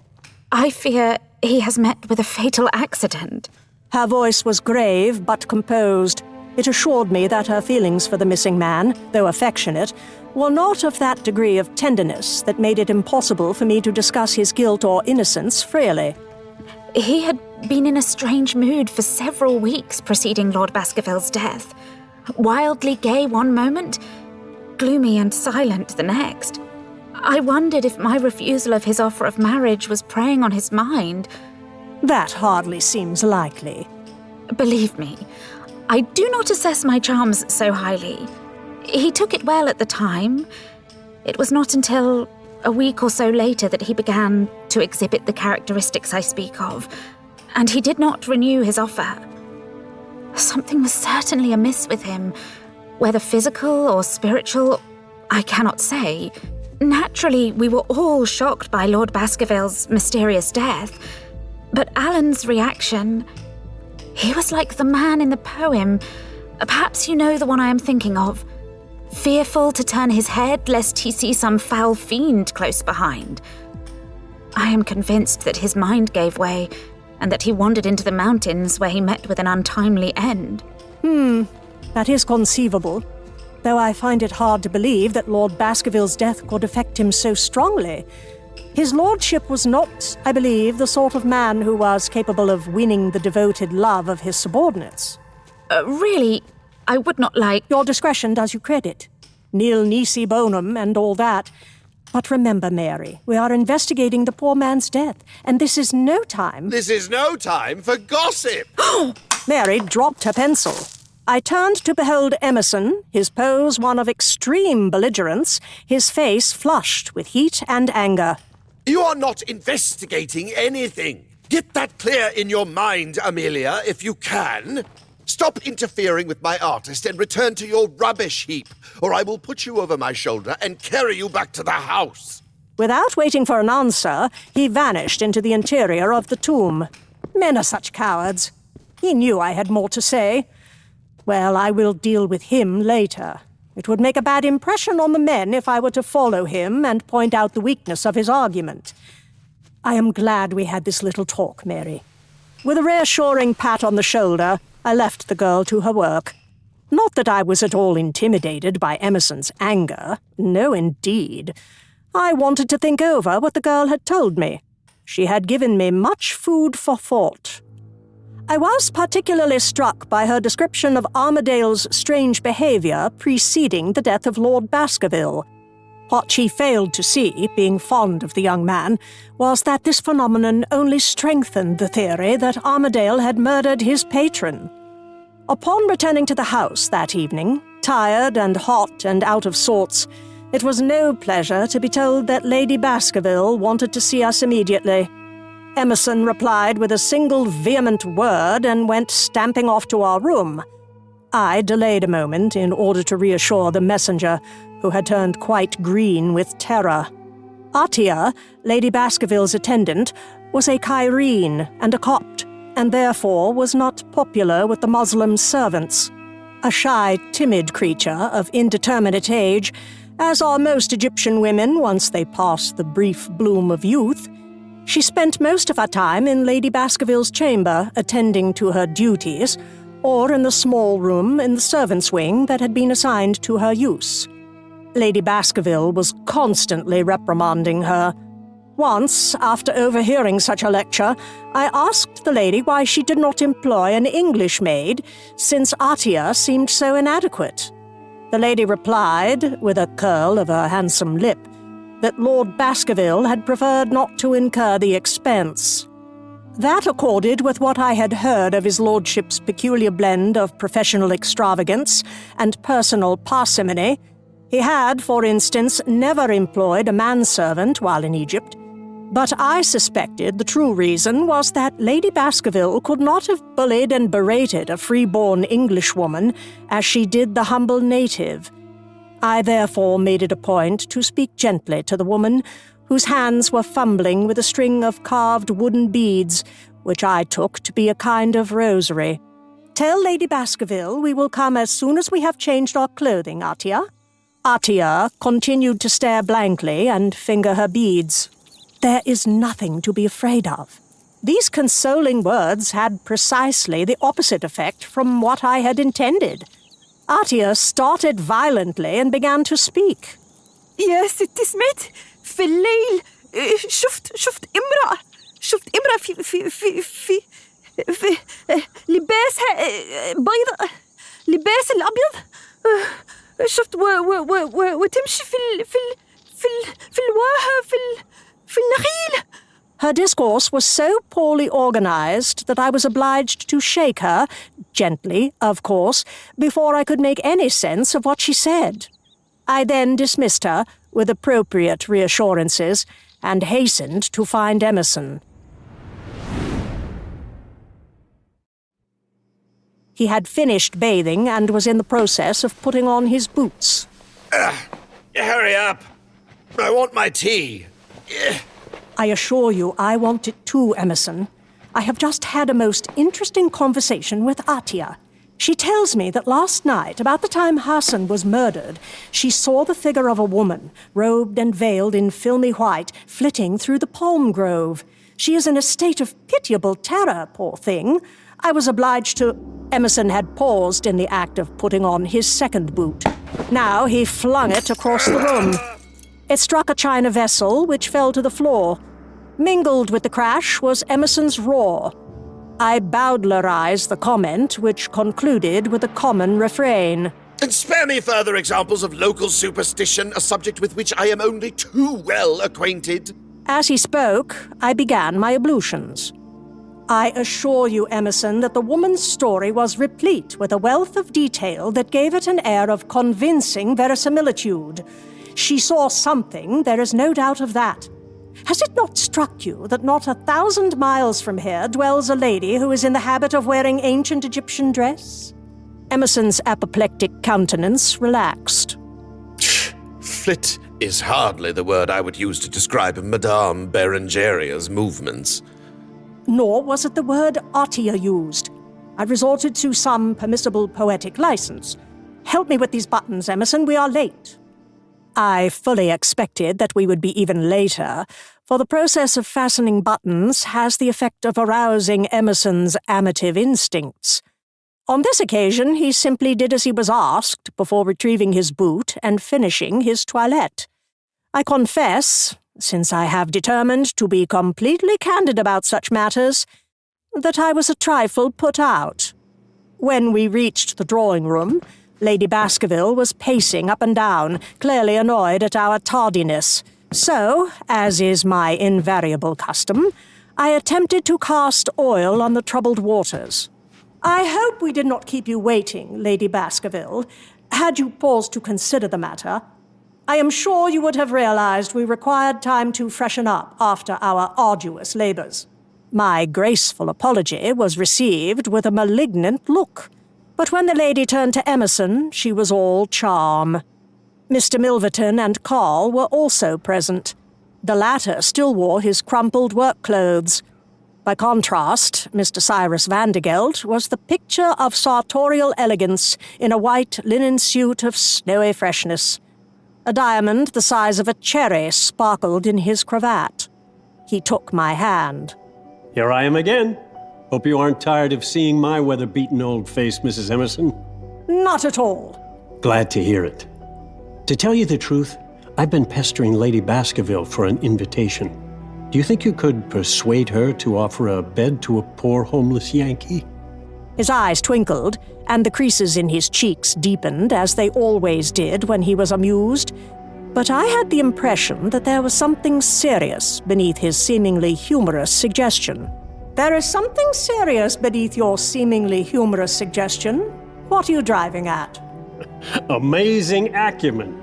As always, Mrs. Emerson, you are 100% correct. I'm downright unhappy about the way things are going. You folks haven't spent much time in Luxor, but take my word for it, the town is humming like a beehive. Somebody broke into Madame Berengaria's room this afternoon while she was taking her siesta and made off with her jewelry. That cannot have been a great loss.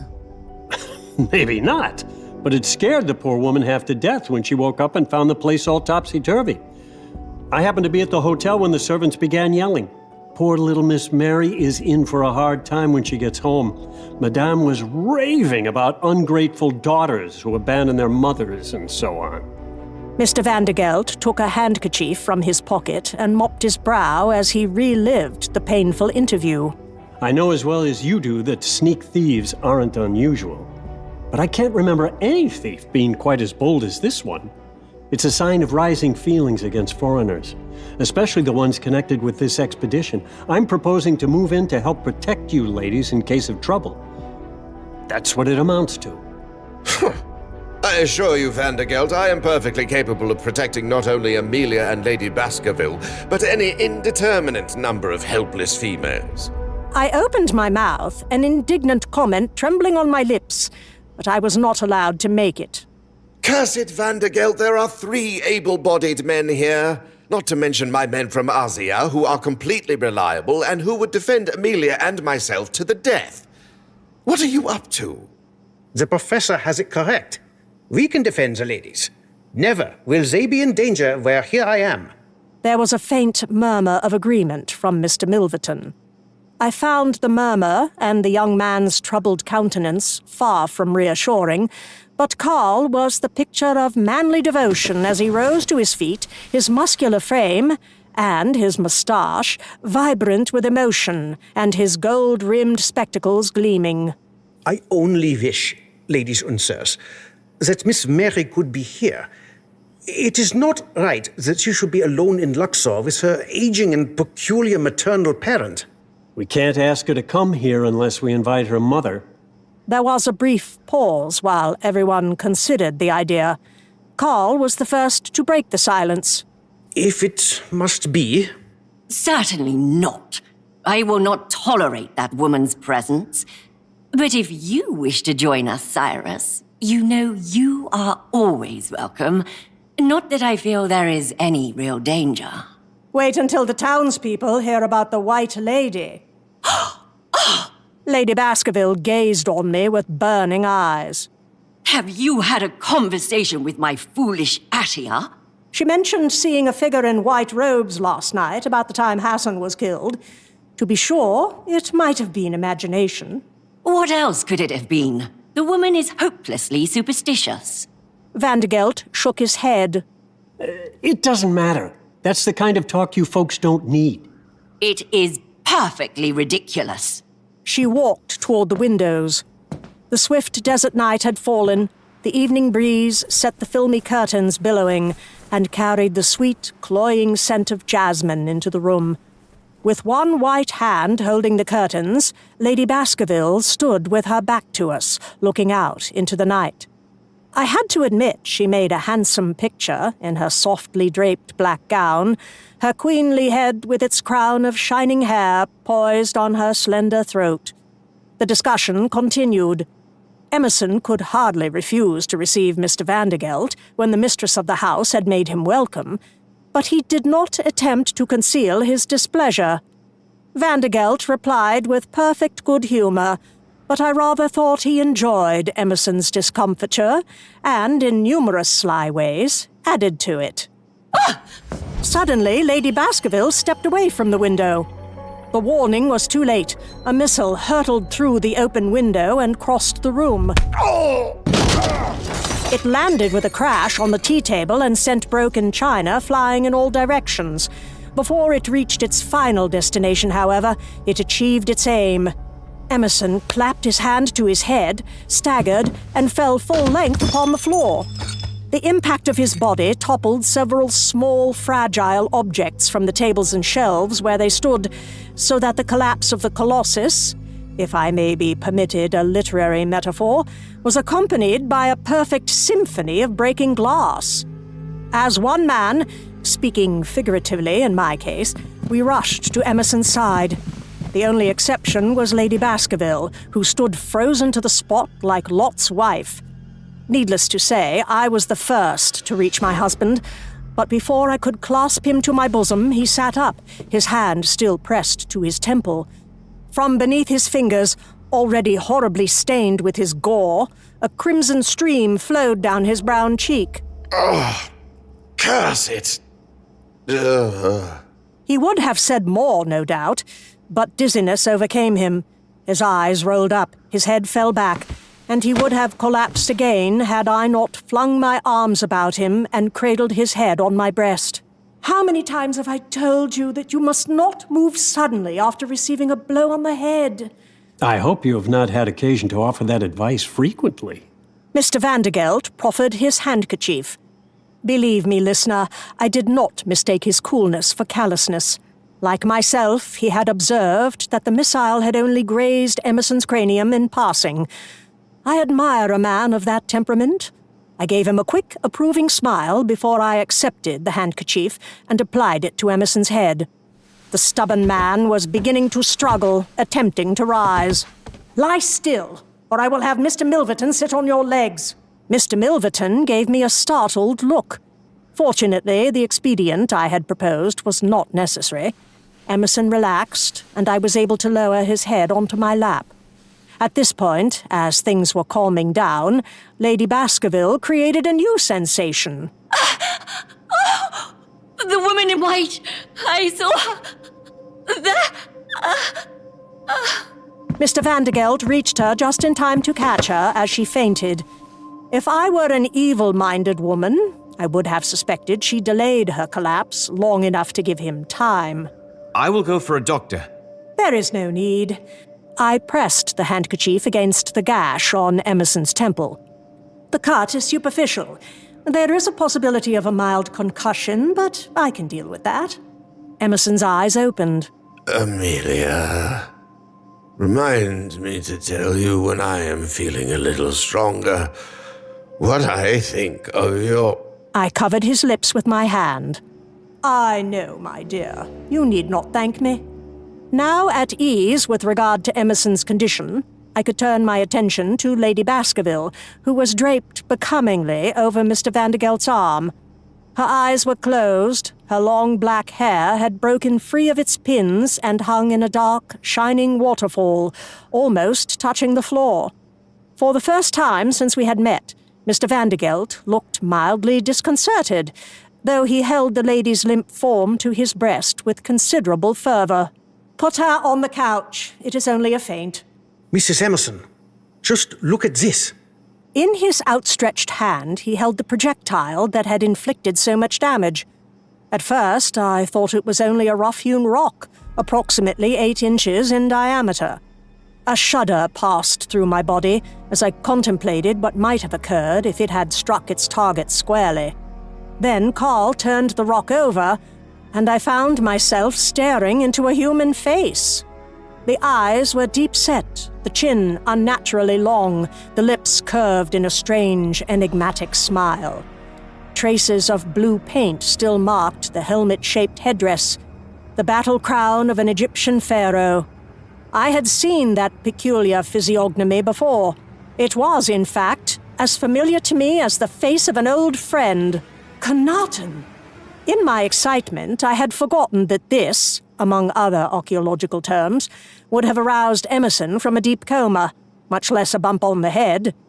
Casting off my hand, which I had kept absent-mindedly pressed to his lips, he sat up and snatched the carved head from Carl's hand. That is wrong, Amelia. You know Walter believes the name should be read Akhenaten, not Khenaten. He will always be Khenaten to me. I gave him a meaningful look as I recalled the days of our first acquaintance in the derelict city of the heretic pharaoh. My tender reference was wasted on Emerson, who continued to study the object that had nearly crushed his skull. Amazing. It is genuine, not a copy. Where on earth? This is no time for archaeologizing. You must get to bed at once, Emerson. And as for Lady Baskerville... Bed? Nonsense. Emerson got to his feet, assisted by the assiduous Carl. Dazedly, his eyes scanned the room, and finally focused on the limp body of Lady Baskerville. What is wrong with her? As if on cue, Lady Baskerville opened her eyes. The woman in white! Vandergelt dropped to one knee beside the couch and took her hand. You're perfectly safe, my dear. Don't be alarmed. What did you see? A woman in white, obviously. Who was it, Lady Baskerville? Did she hurl the missile? I don't know. Lady Baskerville passed her hand over her brow. I caught a glimpse of her, a dim white figure, ghostly with a gleam as of gold on her arms and brow. Then something came rushing at me, and involuntarily I recoiled. Oh, Radcliffe, you are covered with blood. How ghastly! Emerson was oblivious of the crimson stains that disfigured his face. I am perfectly well. Where the devil do you suppose the fellow found this carved head? This sort of thing might have gone on indefinitely. Emerson speculating about the origin of the head, and Lady Baskerville keening about blood like a banshee, if someone had not intervened. To my surprise, it was Mr. Milverton. An amazing transformation had passed over him. His step was elastic, and his color was good. Forgive me, Professor, but we really must have an interlude for rest and reflection. You took quite a crack on the head, you know, and we can't risk anything going wrong with you. Lady Baskerville ought to rest too. She's had a frightful shock. If you will allow me. With a smiling, conspiratorial glance at me, he took Emerson's arm. My husband allowed himself to be led from the room. He was still crooning over the lethal little head, which he held cupped in his hands. Lady Baskerville followed, leaning weakly on Mr. Vandergelt's arm.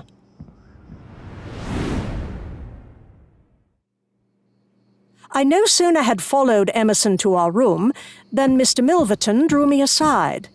I will go and tidy up the drawing room. We don't want the servants to know of this. I fear it is already too late. But it is a good thought, Mr. Milverton. Thank you. The young fellow went out, as my husband stared as if mesmerized into the strange carved eyes of the heretic pharaoh.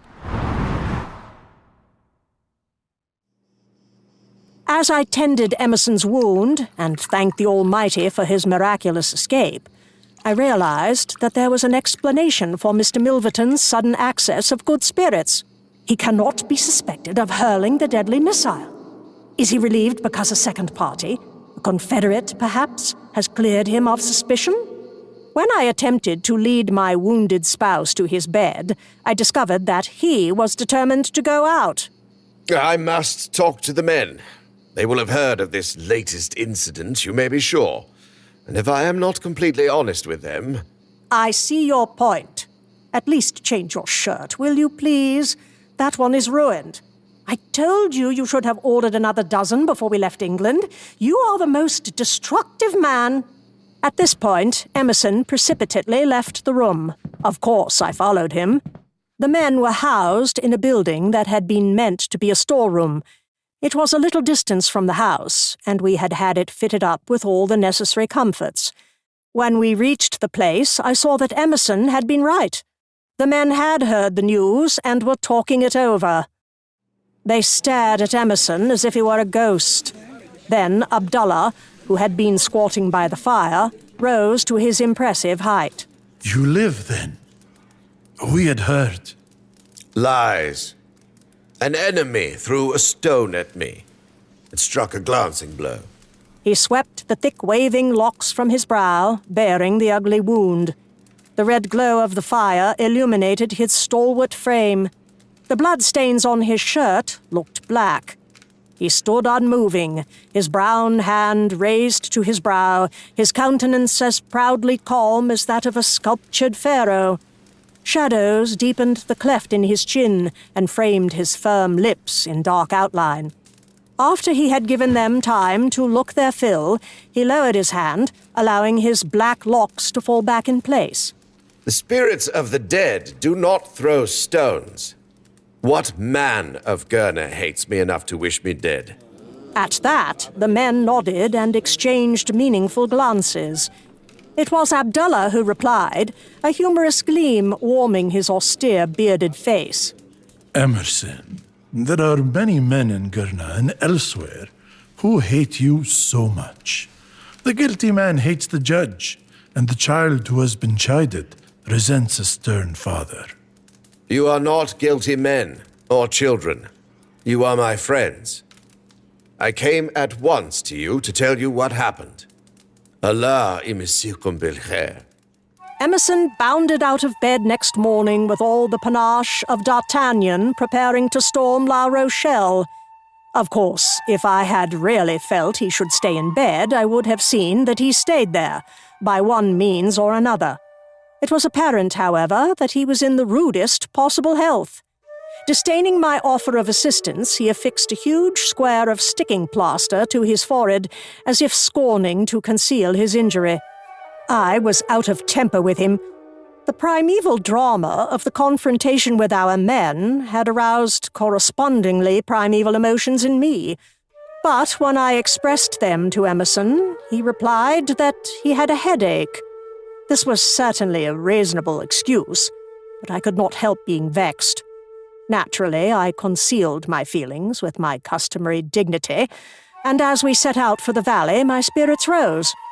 It was a typically gorgeous Upper Egyptian morning. The rising orb of the sun lifted majestically over the eastern mountains, and its golden rays seemed to caress us with loving arms, as the arms of the god Aten embraced the divine king who was his son. Yet the day, which began so auspiciously, turned out to be replete with disasters. No sooner had we arrived at the tomb than we came face to face with the Imam. Brandishing a long staff, he burst into an impassioned harangue, threatening us with death and damnation, and pointing dramatically to Emerson's bandaged brow as evidence of the latest demonstration of the Pharaoh's curse. Emerson may deny it, but I am convinced he enjoys these encounters. His arms folded, he listened with an air of courteous boredom. Instead of interrupting, he let the man go on and on and on, and eventually the inevitable happened. The listeners also showed signs of boredom as the Imam started to repeat himself, and the hoped-for battle of words degenerated into a monologue. Eventually, the Imam ran out of imprecations, as even the most fanatical man must. When he had stopped ranting, Emerson waited a little longer, his head tilted at an expectant angle. Is that all? Thank you, Holy One, for your interest. He circled respectfully around the infuriated religious person and descended into the tomb. Scarcely an hour later, there was another disturbance. Stop this foolishness right now! I went to see what was the matter. Carl and Mr. Milverton were facing one another in combative attitudes. Milverton stood with his feet apart and his fists raised.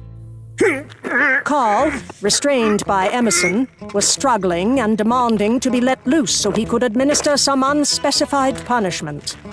A rising lump on Carl's jaw showed that the struggle had gone beyond words. He insulted Miss Mary. Milverton maintained his pugilistic stance. Ich war es nicht. Du warst es. Carl burst into impassioned German. He had not insulted the lady, Milverton had. When he had objected, Milverton had struck him. Milverton's normally pale countenance turned red, and the fight would have broken out again if Emerson had not clamped an iron hand over one young man's bicep and throttled the other by catching hold of his collar. How ridiculous! Mary, who had been standing quietly to one side, now came forward. Her cheeks were flushed and her eyes sparkled. She looked amazingly pretty, and for a moment all the men, including my husband, stopped arguing and stared at her in open admiration. No one insulted me. I appreciate your efforts to defend me, but you are being very silly. And I insist you shake hands and make up, like good boys. This speech, accompanied by a languishing glance from under her thick black lashes, impartially divided between Milverton and Carl, did not do much to improve relations between the two, but it forced them to make a pretense at reconciliation. Coldly, they touched fingertips. Mary smiled. Emerson threw up his hands. I returned to my rubbish heap. Early in the afternoon, Emerson came up to join me, fanning himself with his hat. How is it going? We were talking quietly about one thing and another, when Emerson's eyes wandered away from my face, and his own countenance underwent such a dreadful alteration that I turned in alarm. A fantastic cortege was approaching. Leading it were 6 men whose bowed shoulders supported 2 long poles, on which was balanced a box-like structure, completely enclosed by curtains. This object swayed dangerously as the bearers staggered along under what was clearly a considerable weight. A straggling crowd of natives in turbans and long robes accompanied the apparition. The procession made its laborious way to where we stood staring. I then saw a man in European garb walking behind the palanquin. His hat was drawn down over his brows, but a few locks of red hair had escaped to betray an identity that he seemed not eager to proclaim. The bearers came to a halt and lowered the carrying poles. Unfortunately, they did not move in unison. The palanquin tilted and spilled a stout form out onto the ground, where it lay.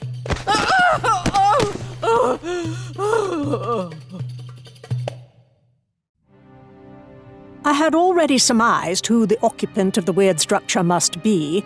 No one else in Luxor would have attempted to travel in such a way. Madame Berengaria was wearing her linen robe, a clumsy copy of the exquisite pleated gowns noble ladies were accustomed to wear in Pharaonic times. Her fall had disarranged this garment to betray a truly appalling extent of fat, pallid flesh.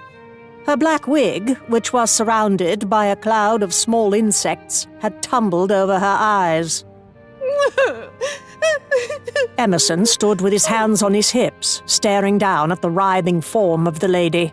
Well, help her up, O'Connell. And if you want to avert a nasty scene, shove her back into that ridiculous contraption and take her away. Mr. O'Connell has no desire to avoid a scene. He promotes them. My acerbic comment restored the young man's composure. He smiled and pushed his hat back so that it rested at a jaunty angle. How unkind, Mrs. Emerson. Will one of you give me a hand? I can't manage the job alone, and that's the truth. The bearers had collapsed onto the ground. It was clear that we would get no help from them. Seeing that Emerson had no intention of touching the prostrate form, and indeed I could not blame him, I joined Mr. O'Connell in his attempt to hoist Madame Berengaria to her feet. We succeeded, though I think I strained several muscles in my back.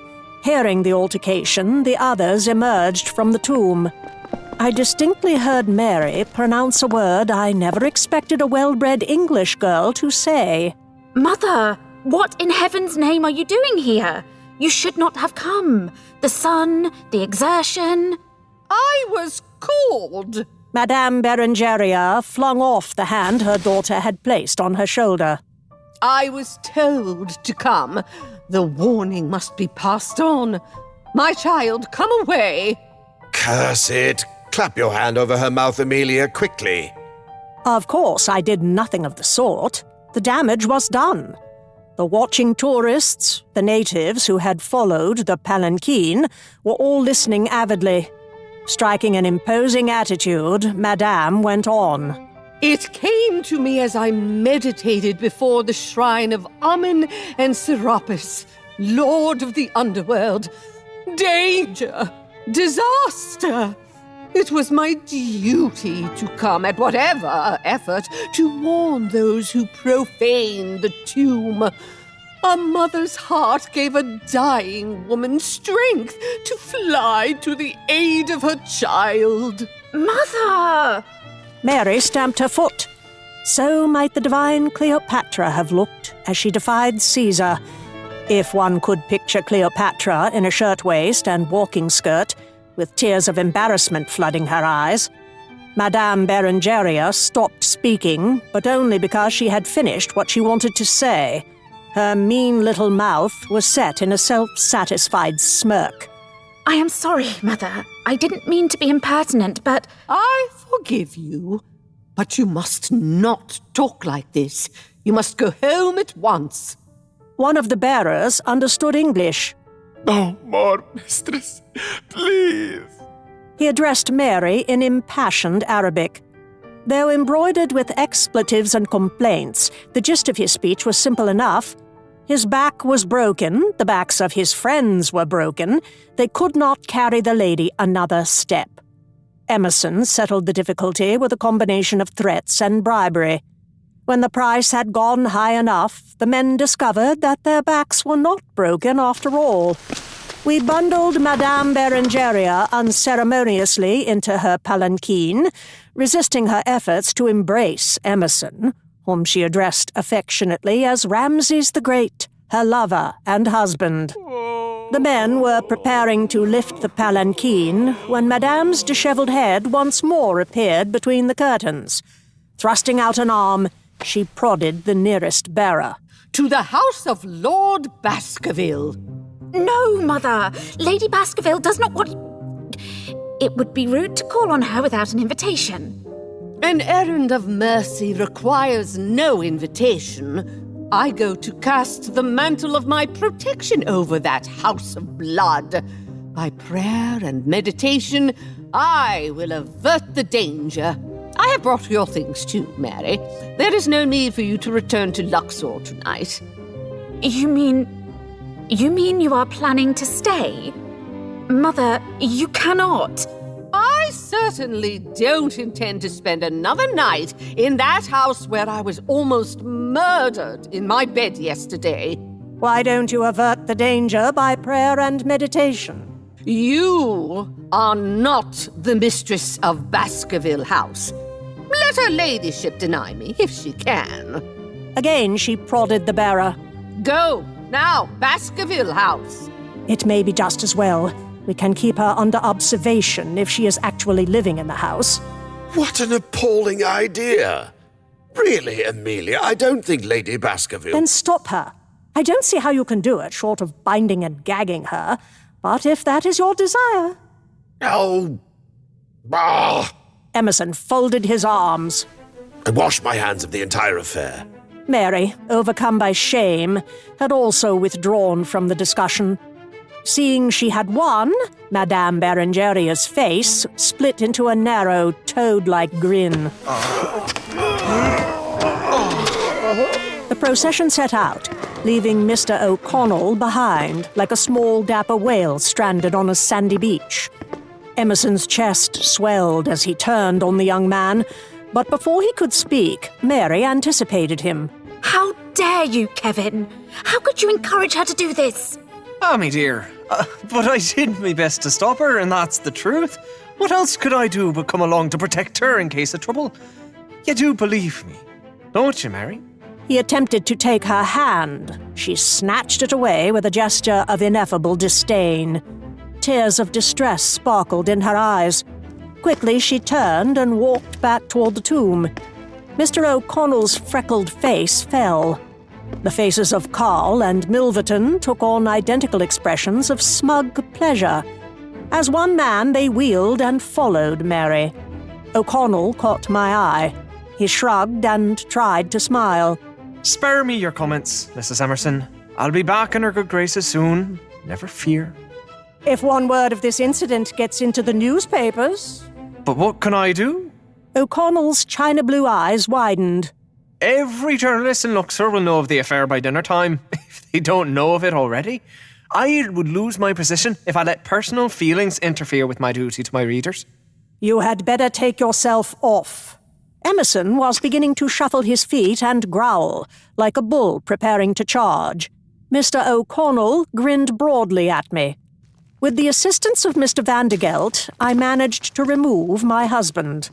Vandergelt, I believe I will have to accept your offer after all. Not to protect the ladies, but to protect me from them. I'm tickled to death. Returning to my rubbish heap, I saw that Mr. O'Connell had taken himself off. As I proceeded with the methodical and monotonous chore of shifting the debris, I considered an idea that had come to me during my conversation with the young journalist. It was clear that he would cheerfully endure personal violence in his pursuit of a story, and sooner or later Emerson, if goaded, would oblige him. Since we cannot rid ourselves of his attentions, why not turn them to our own advantage and control his comments by offering him the exclusive rights to our story? In order to maintain this advantageous position, he would be obliged to defer to our wishes and refrain from baiting my excitable husband. The more I thought about this scheme, the more brilliant it seemed to me.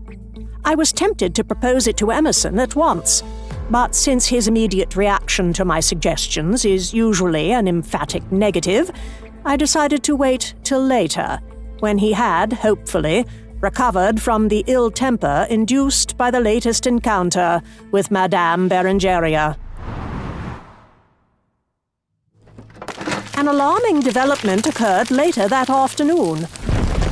A section of the exposed ceiling of the passageway collapsed, narrowly missing one of the men.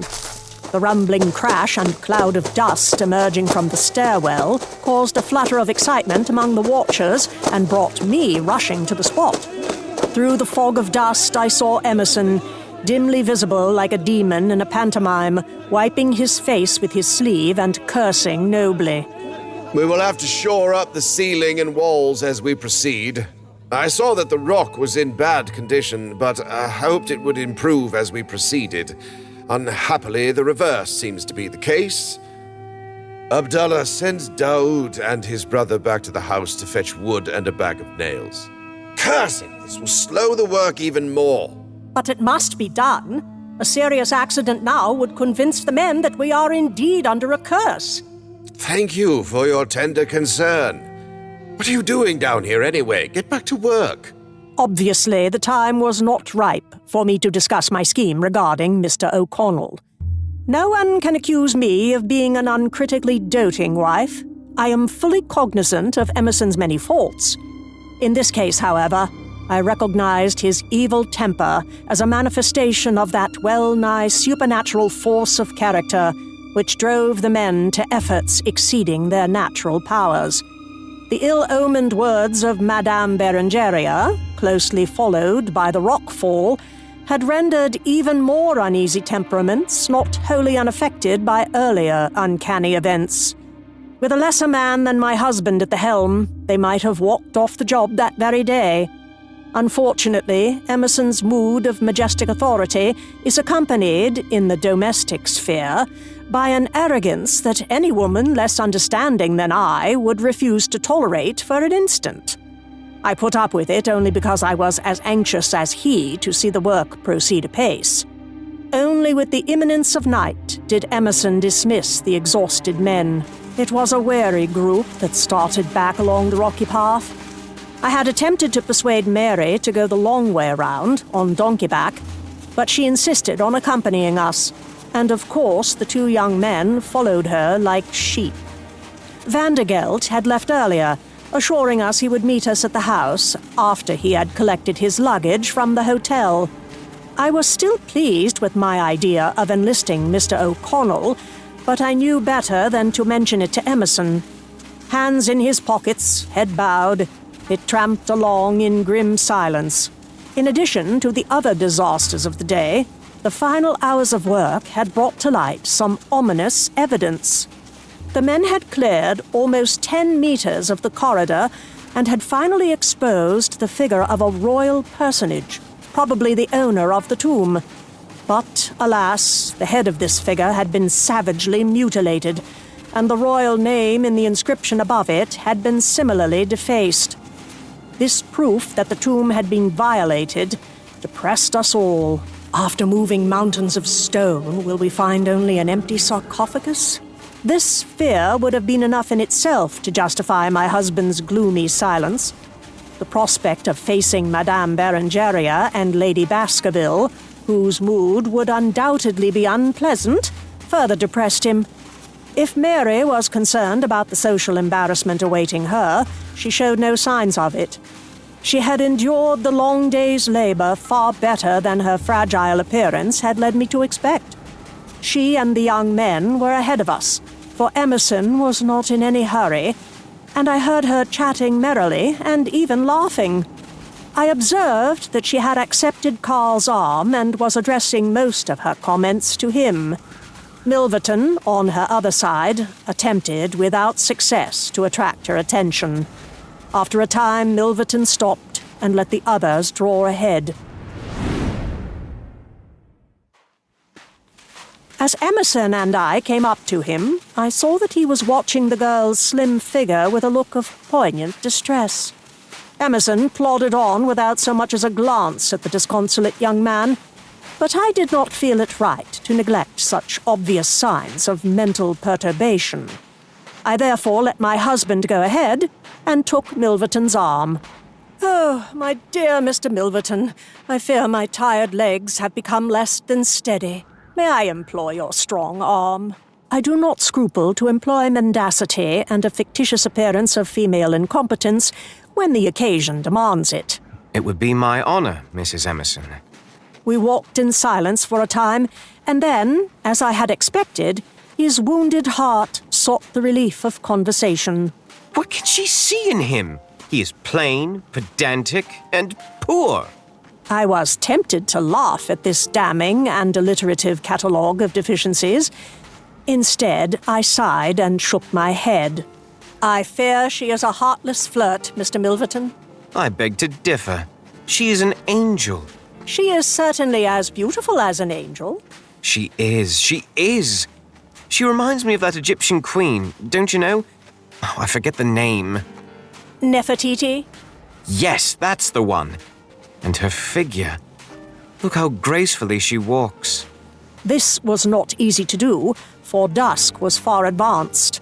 And as I realized this, a new uneasiness shadowed my mind, even as twilight shadowed the scene.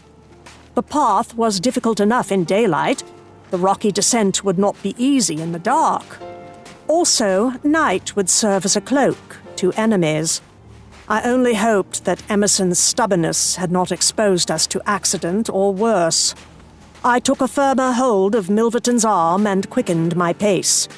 We had fallen far behind the others, and Emerson's form, some distance ahead, was now no more than a shadowy outline against the blossoming stars. Milverton was still alternately rhapsodizing and reproaching Mary. Conquering my apprehension, I attempted to make him see the situation in the calm light of reason. Perhaps she doubts your intentions, Mr. Milverton. They are, I assume, those of an honorable gentleman. You wound me inexpressibly, Mrs. Emerson. My feelings are so profound, so respectful. Then why don't you express them to their object? Have you proposed to her? How can I? What have I to offer her in my situation? I verily believe that my own respiration halted for an instant as the import of that betraying pause dawned on me. If he had ended his sentence with that word, or allowed it to trail off into the mournful silence of indecision, I would have assumed he was referring to his subordinate position, his youth, and his lack of financial security.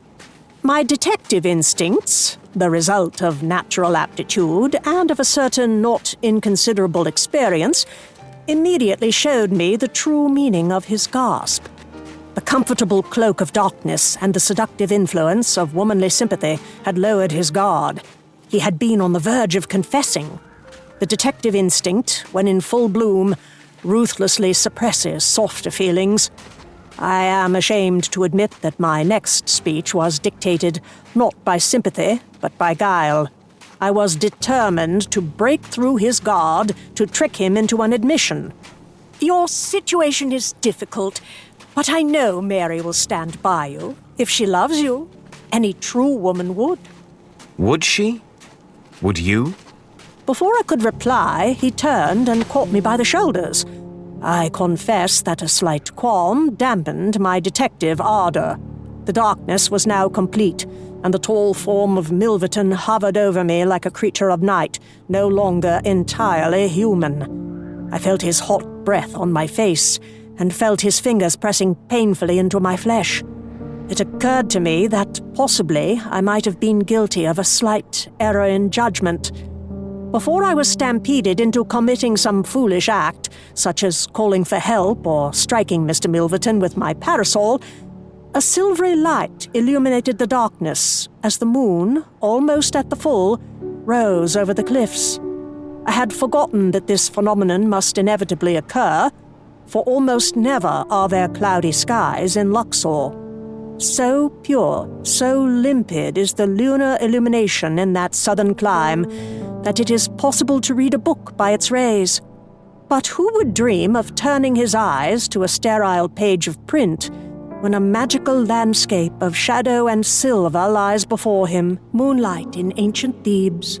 How often and how understandably has this theme formed the subject of literary masterpieces? My feeble pen, moved by a mind more susceptible to cold reason than to poetry, though not untouched by its influence, never think that. My feeble pen, as I say, will not attempt to rival the effusions of more gifted writers. More to the point, the light enabled me to see Mr. Milverton's face, which, in his extremity, he had pressed close to mine. I saw, with considerable relief, that his handsome features bore a look of anxiety and distress, with no trace of the mania I had feared to see. The same light allowed him to see my face, which must have betrayed discomfort. Immediately he loosened his grasp. Forgive me, I'm not myself, Mrs. Emerson. Indeed, I'm not. I think I've been half mad these past weeks. I can endure it no longer. I must speak. May I confide in you? May I trust you? You may. The young man drew himself up to his full height, his broad shoulders squared. His lips parted. For a moment, I thought Mr. Milverton was howling like a werewolf. What the devil? But he was as startled as I, and almost at once I realized that the peculiar acoustical qualities of the area had made a sound whose origin was some distance away sound mysteriously close at hand. The moon was fully up by then, and as I scanned the terrain, seeking the source of the eerie cry, I beheld an alarming sight. Bounding across the plateau came Emerson, leaping boulders and soaring over crevasses. His speeding form was followed by a silvery cloud of dust, and his unearthly cries, combined with this ectoplasmic accompaniment, would have struck terror into a superstitious heart. He was moving in our direction, but at an angle to the path. Waving my parasol, I immediately set off on a course that would cross his. I was able to intercept him, for I had calculated the intersecting angles accurately. Knowing him well, I did not attempt to stop him by touching him or grasping him lightly. Instead, I threw the whole weight of my body against his. We both went tumbling to the ground. As I had planned, Emerson was underneath. Of all the thick-headed, meddlesome, self-righteous, annoying... Taking a seat on a convenient boulder, I waited until he had calmed himself. He raised himself to a sitting position. This is too much. Not only am I under attack by every malcontent and religious maniac in Luxor, but my own wife turns against me.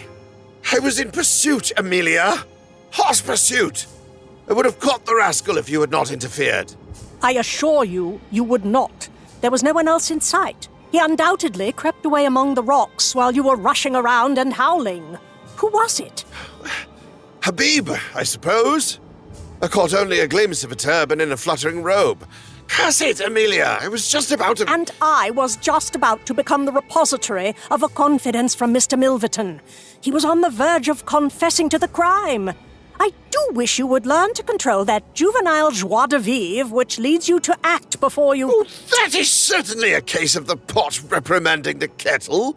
Joie de vivre is too kind a word for the inveterate conceit that leads you to believe yourself. Before he could finish this insulting comment, we were joined by the others. Agitated questions and explanations followed. Emerson conceded reluctantly that there was no sense in continuing a pursuit of someone who had long since vanished. We then proceeded. Rubbing his hip and limping ostentatiously, he headed the procession. Once again, I found myself with Mr. Milverton. As he offered me his arm, I saw that he was struggling to repress a smile. I could not help overhearing part of your conversation. I tried to recall what I had said. I knew I had made some references to a confession, but when Milverton continued, I was relieved to learn that he had not heard that part of my speech. I don't mean to be impertinent, Mrs. Emerson, but I am intrigued by the relationship between you and the professor. Was it really necessary for you to knock him flat? Of course it was. Nothing short of physical violence can stop Emerson when he is in a rage. And if I had not stopped him, he would have gone on running until he tumbled over the cliffs or caught his foot in a hole. I see. He did not seem to, appreciate your concern for his safety. Oh, that is just his manner. Emerson, still limping in a vulgar and unconvincing fashion, was not far ahead, but I did not trouble to lower my voice. Like all Englishmen, he does not care to display his true emotions in public. In private, I assure you, he is the tenderest and most affectionate... This was too much for Emerson, who turned. Hurry up, you two! What are you doing, dawdling back there? So, with considerable vexation, I abandoned hope of regaining Milverton's confidence. As we made our way down the winding and dangerous descent, there was no opportunity for a private conversation. It seems the prodigals have returned. We had gone only a short distance toward the house, whose lights we could see gleaming through the palm fronds, when we were met by Mr. Vandergelt, who, anxious at our tardiness, had come out in search of us. As we entered the courtyard, Milverton caught my hand. Did you mean it? You assured me. A flame of exultation soared from the dying embers of hope. Every word. Trust me. Amelia, what are you muttering about? Hurry up, can't you? I took a firm grip on my parasol and managed not to hit him with it. I am coming. Do you go on. We were almost at the door. Midnight, on the loggia.